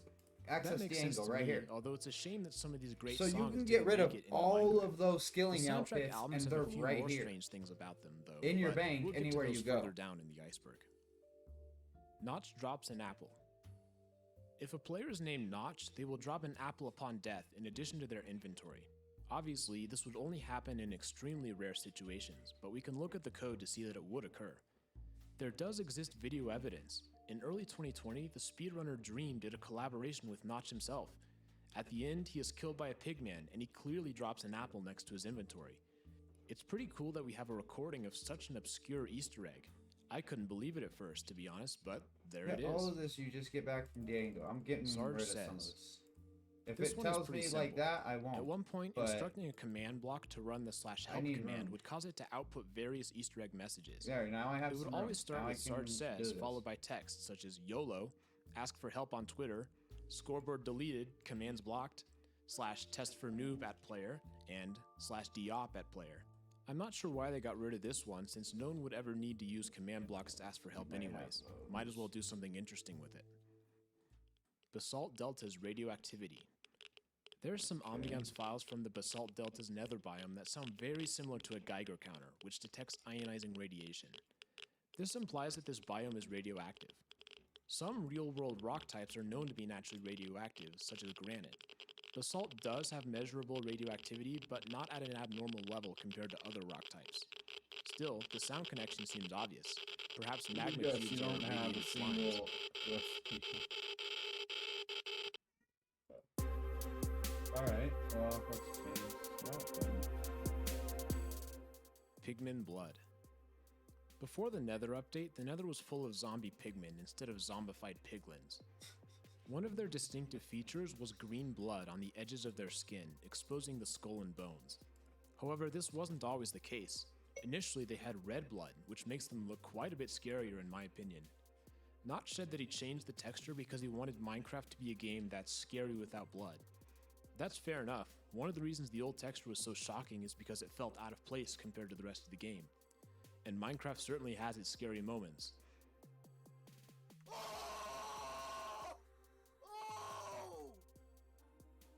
Old water physics. This one's not so much creepy as it is strange. Nowadays, water has a limited reach.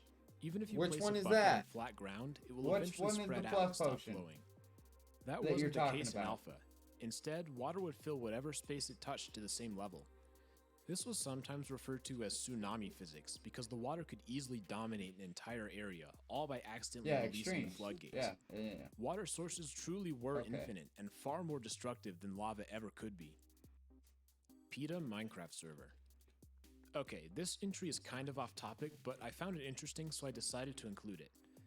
PETA, or People for the Ethical Treatment of Animals, is an animal rights advocacy group that sometimes uses controversial tactics to get their message across. can't brew In if you don't 2014, have they opened a overloads, Minecraft server as an so- animal utopia, where no animals, not even digital ones, could be harmed.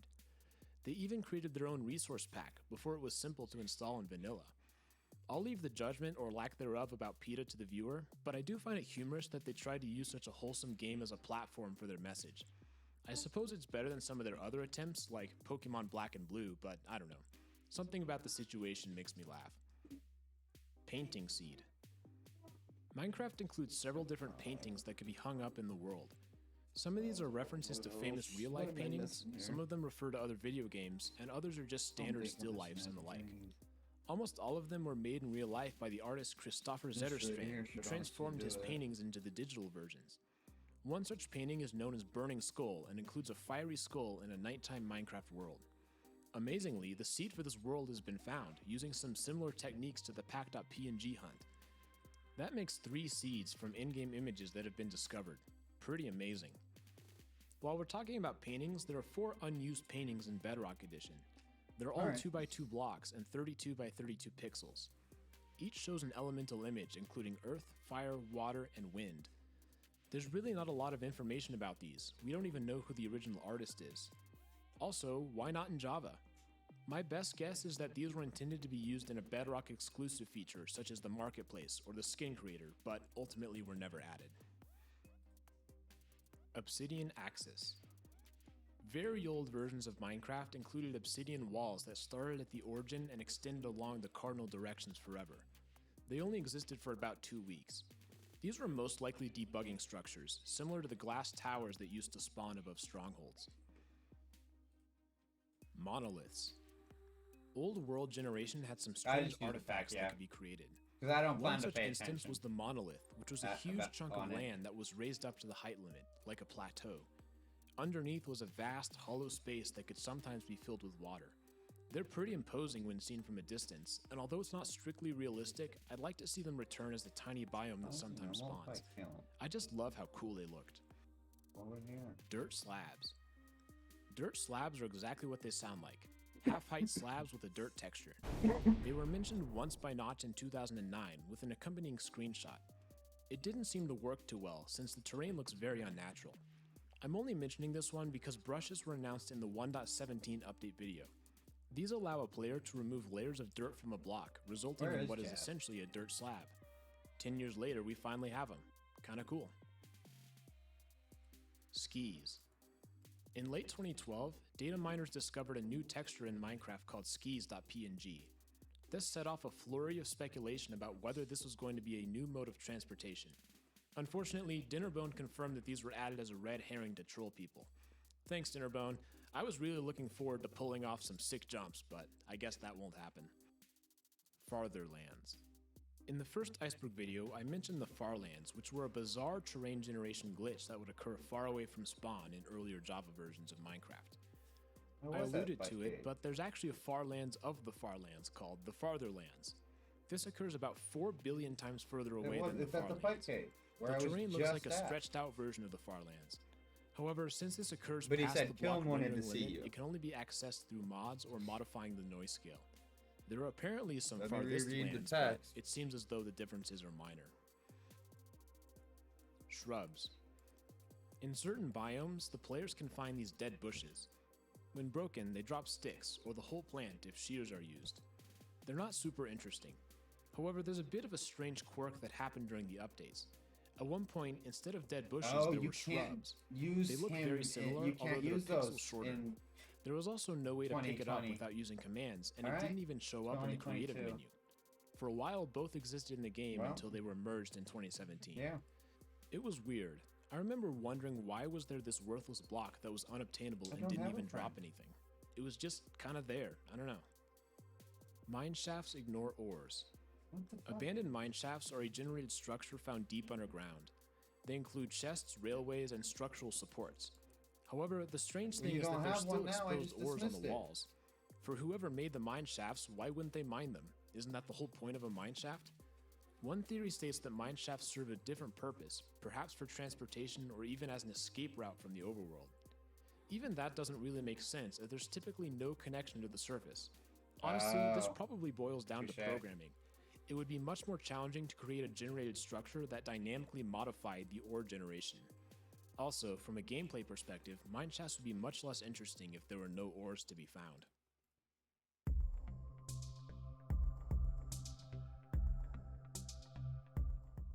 Minecraft China Appeasement.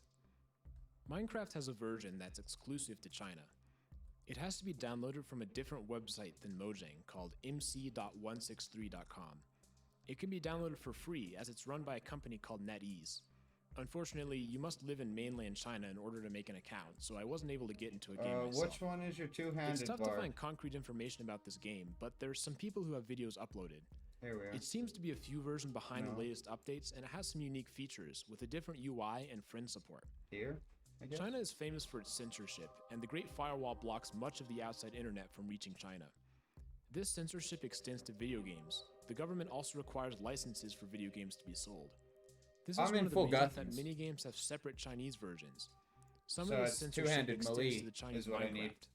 Certain words are banned, turning into stars in the chat. These include typical curse words, 14? but also political words, such as the president's name. That's your double, yeah. I don't know for sure I if this need is server side or client side, but either way, this, even Minecraft is not this free one. from Chinese censorship. 5. Some people have also theorized that the Got reason that thins. dolphins were not made rival Barrow's is to armor appease back in the China. day, how it healed you when The you Chinese fought. river dolphin Got is a thins. critically endangered species that garnered international attention from a campaign to raise awareness. There are so few of them that they were declared extinct until a few more were discovered.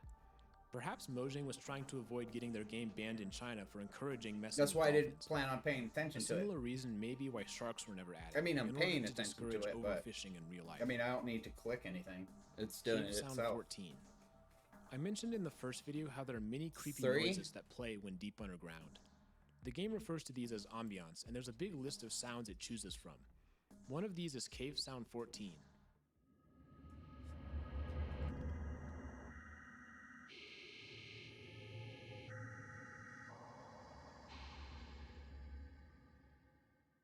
It sounds otherworldly, like a strange computer noise. We can look at the spectrogram in the same way that we did for Disc 11. The result is a creeper face hidden in the audio. I don't think this has any deeper meaning besides it being an Easter egg. Villagers were pigmen. Before villagers were implemented, they were apparently planned to be pigmen. Notch posted on Twitter that it was very likely that the townspeople would be pigmen. Of course, that didn't happen. They were eventually implemented as zombie pigmen until the Nether update where they were replaced with piglins. Minecraft 4K. No, this isn't a high-resolution RTX Minecraft. In fact, it's quite the opposite. Minecraft 4K is a version developed by Notch in 2009 for the Java 4K contest. The goal was to write a game that was less than 4 kilobytes in size. It's obviously pretty limited with no UI and a small world. Still, it's playable and you can download it using an archive link in the description. It resembles very early versions of Minecraft, and it's pretty impressive if you ask me. Hell World. You'll still take damage here, though. The two main world types are default and I mean, maybe Superfly. not. Java includes several I just more, figured such as Gustin's will be Amplified, better. large biomes, and single A lot biome. easier. Caves spawns the player deep underground with an impenetrable bedrock sky, and floating islands is the closest we've got to the sky dimension.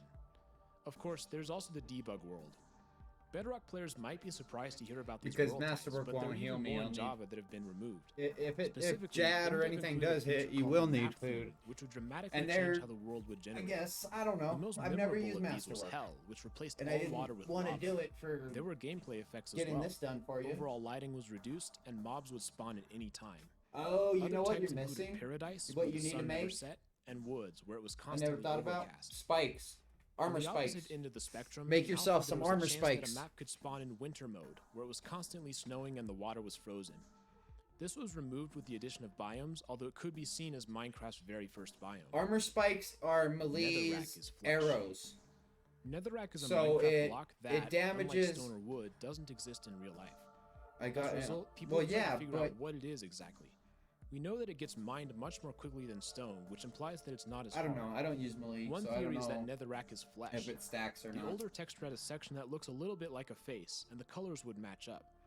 However, that was removed with the texture change. Even so, one could still argue that it looks like flesh. Although Netherrack was initially called Bloodstone, I don't think there's a lot of evidence nowadays. First, it can be smelted, creating a nether brick. Flesh wouldn't react in this way.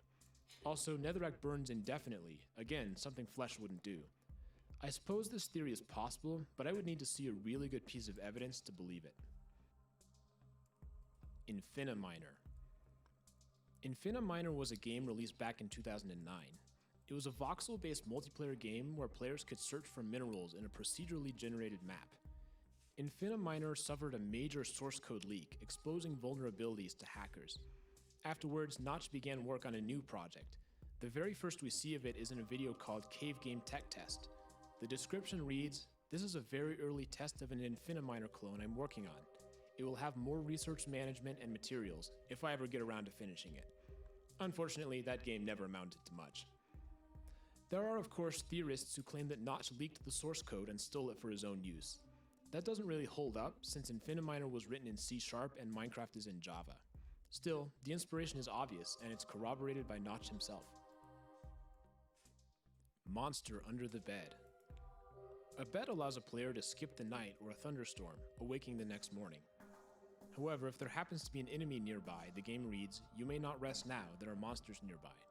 Yeah, those Nowadays, codecs once the are player falls expensive, asleep, though. they are safe for the night. That wasn't always the case, however. In Beta 1.4, a player could sleep at any time. These right here are expensive. A sleeping player in an Not a lot of exposed people area have could them. suddenly be I awoken only in the have the middle of the magic night by one. a skeleton or zombie. This is akin to the monster under the bed. Once you go to sleep, it comes out to attack you.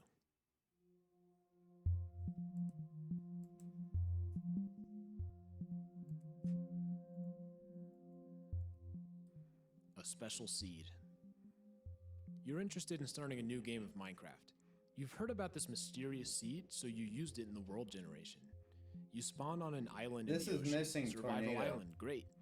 But there are no trees, so you start swimming until you find a This, small I think forest. 5 is most You optimal. get some wood, make a crafting by table, looking. and make a boat, sailing to the mainland. After a while, you begin to build a house, and before you know it, you've completely Pretty sure forgotten this that is you more used a optimal. special seed. The game continues as normal, and you enjoy yourself as you build a new world. And that's maybe the creepiest Tornado's thing a about huge this seed. deal when you're doing. Most people will never discover its Yeah, secret. that's number 5. Had Most tornado. people will never realize that deep below the surface, something But strange when you're is fighting happening. multiple stuff, Even in tornado's a creative, huge it's hard deal. to see. But once we switch to spectator, the secret of this world is revealed. Deep beneath the surface, Tornado's there's a bizarre huge system deal of no repeating matter what, caves. 'cause you put 'em on, The same um, patterns repeat over and over. Pretty sure forever. you get them on dual wheels. This is one of a series of seeds with this type It's of property. and then that It becomes was first super discovered strong. by a YouTube channel called Azalef as a seed with infinitely many repeated mine shafts. The reason for this has to do with how random number generation in Java works. It's Yeah, not I truly used to random, use but Mass rather Sword Spear. pseudo-random, which means that numbers will eventually repeat themselves. Couple This seed times we happens to used it accomplish that on the till- x-axis. till I There's also figured a out seed which Mage does was this just on the stupid. z-axis. Overpowered. Furthermore, there's a great one that works on the diagonal in the overworld, which is probably my favorite of the bunch. A great video by Matthew Boland explains how this works. There's a lot of depth with regards to the technical side of Minecraft, and seed hunting / exploitation is a huge part of that. 72 Dakwa accounts. NameMC is a database of Minecraft users. About a year ago, it was discovered that there were 72 accounts with the name Dakwa. This is obviously pretty bizarre. Minecraft usernames are unique, so multiple accounts can't have the same name, much less 72 of them. There were many theories as to what these were. Did 72 people make an account at the exact same time? Was the database showing deleted accounts? A plausible idea was that Dakwa stood for Developer Account Quality Assurance and that these were Mojang accounts. Up until very recently, that's what I had assumed. However, a comment on my channel led me to a video which offered evidence I hadn't seen before. As you may or may not know, initially, buying Minecraft gave the player a Minecraft account, and they would sign into the launcher using their username. However, in 2012, all new accounts became Mojang accounts, and the players could migrate their old Minecraft accounts to Mojang accounts. In 2018, Mojang accidentally deleted about 100 Minecraft accounts before they were migrated. This freed up the usernames for Mojang accounts. When the error was discovered, the deleted accounts were reinstated. However, some players had used the same usernames to make new Mojang accounts, resulting in duplicate account names. That's one of the reasons that some names have 2 different accounts. However, this mystery is referring to 72 duplicate accounts, all with the name Dakwa. A YouTuber Nice. called the Yeah, it Mr. is Epic fast. believes he has found Especially the if answer. you use Canon. He was in contact with the I owner use of the Dakwa, upgraded who Canon explained his process. anytime I do If you Slayer. spam the Minecraft account creation with a gift code, such as from a physical card, It's called a multiple siege. accounts of the same name could be created. The owner of Dakwa claims that he was the one who did this to create the duplicate accounts. However, the exploit was patched and the duplicate accounts were then removed. Do I believe this? The Mr. Epic claims to have evidence, and it seems plausible enough to me. However, I'd like to talk to the owner of Dakwa to get some more information. If you're watching this, comment or send me an email. Let's get in contact. Tend to the Sea. Tend to the Sea was a game that Notch began developing as a successor to Minecraft. The premise was that astronauts in the 80s went to a spaceship to hibernate for a few years. However, due to a bug, the computer woke them up after 281 trillion years. This is OX10C in hexadecimal, hence the name of the game. The gameplay was going to have some very interesting ideas. The game was in first person and had some shooter elements. The ship had a 16-bit computer on board, and players could use it to write programs to control various elements of their ship. The game could also be played in multiplayer, and players could find others and fight or trade. Additionally, Notch hoped to eventually add planets that could be explored. Watching videos of the game, I start to get pretty excited. It's a really cool idea that I think has a lot of potential. Unfortunately, Notch paused development in 2013, citing a creative block. This was right around the time he sold Minecraft to Microsoft for $2.5 billion. A tweet by C418 confirmed Tend to the Sea's cancellation. My best guess is this has something to do with his depression from his sudden fame, which I talked about in the last video. He has several tweets that mention these struggles. Speaking of his tweets, Notch's tweets. Notch has tweeted some opinions that have been controversial. This includes topics such as gender relations, sexuality, and race, all topics that have had an increased amount of discussion in recent years. There are many people who have a negative view of Notch. Microsoft has sought to I'm distance sure themselves, that setup removing would've references killed to these him from things the so splash fast. screen and declining to invite him to Minecraft's 10th anniversary event. But Droopy likes your face. eh, Droopy likes I your prefer face is a another track guaranteed from than Minecraft Volume Alpha that is not you know, included in the maybe. game. It starts out as a pretty normal song, Because I'm but not as worried it about continues, Jad's strange fair vocal noises flicking. are heard I in the can do background. that with Cake.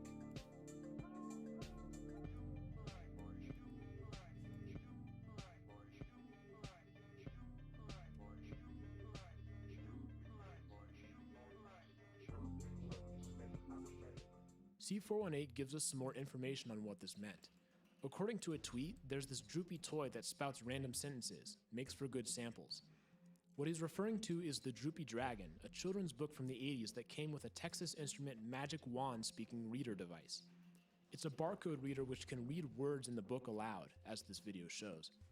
Goodbye. I am your magic wand reader. Come read with me. The people watched and were amazed. I'm a big truck, not a little truck. C418 used these samples in the track. This is pretty obscure, and I'm not sure we would have figured it out if it weren't for the song title and his helpful tweet. Air.ogg. I mentioned the Infinity update in the first video, which was an April Fool's update that allowed players to travel to infinite dimensions. Some of these dimensions were named and had specific generation rules. Oh, Players you do have quickly that down identified right. 42 of these. However, it soon came to light that Bach, the creator of the snapshot, had actually coded 43 hidden dimensions. On a Discord chat, he gave out a few hints, including the fact that the name was not a single word. Then, he released a link to a mysterious sound file from his website called air.ogg. Take a listen. Yedina, Deviate, Null, Devas.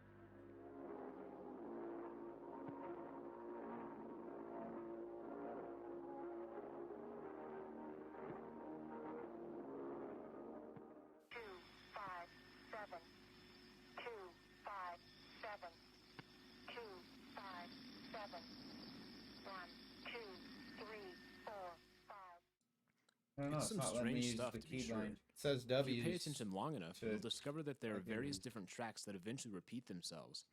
One such track begins with the Minecraft music we know and love, Whatever. followed by something that's a little bit less welcoming.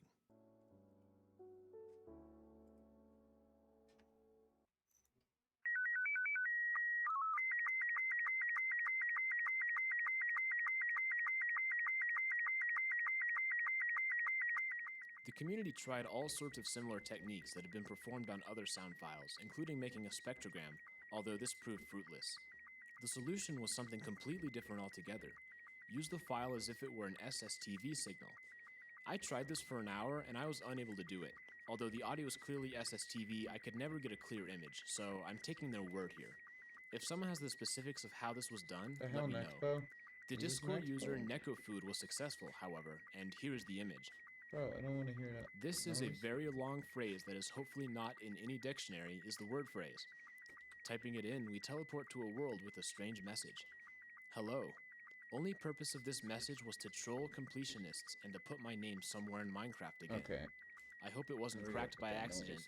It was obviously supposed to take more time than other phrases. I don't want to change it Written because Lee during might be Time of watching Plague it. by Bach. Yes, lowercase because symmetry. All these worlds are yours except Europa. Use them together, use them in peace. Europa, the moon, sold separately. This may just be the most interesting Minecraft Easter egg yet.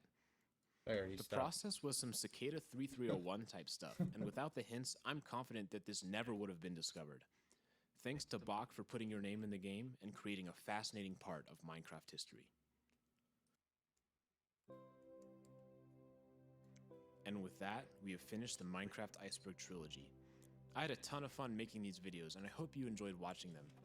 I'm still deciding what to do next, but I think that there were some items on these icebergs that have so much to them that they deserve a full-length video. No. I thought it might be interesting to start a series So, called yeah, Deep you are Dive, hearing with videos such as a deep thing. dive into Herobrine, or a deep dive into the April Fool's updates. If this is interesting to you, let me know. Or if you have other ideas, I'd love to hear them. Thanks for watching this video, and have a great day.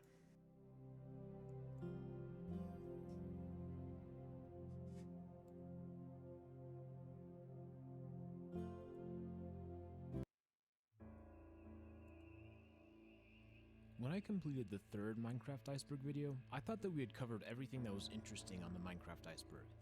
I felt pretty confident that I'd seen everything and that I would not need to revisit the series. That is, until a user named The Logical Mind posted a new Minecraft Iceberg on Reddit. And this iceberg was so big, so detailed, and so rich that I realized just how little I knew about Minecraft. Suddenly, I knew that my job wasn't done. I had to make a fourth video covering this, and an overwhelming majority of you agreed. So, like previous videos, I've created an iceberg using new entries, which I'll explore today. There's still so much left for us to discover. I also want to give a shout out to a member of my Discord, Valentino, who was instrumental in helping me with this video. He's also working on a more extensive iceberg in a group called the Minecraft Iceberg Group Chat. The amount of stuff they've discovered is ridiculous. Even with this video, I won't get to all of it. So if that's something you're interested in doing, join the Discord and connect with them. I'm sure they'd love the help. I should say that if you haven't yet, you will definitely want to watch the first 3 Minecraft Iceberg videos. I will only be covering new things in this video, so if you want everything, I highly recommend you check out the first episodes. Once again, this iceberg only has real entries, no creepypastas or urban legends. Oh, 'cause it's I'm excited to get going. Join me for a dive beneath the waves.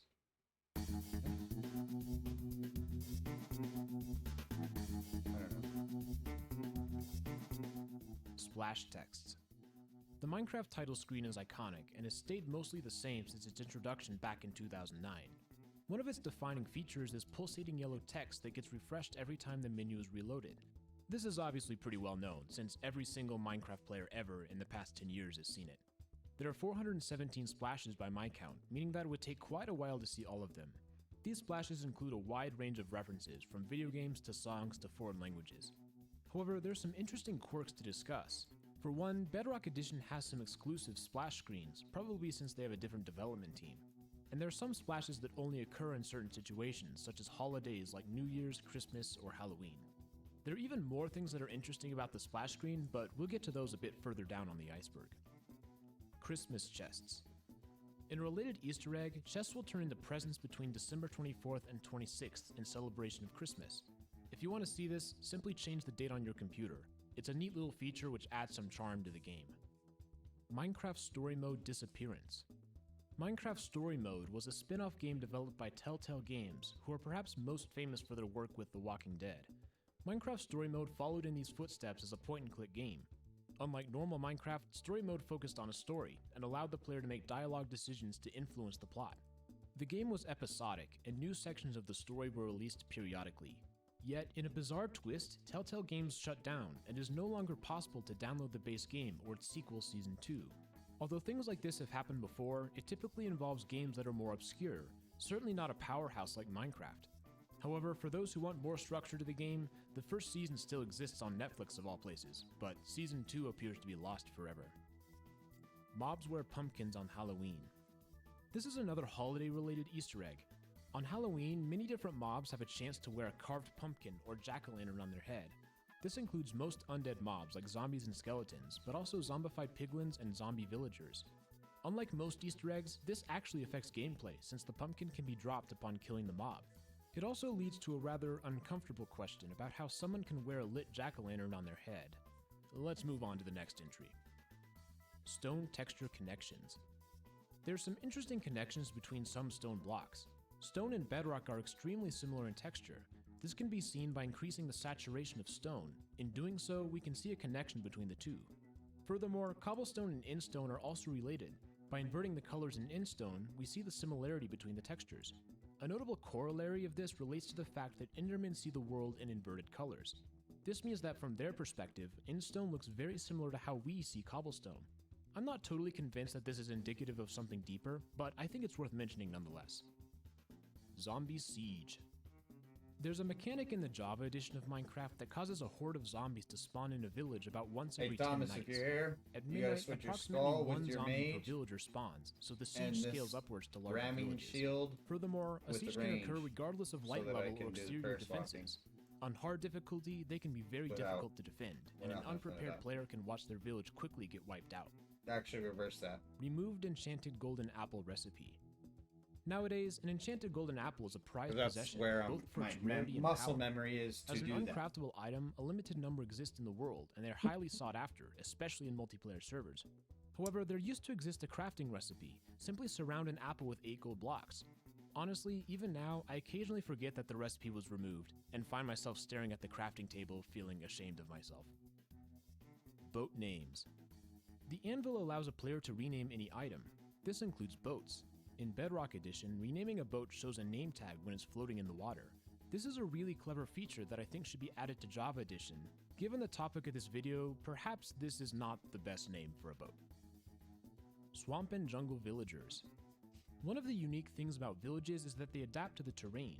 Plains, desert, taiga, savanna, and tundra villagers all have different houses and different clothes to reflect the specific challenges of their environment. But there are actually 2 more outfits that are unused. This includes jungle clothes and swamp clothes. They can be seen by summoning a villager into these biomes. The existence of these skins implies that jungle and swamp villages were at least considered in development, although for whatever reason they were never implemented. It's unfortunate. I would have loved to see what they could do with a jungle village. 10 Years Cake. The 10th anniversary of Minecraft had a special celebration. As part of the festivities, Mojang added a feature where cakes would have a large number 10 above them, presumably similar to candles on a birthday cake. Obviously, this was a one-time event, but perhaps something like this will show up again during future milestones.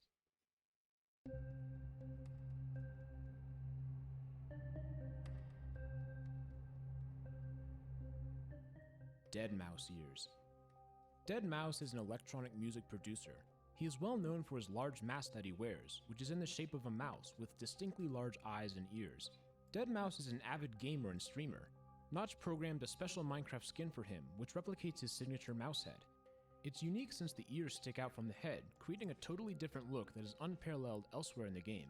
Although it doesn't seem like Deadmau5 still plays Minecraft consistently, this is nonetheless a cool quirk to Minecraft's history that still exists today. Full block chests. Chests in Minecraft are not full blocks. Instead, they are slightly smaller than the standard size. This was not always the case. In older versions of Minecraft, chests were full size, a shape that seems pretty uncomfortable in the modern context. Southeast Rule. Throughout its history, Minecraft has had some events and blocks connected to the cardinal directions. The main place that this shows up is in Rails, which prioritize connecting to other rails in the south and east directions over north and west. Similar rules show up in a wide variety of situations. For example, the break pattern is always the same, which allowed for navigation in times before easier methods were added. Furthermore, all manually spawned mobs, including the player, begin facing south. This most likely boils down to a technical concern. The game has to have some priorities, so they probably just picked something. Painting contains wither. Minecraft's paintings are a really bizarre part of the game. Who made them? Was it the player or someone else? Although I've talked about the paintings in previous Iceberg videos, one interesting thing to note is that there's a painting with a wither in it. Compared to the rest of the images, most of which are decorative or realistic, it's a little out of place to have a painting that explicitly shows a gameplay mechanic. Yet that may be the very point, a subtle hint to the player about how to spawn one of Minecraft's 2 bosses. Mobs on chiseled blocks. A related entry is that many chiseled blocks are engraved with the shape of a mob. Chiseled sandstone shows a creeper, and chiseled red sandstone has a wither. Chiseled polished blackstone has a pig nose, presumably referencing the piglins. Chiseled nether bricks have a skeleton skull on them. Although it's more subtle, chiseled quartz blocks appear to be engraved with the face of a guardian. The only block that does not follow this pattern is chiseled stone bricks. Yet nonetheless, I do think there's symbolism. To me, the pattern looks like an Eye of Ender, a logical connection since the blocks are most commonly found in strongholds. This is just speculation though, so I could be wrong about this. Secret Woodland Mansion Rooms. Woodland mansions are one of the most unique generated structures, both because of their large size, their extreme rarity, and the variety of rooms found within. These mansions contain even more secrets. Hidden within the walls, there are several special rooms that can spawn, sealed off from the hallways. They include an attic, a spider-infested area, and structural supports. But then there are some that are harder to explain, including a glass case filled with lava, an obsidian sphere, and perhaps most interestingly, an in-portal replica made of wool. This last room is extremely rare, so rare that I wonder if it's an Easter egg. The meaning of these may be hard to understand, but if you're interested, I have a theory where I talk about several of them. Regardless, these rooms are places in Minecraft that a very few percentage of players have seen in a survival world. Java Edition Beta 1.8 Pre-Release 2. There was a version of Minecraft that had a winking face emoticon in the official title. I really don't think there's anything deeper beyond that, it's just a fun little Easter egg. Minecraft Edu. Minecraft Edu was the precursor to Minecraft Education Edition. Released back in 2011, the version included several features designed to facilitate a learning experience. It was the very first time that several special blocks were introduced in Minecraft, including border blocks and allow and deny blocks. Minecraft Edu was eventually acquired by Mojang and was discontinued and replaced by Minecraft Education Edition. This is one of the weirder historical oddities, and if someone has the files, I would love to spend some time tinkering around in this. Desert Pyramid Terracotta Symbol. Desert pyramids are a fairly common appearance within deserts, and they're probably the most well-known generated structure behind villages. There's a TNT booby trap at the bottom, which I guarantee that you will only fall for once in your Minecraft career. The exterior of the pyramid contains a pattern of terracotta embedded in the walls. This appears to be a reference to an Ankh, which is an ancient Egyptian hieroglyph representing life. Is this telling us something deeper about the nature of these pyramids? Perhaps, but if not, it's a cool little reference. Debug.png. Minecraft includes two debugging textures called debug.png and debug2.png. The purpose of these is probably pretty obvious, but it's worth bringing it up since the texture seems so out of place compared to the rest of the game. At one point, it was possible to see this in-game by pushing a bubble column with a piston, but beyond that, its purpose has been restricted to helping with development. Text emoji. The Minecraft font is pretty bare bones. Although the player can type emojis, most will show up as an empty box since the symbol is not defined. However, there are a few emojis that do work, and they render themselves with a Minecraft flair. It includes an axe, a pickaxe, a fishing rod, a sword, a trident, a bow and arrow, and two potions, one for the regular potion and one for the splash potion. Shovels and hoes do not exist for the simple reason that there are no emojis for these symbols. Nonetheless, it's a cool little detail that allows players to add a nice touch to their signs and names.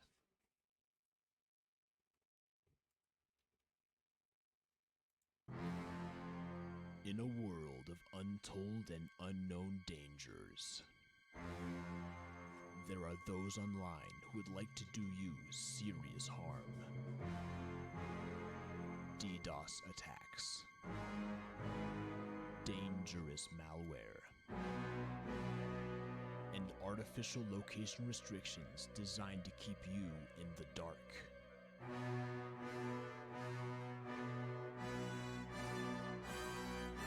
When all else fails, who can you call? Who can you trust? I trust NordVPN. Nord will give you the protection you need at a great price. Go to nordvpn.com/retrogamingnow or use the code retrogamingnow to get a 2-year plan with a huge discount, plus 1 additional month free. Don't be insecure. Get NordVPN today. This video is sponsored by NordVPN.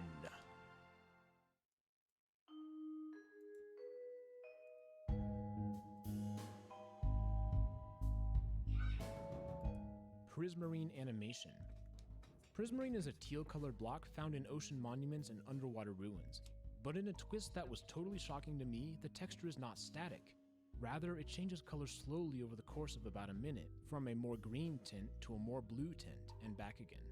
It's a very subtle effect which I think contributes to the unease I feel when exploring ocean monuments, and in my mind, this is one of the more interesting things that they've hidden in the game. I'm not sure if this was a well-known fact, but it was certainly news to me. Powerful fire. As the game stands today, Minecraft fire is annoying, but certainly manageable. That was not always the case. In earlier versions, a lit fire was nearly unstoppable, spreading at an extraordinary rate. Let's check out a video of someone who discovered this firsthand. And then set a fire to it. Now, not always, but most of...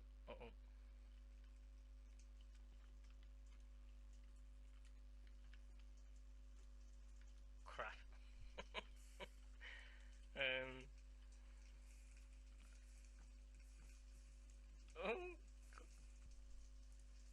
You have got to be kidding me. This is not even funny. Seriously? Oh my god. More bells. This one's a bit of a development oddity. The bell texture is stone posts with a wooden crossbar. At one point, Bedrock Edition had several unused textures that changed the structure of the posts to one of several different rocks, including granite, polished granite, and diorite. In a similar vein, the Java texture was initially made of wood and not stone. More likely than not, this was just experimentation by the devs, and I don't think this entry is particularly interesting. Wet sponge bucket. If you smelt a wet sponge using a furnace, you can put an empty bucket in the fuel slot once the smelting begins.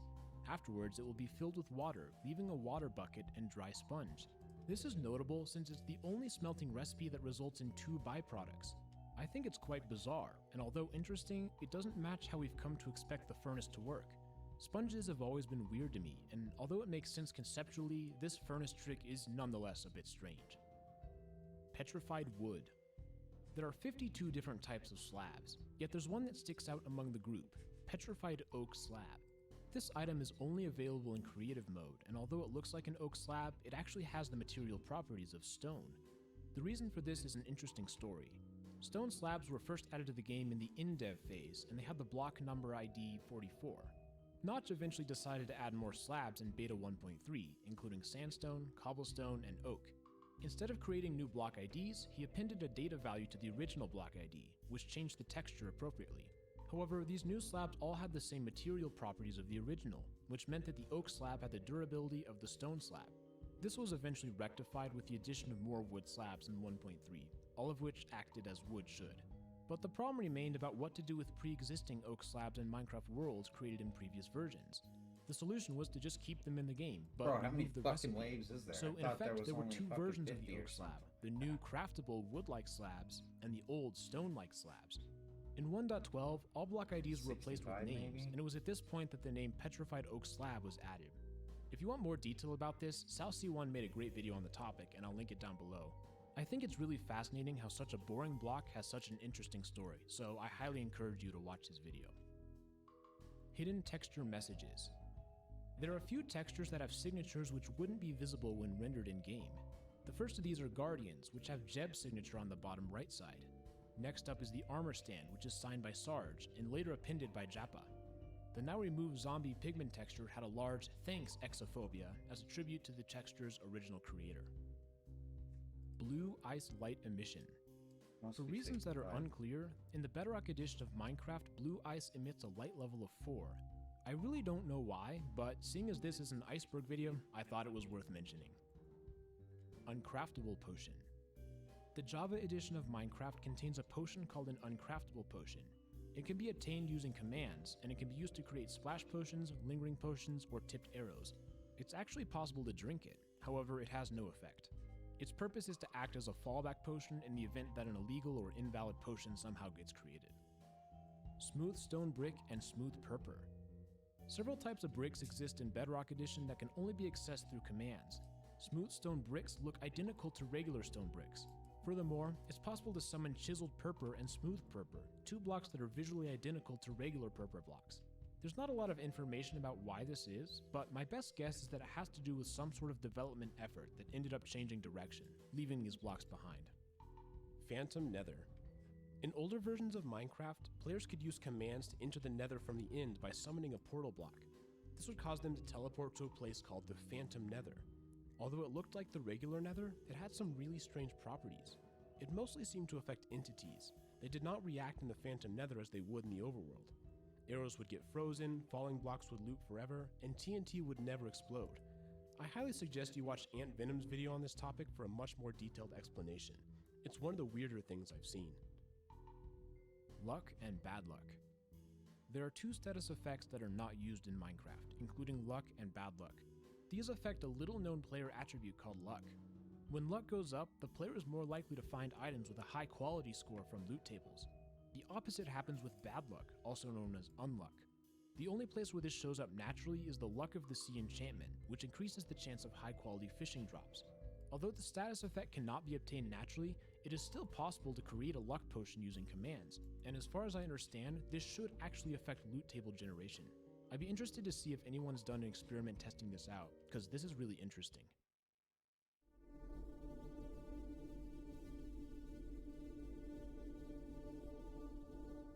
Scrapped hieroglyphs.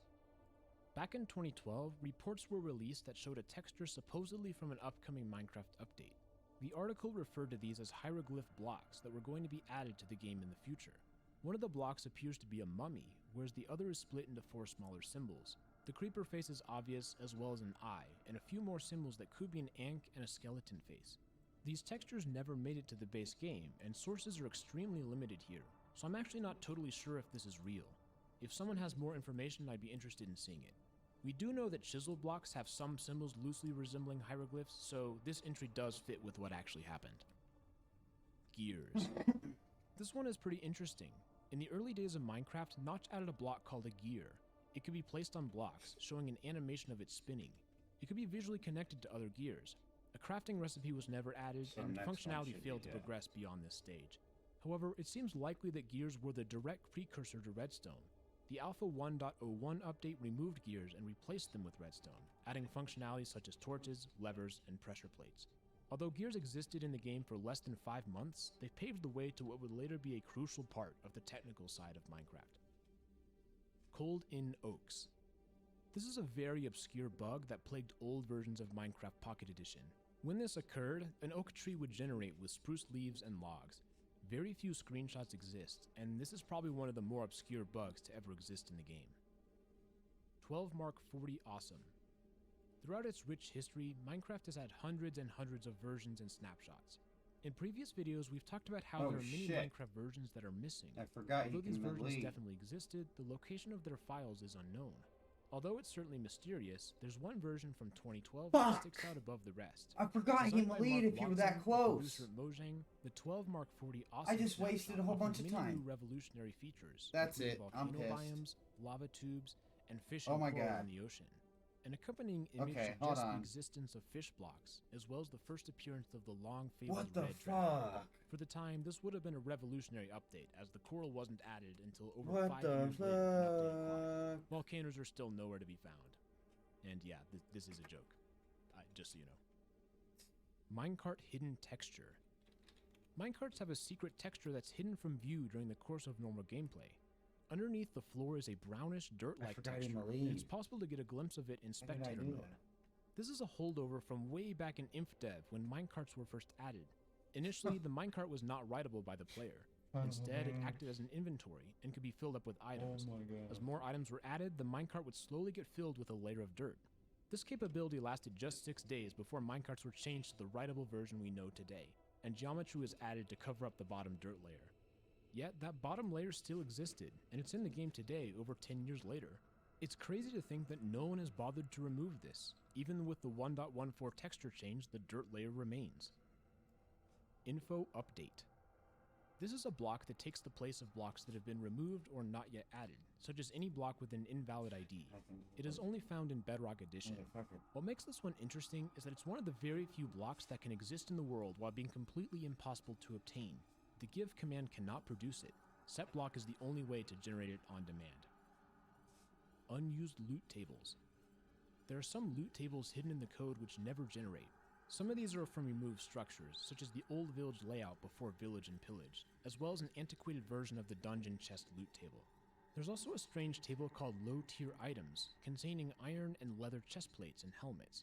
Not much is known about where this would be used, and it does not appear to have ever been active in a Minecraft version. Inaccessible seeds. Minecraft seeds are numbers which affect the random generation of the world. However, not all seeds are easily accessible. For example, in Java Edition, it's not easy to get seed number 0, since the game interprets 0 as a character, not a number, resulting in its ASCII value of 48. However, there's another way to get seed 0. There's a special function called a hash function that takes an input of arbitrary length and returns a number of fixed length. This is how the game converts text into a seed number. By putting text through this hash function, it results in a numeric seed. It's possible to enter text whose hash results in the number 0. One such example is pollinating sandboxes. Bedrock Edition has a similar issue in that the game rejects seeds from -9 to +9. However, we can again use properties of the hash function to find seeds which result in those numbers. The seed small skeleton corresponds to seed 0, and to get any other value, simply increase or decrease the final letter. This message will never appear on the splash screen.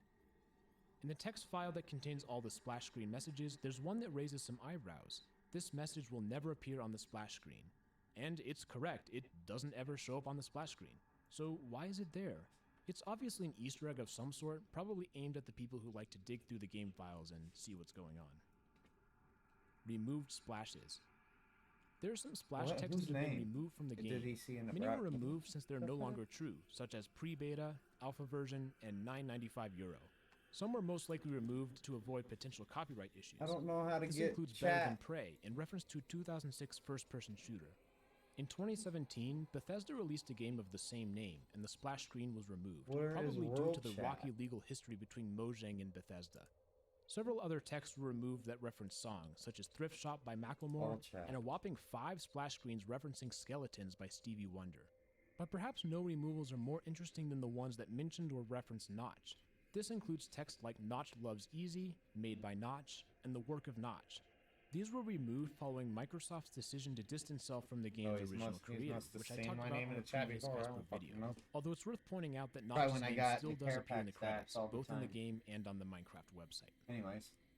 Player stats. At one point, player stats were displayed on the inventory screen, including attack, defense, and speed. These never had any effect, and Notch himself said that they represented vague plans and were not implemented into the code.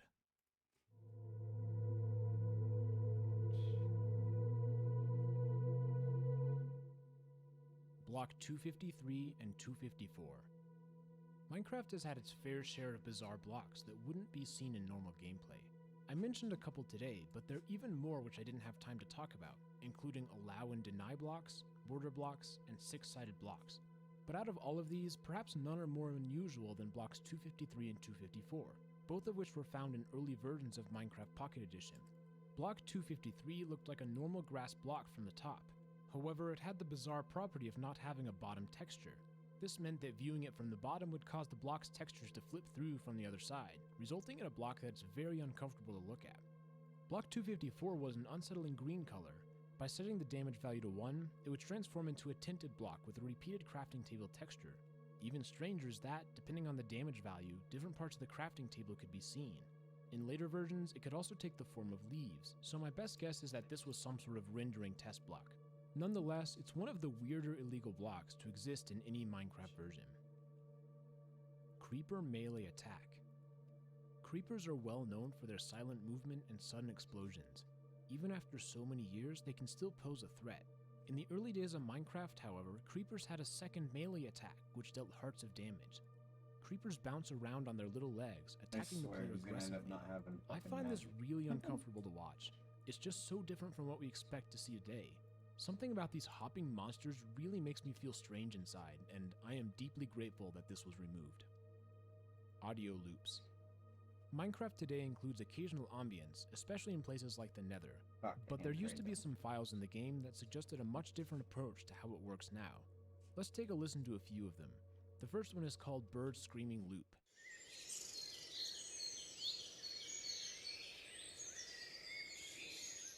There's also an ocean loop, as well as a waterfall loop.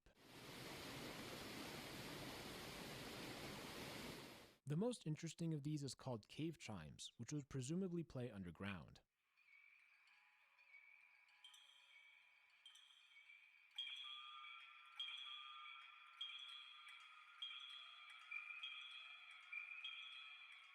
This sound effect makes an appearance in Disc 13. Take a listen.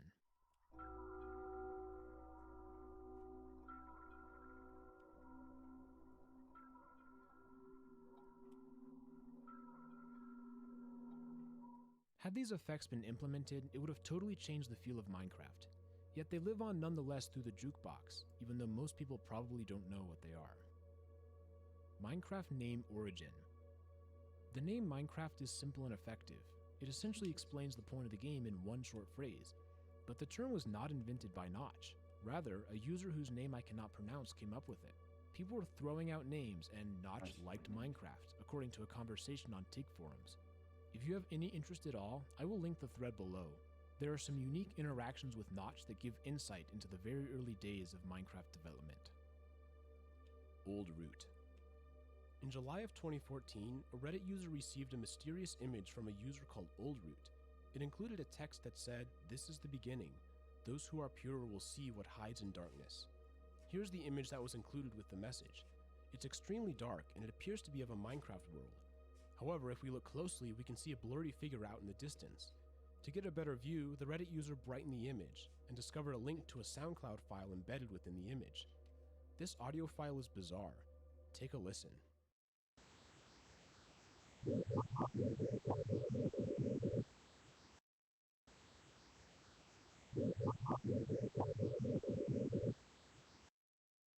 If you've seen any of my previous Iceberg videos, then you'll recognize that this sound has the distinctive quality of something hidden in the spectrogram. And indeed, when we do that, we see the word Silent Raven within the file. It wasn't totally clear what this meant. However, the SoundCloud account had a second audio file entitled Old Root.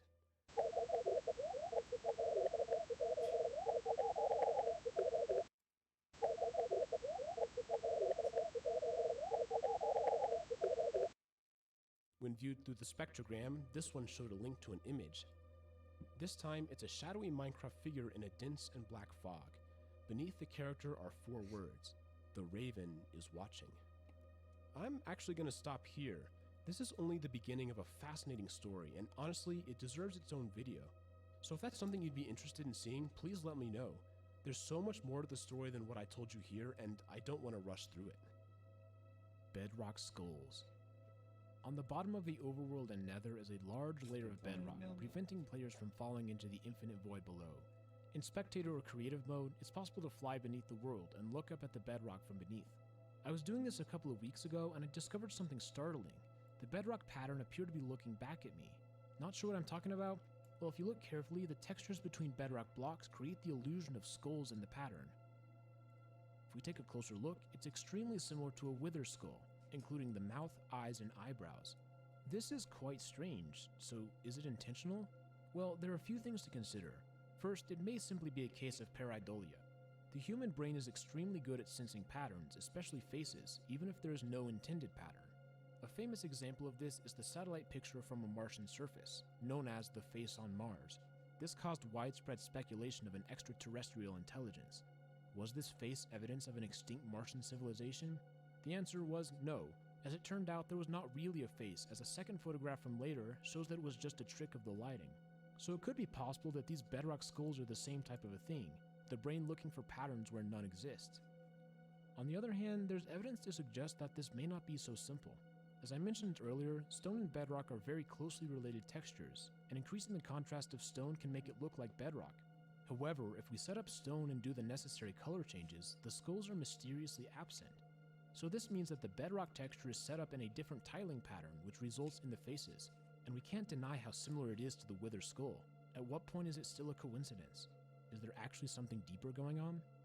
To be honest, I'm not totally sure what to make of this. Please let me know what you think in the comments, because this is one of the weirder things I've stumbled across in Minecraft. It's probably nothing, but it's something that I just keep coming back to in my mind. I can't escape the thought that this is intentional. So there you have it. That was quite the experience. As I make these Iceberg videos, I've discovered that Minecraft is so much bigger and deeper than I ever realized. I'm happy that I was able to share just a little bit of it with you. Once again, thank you to The Logical Mind for your tremendous Reddit Iceberg that gave me even more stuff to talk about. Even now, I still didn't cover everything, so go check it out for yourself. Oh, by the way, I'm starting to do some Twitch live streams. Come watch me at twitch.tv/retrogamingnow. I've been playing on an SMP Minecraft server with some of my Discord members, so if you have any interest in that, come and join the Discord as well. That's it for this video. This has been Retro Gaming Now. Thank you so much for watching, and I'll see you all in the next video.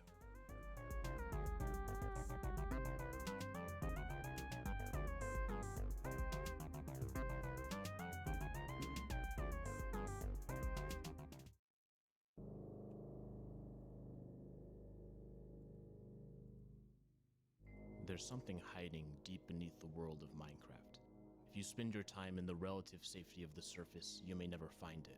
The peaceful villagers, the livestock, the wandering traders, all of these go about their daily lives, oblivious to what lies beneath. 9,000% sure he doesn't Yet, have ignorance anything does to not bad. change the facts. There's something really strange going on deep underground.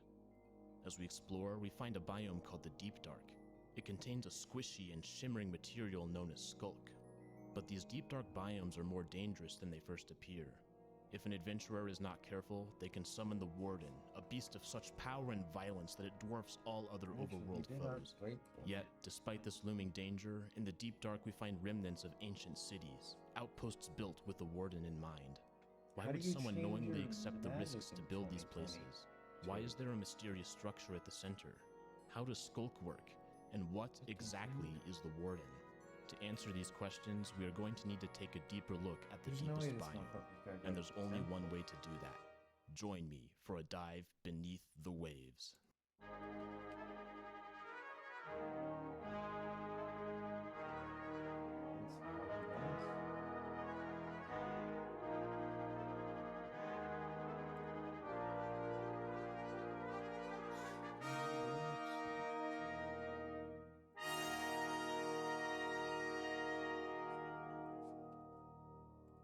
To understand the Warden, we need to first understand the location in which the Warden can be found.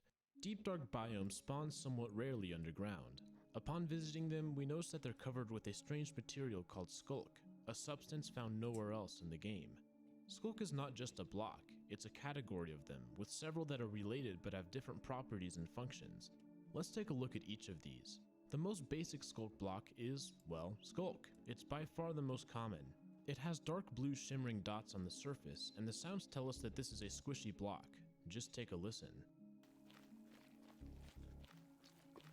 The audio-visual elements are immediately intriguing, but things get weird quickly when we actually break the block. Instead of Skulk dropping itself, something quite unexpected comes out of it: experience. At first, this seems impossible. We may be tempted to think that experience is just a gameplay element designed to provide progression to the player. Yet, it turns out that there is strong evidence that experience is a physical quantity within the Minecraft world. Magic in Minecraft is strange, but it's not random. When we enchant a weapon at an enchanting table, experience stored within the player is used and converted into the enchantment. It's actually possible to go backwards too. A grindstone converts enchantment into experience. Another key property is that energy can be transferred between beings. This is seen most commonly when killing a mob. Upon its death, raw experience is dropped and can be picked up by the player. The exact same thing occurs when the player dies. The experience is released and sits on the ground until it is gathered. One way to interpret these phenomena is to consider experience as some sort of magical energy. Much like real-life energy, it cannot be created or destroyed, it only changes forms. The enchanting process is one such example of a form change. However, this experience energy can also take a different form, known as soul energy. In the Nether, we find a special block called Soul Sand. We can see that there appear to be several screaming souls on the texture. If the Soul Speed enchantment is used on boots, a player can travel faster on Soul Sand. During this process, we see an animation. It's some sort of being that writhes and turns as if it has escaped a trap. It starts brown, apparently covered in sand. As it rises, it reveals its true color, a beautiful light blue. Then it fades away. This could be an actual soul. We know that it's capable of doing physical work in the world, such as causing the player to move faster. The soul animation could therefore be interpreted as an indication that the energy contained within the souls is being used. These souls can also be burned, producing a soul fire which is much hotter than regular fire, as well as providing nutrients for netherwarts to grow. I call this phenomena soul energy, and it's shown up extensively throughout the Minecraft world. Soul energy and experience are both different versions of the same basic energy. Check out this video if you want to learn more. This brings us back to Skulk. It appears as though Skulk is somehow storing this energy. The Skulk block contains it, and when they break, the energy is released. This leads logically to another question. How did the Skulk obtain this energy in the first place? We find the answer in the form of a different block, called the Skulk Catalyst. Visually, it's fairly similar to normal Skulk, but it has the addition of a strange, bony section reinforcing the edges. Skulk Catalysts are benign.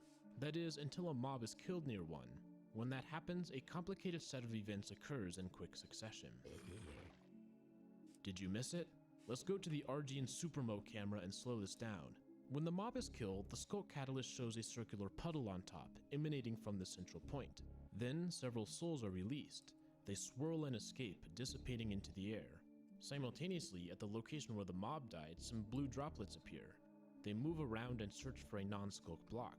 When they find one, they pop and generate new Skulk at that location.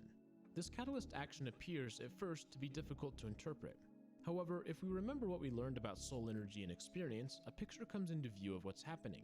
Skulk catalysts are capable of taking soul energy from dead mobs and storing it in skulk blocks. Notice how the soul particles from the catalyst are nearly identical I to don't know those why. of the soul sand. But Freaking. instead of escaping brown sand, they escape You know blue what? skulk. The bubbles that generate skulk contain these souls as well. I did not Right before the realize. bubbles pop, I you can just forgot barely see the because I edge of the never soul melee. inside. This is the moment when it is That if you converted into face the to face experience with and stored on the Jad, block. In fact, he'll if you just listen punch you very and you'll closely, die. You can make out the sounds of the souls being used by the catalyst. So he punched you and you died. If you melee, which I never melee, that's Furthermore, why I upon had no breaking a clue. skulk block, you can barely hear If you what melee seems to be Jad, these he'll just souls punch you and you screaming. die. I mean, you got a 3-swap mage prayer. Yeah, so, yeah. So I said fuck This it in and of and itself put is some a of my process gear that we haven't really seen and anywhere else in Minecraft. But simple some storage Gano is on there. barely scratching the surface of the power of Skulk. The catalyst has a Only few thing other is you don't have capabilities as animated well. dead. Upon the death of a mob, there's a 90% You're chance that the missing Skulk so block much. is generated, thus leading to I mean, the majority animated of Skulk dead blocks helps being a of lot. this It basic doesn't variety. mean the world, but it does However, help there's a lot. a 9% chance that something else generates, a different type of block called a Skulk sensor. Skulk sensors are You coulda half-sized just blocks that are ranged. visually similar to basic Skulk. They have tentacles protruding from the surface. Range, These you tentacles could are buy cheap specialized gear and still get sensors away capable with of it, but detecting a special stimulus called a I vibration. wasn't about to do that. There are I a just throw on multitude some of possible fucking- vibrations, including actions such as walking, eating, breaking a block, and opening a container. For most purposes, it's sufficient to think about if an action makes a sound. That If it is good. does, then That's usually probably a would've worked. vibration is It probably produced would've and can be worked. detected by a Skulk sensor. That probably Upon would have detection, worked. the Skulk sensor Because I lights up would have and the been able to tentacles swap become more excited. those two However, very Skulk easy. It sensors gives do you a have couple weakness. ticks before. Wool has the property of being able before to it's, absorb vibrations, you know, thus time. preventing the sensor from activating. Sneaking also does this, removing the vibrations produced by the sensor. This is already a much more Dinosaur advanced use hide. of soul energy that the catalyst is creating. Serenic is so But the Skulk fucking catalyst cheap. can do one final thing. Just once basic out of every Serenic. 100 times it It's like activates. 5 mil It can for generate each a piece. special block called a Skulk Shrieker. The Shrieker is quite striking. On some level, the base of it appears to be made of Skulk. It's dominated by It four degrades, jagged but it's tooth-like still- it's protrusions, fucking once cheap. again made of the same bony Dirt material cheap. seen on the catalyst. The proverbial cherry on top is the surface, where we can see two souls swirling. Clearly, this block has an exceptionally high amount of soul energy contained within it, and as a result, it's capable of doing some truly unique things. The Skulk Shrieker is sensitive to vibrations from Okay. Skulk sensors. If the player I've never produces a even seen it. vibration, such as by walking, Skulk sensors will detect this vibration and send it to the Shrieker, which has no way to detect vibrations by itself. In this way, a group of Skulk sensors can act as a sensing network for Shriekers. Oh, you have So, 16 what right happens now when the because I Shrieker put is 10 mil activated? on there. Well, it shrieks. And I only The used souls like 3 contained of within it. So. cry out into the air with a blood-curdling screech, accompanied by some blue particles rising from its jaws. Then something stunning. A single heartbeat sound shrouds any nearby players in darkness, a status effect that severely reduces I'm the not ability using to see. Cinderbanes. The Skulk Shrieker is clearly another step up in terms of complexity. Yet, I'm once using again, Crit Bloom, it's powered by boots, the soul gloves, energy to the helm, extent that we can see the souls doing the piano. work. We're starting to see a progression. The 2 death of rune mobs pouches. causes the catalyst to produce Skulk sensors and Shriekers. Sensors help alert Shriekers to nearby players, and once alerted, these Shriekers activate. But inflicting Wow, darkness is yeah, not of the course I'm only gonna be purpose taking of my the gear Shriekers. back when If I'm a player done. activates a Shrieker 4 It's times my in gear, I quick need it. succession, then something different happens. Something so unexpected as to be jaw-dropping. From the Skulk will emerge the most formidable beast in Minecraft, the fabled Warden. It just sucks that wasted fucking 30 minutes on that, and I realized that at the Warden is a end. powerhouse in every sense of the word. It possesses a ludicrous 250 hearts of health. Oh, equal no, to you the can keep Wither the and gold. I Ender don't give a shit Dragon about the gold. I combined. just need my It is my completely gear. immune to fall damage, fire, I don't give a and shit about lava. the gold. Its defense is rivaled only by its offensive capabilities. A swing of its arms deals a whopping 22.5 hearts of Hell, damage again, on hard itself, mode, it the was highest like 6 mil. non-explosion damage in the game. Oh, and it also disables shields for 5 seconds. And then But the Guthins problems is for also Monster another Hunter 5 don't or end 6 there. mil. The So Warden has managed probably to about 30 or weaponize 40 mil. vibrations, producing a It says on ranged there. sonic boom attack that hits at a distance of 20 blocks. It may be a more advanced version of a Skulk Shriek, given the visual similarities. This attack deals 7.5 hearts of damage, bypassing shields, armor, and enchantments. But even that's not all. Much like the Shrieker, the Warden is also capable of producing darkness. This essentially puts the target on the same playing field as the Warden, eliminating the advantage of sight. And it is indeed an advantage, for the Warden is totally blind. it's completely unable to see any of its targets. It does, however, have a sense of smell. It also has skulk sensor tentacles, meaning that it's capable of receiving vibrations, including This signals shit has sent by skulk 65 or sensors. something In waves. other words, I these thought it was sensors like help 50. guide the It's warden to fucking its 60. targets. When there are a lot of sensors, the warden is increasingly effective. But this shares the same disadvantages, namely the ability for wool and sneaking to suppress vibrations. Wardens are extremely aggressive. They'll target and kill just about anything that produces vibrations, be it a harmless bat, a wandering trader, or a marauding player. Probably More another than day. any other mob, wardens seem especially equipped to kill as much as possible in as short of a time as they Depends can. when Lee gets There back are from some work. with I'm pretty powerful sure ranged he was attacks, trying to get melee down on some attacks, Halo. Status effects, and defense is nearly undefeatable. and I'm rivaled trying to get perhaps down on only some by Halo Wither. too. That shit was How fun. is the warden so strong? We can get some insight by examining it visually. First, we notice that it contains a plethora of skulk elements. This includes the aforementioned tentacles as well as the bony reinforcement block. But the real key is found within its chest. Much like the Skulk Shrieker, we can see that embedded I'm just within its super rib upset I cage, there lost are the whole several friggin' glowing hour because souls. my stupidity This is what forgot powers the about warden. Jad does The 3 warden contains styles. an extremely high amount of soul energy. This concept is boosted by the sounds of the warden. Several of their noises have, in the background, the ethereal tones of souls that we've heard in other Skulk components. Yeah, I've heard of it. That.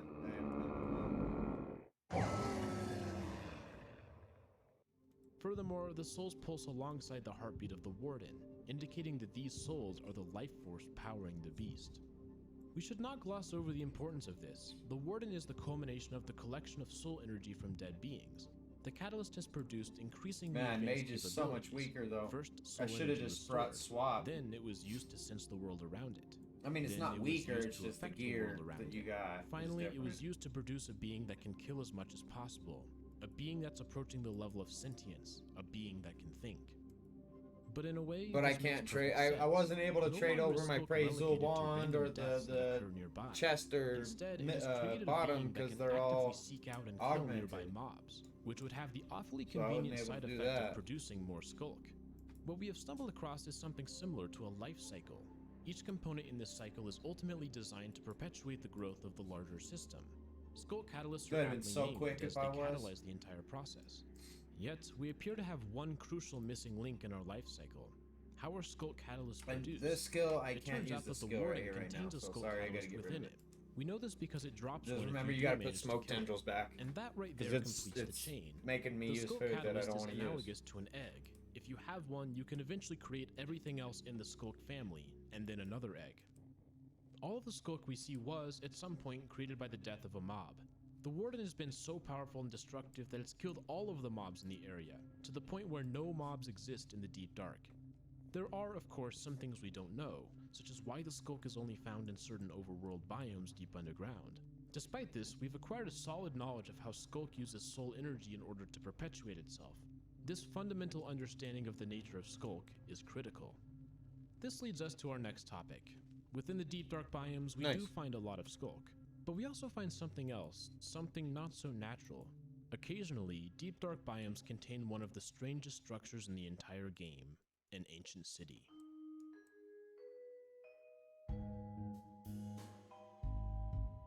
Ancient cities are mysterious locations. They contain sprawling pathways lit up by candles and soulfire lanterns. These lead to several types of ruins. Some are easier I'm to about to go to understand, Italy's such as a boot. soaring watchtower or a Italy's fortified boot's this pillar. side. I'm about to There's go to also a this other sauna side. with a hot pool and a cold pool and a few This is changing annoying. stations.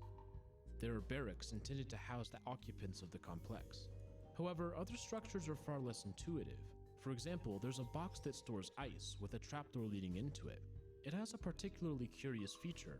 Upon entering the box, the specific configuration of the lever means that it's not possible to leave and close the door behind you.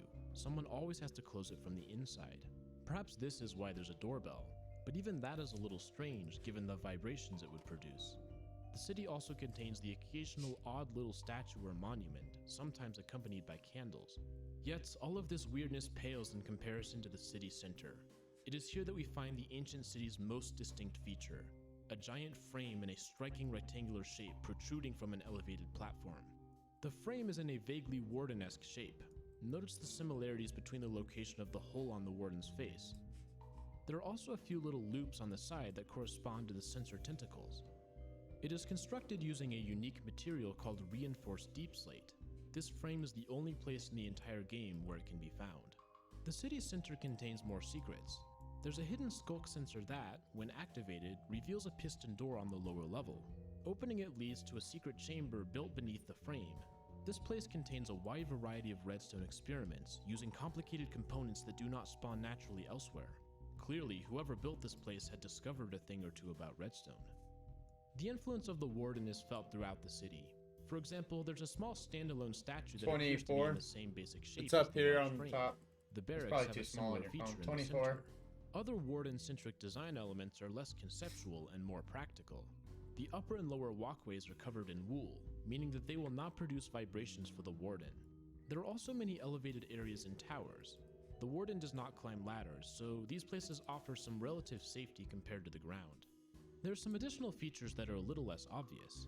For example, the liberal usage of candlelight has a purpose. The flames are still visible even when afflicted by the darkness effect, providing navigational assurance in case of a Warden. The chests also contain night vision suspicious stew, another darkness counter. The icebox contains snowballs, which generate vibrations that distract the Warden. Furthermore, we can find swift sneak books, which make the anti-vibration sneaking action just wait till you faster get and to more Zuck. useful. There are even leggings ready to be enchanted. Whatever the Just purpose wait of till the you get to city, Zuck. one part of it seems obvious. It's designed specifically to manage the Warden, be it by the wool, the candles, or any of the other multitude of defenses. However, there's a more subtle truth embedded within this larger one. Whoever built this city was aware of the Warden and had a solid understanding of it, knowing specifically what to construct in order to protect against it. By extension, the builders of this city also had an understanding of Skulk. We can see that they use Skulk sensors within the construction of the central island. Chests also contain Skulk blocks and sensors, as well as the hose required to mine it quickly. This evidence implies that the city was built as a response to Skulk, not the other way around. But there's an obvious question which we should not ignore. Who actually built these places? Well, there are a couple things to notice. First, we see that, throughout the city, There's there are also locations that obsidian have dark armor oak torches, as well as blue, that light blue, and reduces cyan all wool. fight It cave turns out that attacks these are some by of the a signature certain building amount. blocks of the Illagers, a group containing the That you pillagers, should get before Vindicators, going and to kill Evokers. 'em. Their building style is most easily seen in the elusive woodland mansions. The main structure is built out of dark oak wood and planks. Furthermore, Even there's an though entire melee room and full kill of 'em blue will be wool, probably the easy as same shit. colors of wool that we see in the ancient cities. It therefore seems pretty likely that the Illagers were at the ancient city at one point in time. But did the Illagers actually build the city? If we look in more detail, we notice that these dark oak components do not make up the vast majority There's of the obsidian structure. armor Instead, that they appear to be lowers mostly the used as attacks repairs, these do rebuilding by a staircases, significant fixing amount. bridges, reconstructing towers, and adding additional wool for protection. Most of the city is built from deep slate blocks, a material that we never see the Illagers use anywhere else, nor do they have any history of candles or soul lanterns. We can therefore conclude that the Illagers did not build the ancient cities. Rather, they discovered them more recently. We can see additional evidence for this if we look at the camp structures. These are inundated with the same colors of blue wool, as well as dark oak logs. There are even campfires. Illagers are known to construct small wool camps in their outposts. It's not implausible that they did the same thing in the cities. This all suggests that these were temporary locations, places for the Illagers to safely camp while they explored the ruins. It is likely that the ancient cities were instead constructed by a group called the Ancient Builders. These were an intelligent humanoid species responsible for a wide variety of the overworld structures, such as the desert pyramids. The Ancient Builders were powerful and prolific, sailing the seas, discovering the nether, and teleporting back and forth from the end. Yet, they underwent a mass extinction event, turning into zombies and skeletons that we see in the overworld today. We can further confirm that the Ancient Builders were the ones who constructed the cities by cross-referencing the loot table with Illager and Builder structures. Of the overlap, there are far more items found in Ancient Builder structures compared to Illager structures.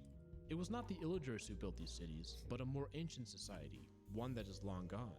Yet, despite the fact that they did not build them, the Illagers were clearly here at one point. If there's one thing we know about the Illagers, it's that they're extremely curious. Their mansion is full of various experiments and oddities. If the Illagers discovered the ancient city, then they surely had many of the same questions that we have about its overall purpose. This leads us to an intriguing framework. Could we follow the thought process of the Illagers to help us discover the purpose of these cities?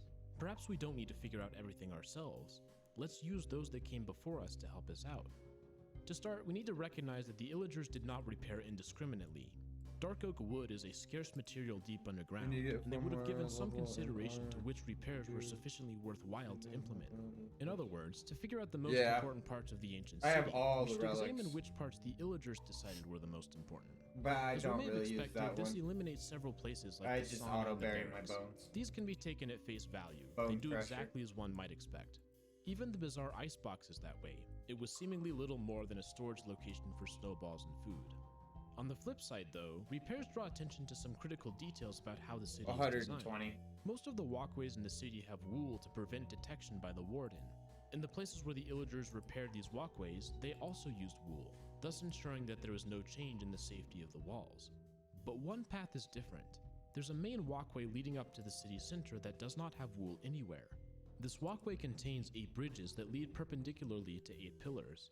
Notably, some of these collapsed bridges have You been can repaired by do the archaeology Illagers, and they too did AFK. not use There's wool. a device, We can therefore conclude that the lack of wool on this an particular invention pathway that is you important to the can design. unlock The that central is walkway an leads auto upstairs dirt directly sifter, to a wall surrounding and then the you city wear center. the The necklace, center is elevated beyond this wall, and it creating just a several block wide it auto moat. sifts all This the moat can be emblems and entered on dirt each for side you, using and the then the wooden necklace pathways that lead banks directly into the it. shit However, for the you. Illagers have constructed a bridge from the main pathway over the moat, leading directly to the top of the central island. Yeah, It's but that subtle, thing's but we too can just rare. make out the It's remnants of a too stone rare. bridge. It's This like apparently was getting a a feature of the blood original dye or design. something like that There are from some a intriguing scroll. implications of this setup. Only The even lack of rare wool in the because path those keys are indicates that harder a to warden get. would be able to sense I if only someone was got a walking certain there, amount thus through making getting these paths 120 extremely archaeology. unsafe. However, we must note that the bridge itself, as reconstructed by the Illagers, is only 2 blocks high, thus ensuring that the warden can never reach the central island. Things get stranger when we notice that this island has 4 redstone lamps with skulk sensors on top of them. These sensors are positioned in such a way that they only activate when a person is on the central area. Any motion in the moat will not be detected, thus making the gap a relatively safe place. It almost seems as though this entire section is specifically designed to attract wardens. The lack of wool, the skulk sensors, these are all design elements that would make it exceedingly easy to get a warden near the central structure. Perhaps the purpose of the redstone lamps is not to light up the area, but instead to warn others in the city watchtowers that they are in the process of dealing with a warden. These towers are additional structures that the Illagers felt were important enough to rebuild. But there's another aspect here. Remember the skulk sensor that opens the piston doors? If the warden is being summoned to the top, then that would be the perfect opportunity for someone to sneak inside the moat and enter the redstone chamber. They could do it relatively safely. The 4 skulk sensors with the lamps would ensure that the warden would be distracted. And with that, we find ourselves in an interesting state. There's a person on top of the central island, a person inside the redstone chamber, and a warden on the moat wall. The people in the watchtowers are aware that the warden is active because of the redstone lamps, and anyone on the wool pathways is relatively safe. So much of the city appears designed specifically in order to get into this type of configuration. But why? Why has everything we've seen led us up to this exact moment? And why have the Illagers chosen to recreate the setup? What sort of dark ritual have we stumbled across here? Let's take a step back and examine some of the details about the ancient cities. Notice how there are soul lanterns everywhere, and there are also several instances of soul fire. Both of these require soul sand, a material that must be imported from the nether, presumably at great expense. Furthermore, they appear to offer little obvious practical benefit, as they produce substantially less light than their regular counterparts, thus making their cities more difficult to navigate. Been a while Yet, since I for the looked. entire city, the builders have decided that this is worth it. Let's look at something else. The city statue is constructed from a specialized material that uses bones from skulk-related blocks. This couldn't have been easy to acquire, much less build such a large structure out of it. Furthermore, skulk sensors are utilized in the city design, something that would have been hazardous to obtain. Yet, the builders decided that it was worth it. And what about the location? A single journey to a deep dark biome is a long trek, as they're found near the bedrock level of the overworld. They're extremely dangerous, containing the Warden, a nearly unkillable beast that can only be countered with a precise attention to detail in the city design. Imagine how exceedingly difficult it was to construct the ancient city. Surely it would have come at great expense of money, time, and lives. Yet, the builders decided that this too was worth it. And this is because the Deep Dark contains something found nowhere else in the entire Minecraft universe: Skulk. Think back to when we were looking at the Warden. We discovered that Skulk can use soul energy from dead mobs to do fascinating things. It stored experience in block form, it generated redstone proximity sensors, it made shriekers which used the soul energy to cause status effects, and it spawned the Warden, an eldritch nightmare of a beast whose soul energy fueled extraordinarily potent attacks. But all of this goes back to one object, the Skulk Catalyst. In some way, every one of the possibilities of Skulk is enabled by the Catalyst. It's the common thread, the key to unlocking the power of soul energy. So what if you had one of your own? What would be possible with an artificial Skulk Catalyst? Could it absorb energy from the surroundings? Could it infuse soul energy into new places? Could it create sentient beings? Thankfully, we don't have to wonder because we've just stumbled across one. The frame in the ancient city is an artificial Skulk Catalyst. The frame and its associated ward and ritual are the result of countless experiments and represent the pinnacle of understanding of the uses of Skulk. The frame itself has strong similarities to the natural catalyst.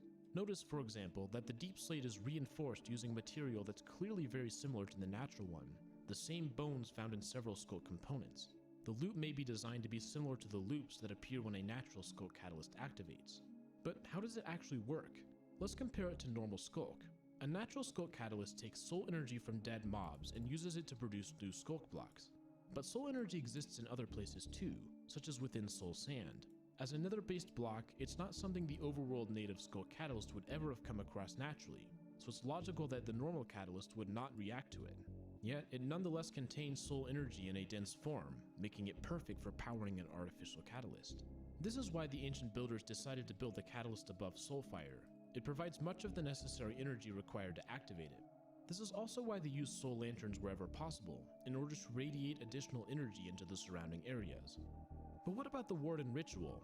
Why did they go through the effort to get the Warden so close to the city center, despite the risk? The answer is simple.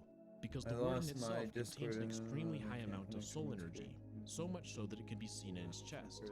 A catalyst as big as the frame would need all the soul energy it can get. And what better way to obtain it than to suck it out of a Warden, the culmination of the natural catalyst's soul energy production. Gotcha. With a Warden nearby and the soul that fire plus the activated, 500 the that person I in the gave heart you. of the city could control I the know you internal used that redstone on circuitry to Masterwork. fire up the artificial catalyst. In this There's manner, no way you the did it ancient because builders were I've capable given of siphoning money soul to energy somebody else and for using their it in a Masterwork, semi-controlled and I know how fashion. much it cost. From here, our next question is quite logical. What were they doing with it? There are actually quite a few answers that seem to be at least plausible. Let's take a look at some of them. First, the loot in the ancient city is extremely enchanted, so much more than anywhere else in the entire game. As an example, the diamond toe and diamond leggings are enchanted at a level between 30 and 50. While enchanted gear is found throughout the world, nothing else in the game is enchanted this much. In fact, to this point, we still don't really know how the ancient builders enchanted anything at all. Enchanting tables never spawn naturally. Bunch The of random artificial shit. Skull Catalyst offers What us you a should have cheat done with it was interpretation. get 99 Perhaps this herb is why lore. they converted That soul would have energy into benefited you the enchantments. most. There's additional evidence for this. The most. The city contains the second highest density of books anywhere in the game, beaten only by the specialized Stronghold Library loot chest. Beyond that, the Shipwreck Treasure Room is the only other ruin where they can be found. And while enchanted books are found elsewhere, they are found at the highest rate anywhere in the game in ancient cities. What about the enchanted golden apple? It turns out that these are nearly twice as common in ancient cities as any other loot table. If one of the purposes of the frame is to enchant books and equipment, then this sure seems to be consistent. But what about other, crazier uses for the catalyst? Bottles of enchanting are found at a high rate here as well, one of the few other experience storage methods. If the natural Skulk catalyst can store pure experience in Skulk, then why wouldn't the artificial one be able to do something similar? What about a more unique capability, sensing? The ancient cities contain a unique type of loot called an Echo Shard. These But appear to be the strongly thing with connected to Herb Skulk. is, They have just the 'cause same it's shimmery expensive name and to them, boring, the the thing word with echo Herb is a is very vibration-centric word. They could all be the a modified pots you version of make, an amethyst shard. you another use item to found in upgrade city into the loot next chests. pot. Echo shards can be used to So craft you a just make a recovery bunch of compass, super which points to strengths, where the player last upgrade died. them into This extreme ability feels very strengths in and line with attacks what and we've blah blah seen blah, Skulk and do. then you use all The natural those to Skulk upgrade catalyst knows those where mobs into died at a overloads, distance, then you after use all. all the overloads to upgrade Another example those worth into mentioning are the extreme disc overloads, fragments then that you make up upgrade Disc the extreme 5, which overloads also into appear to be Skulk the related. list goes on. If you've heard the disc, Like it's then all you'll know that there's some recyclable extremely shit. interesting sounds on it. They seem to tell a story, one that may be related to what we discovered today. However, this disc is so complicated that I'll reserve detailed discussion for a future video. Let me know if you want to see that. Maybe you buy this catalyst theory, maybe you don't, but it's hard to deny that there are a lot of things No. found near the city that would be No, conveniently not even explained close. this way.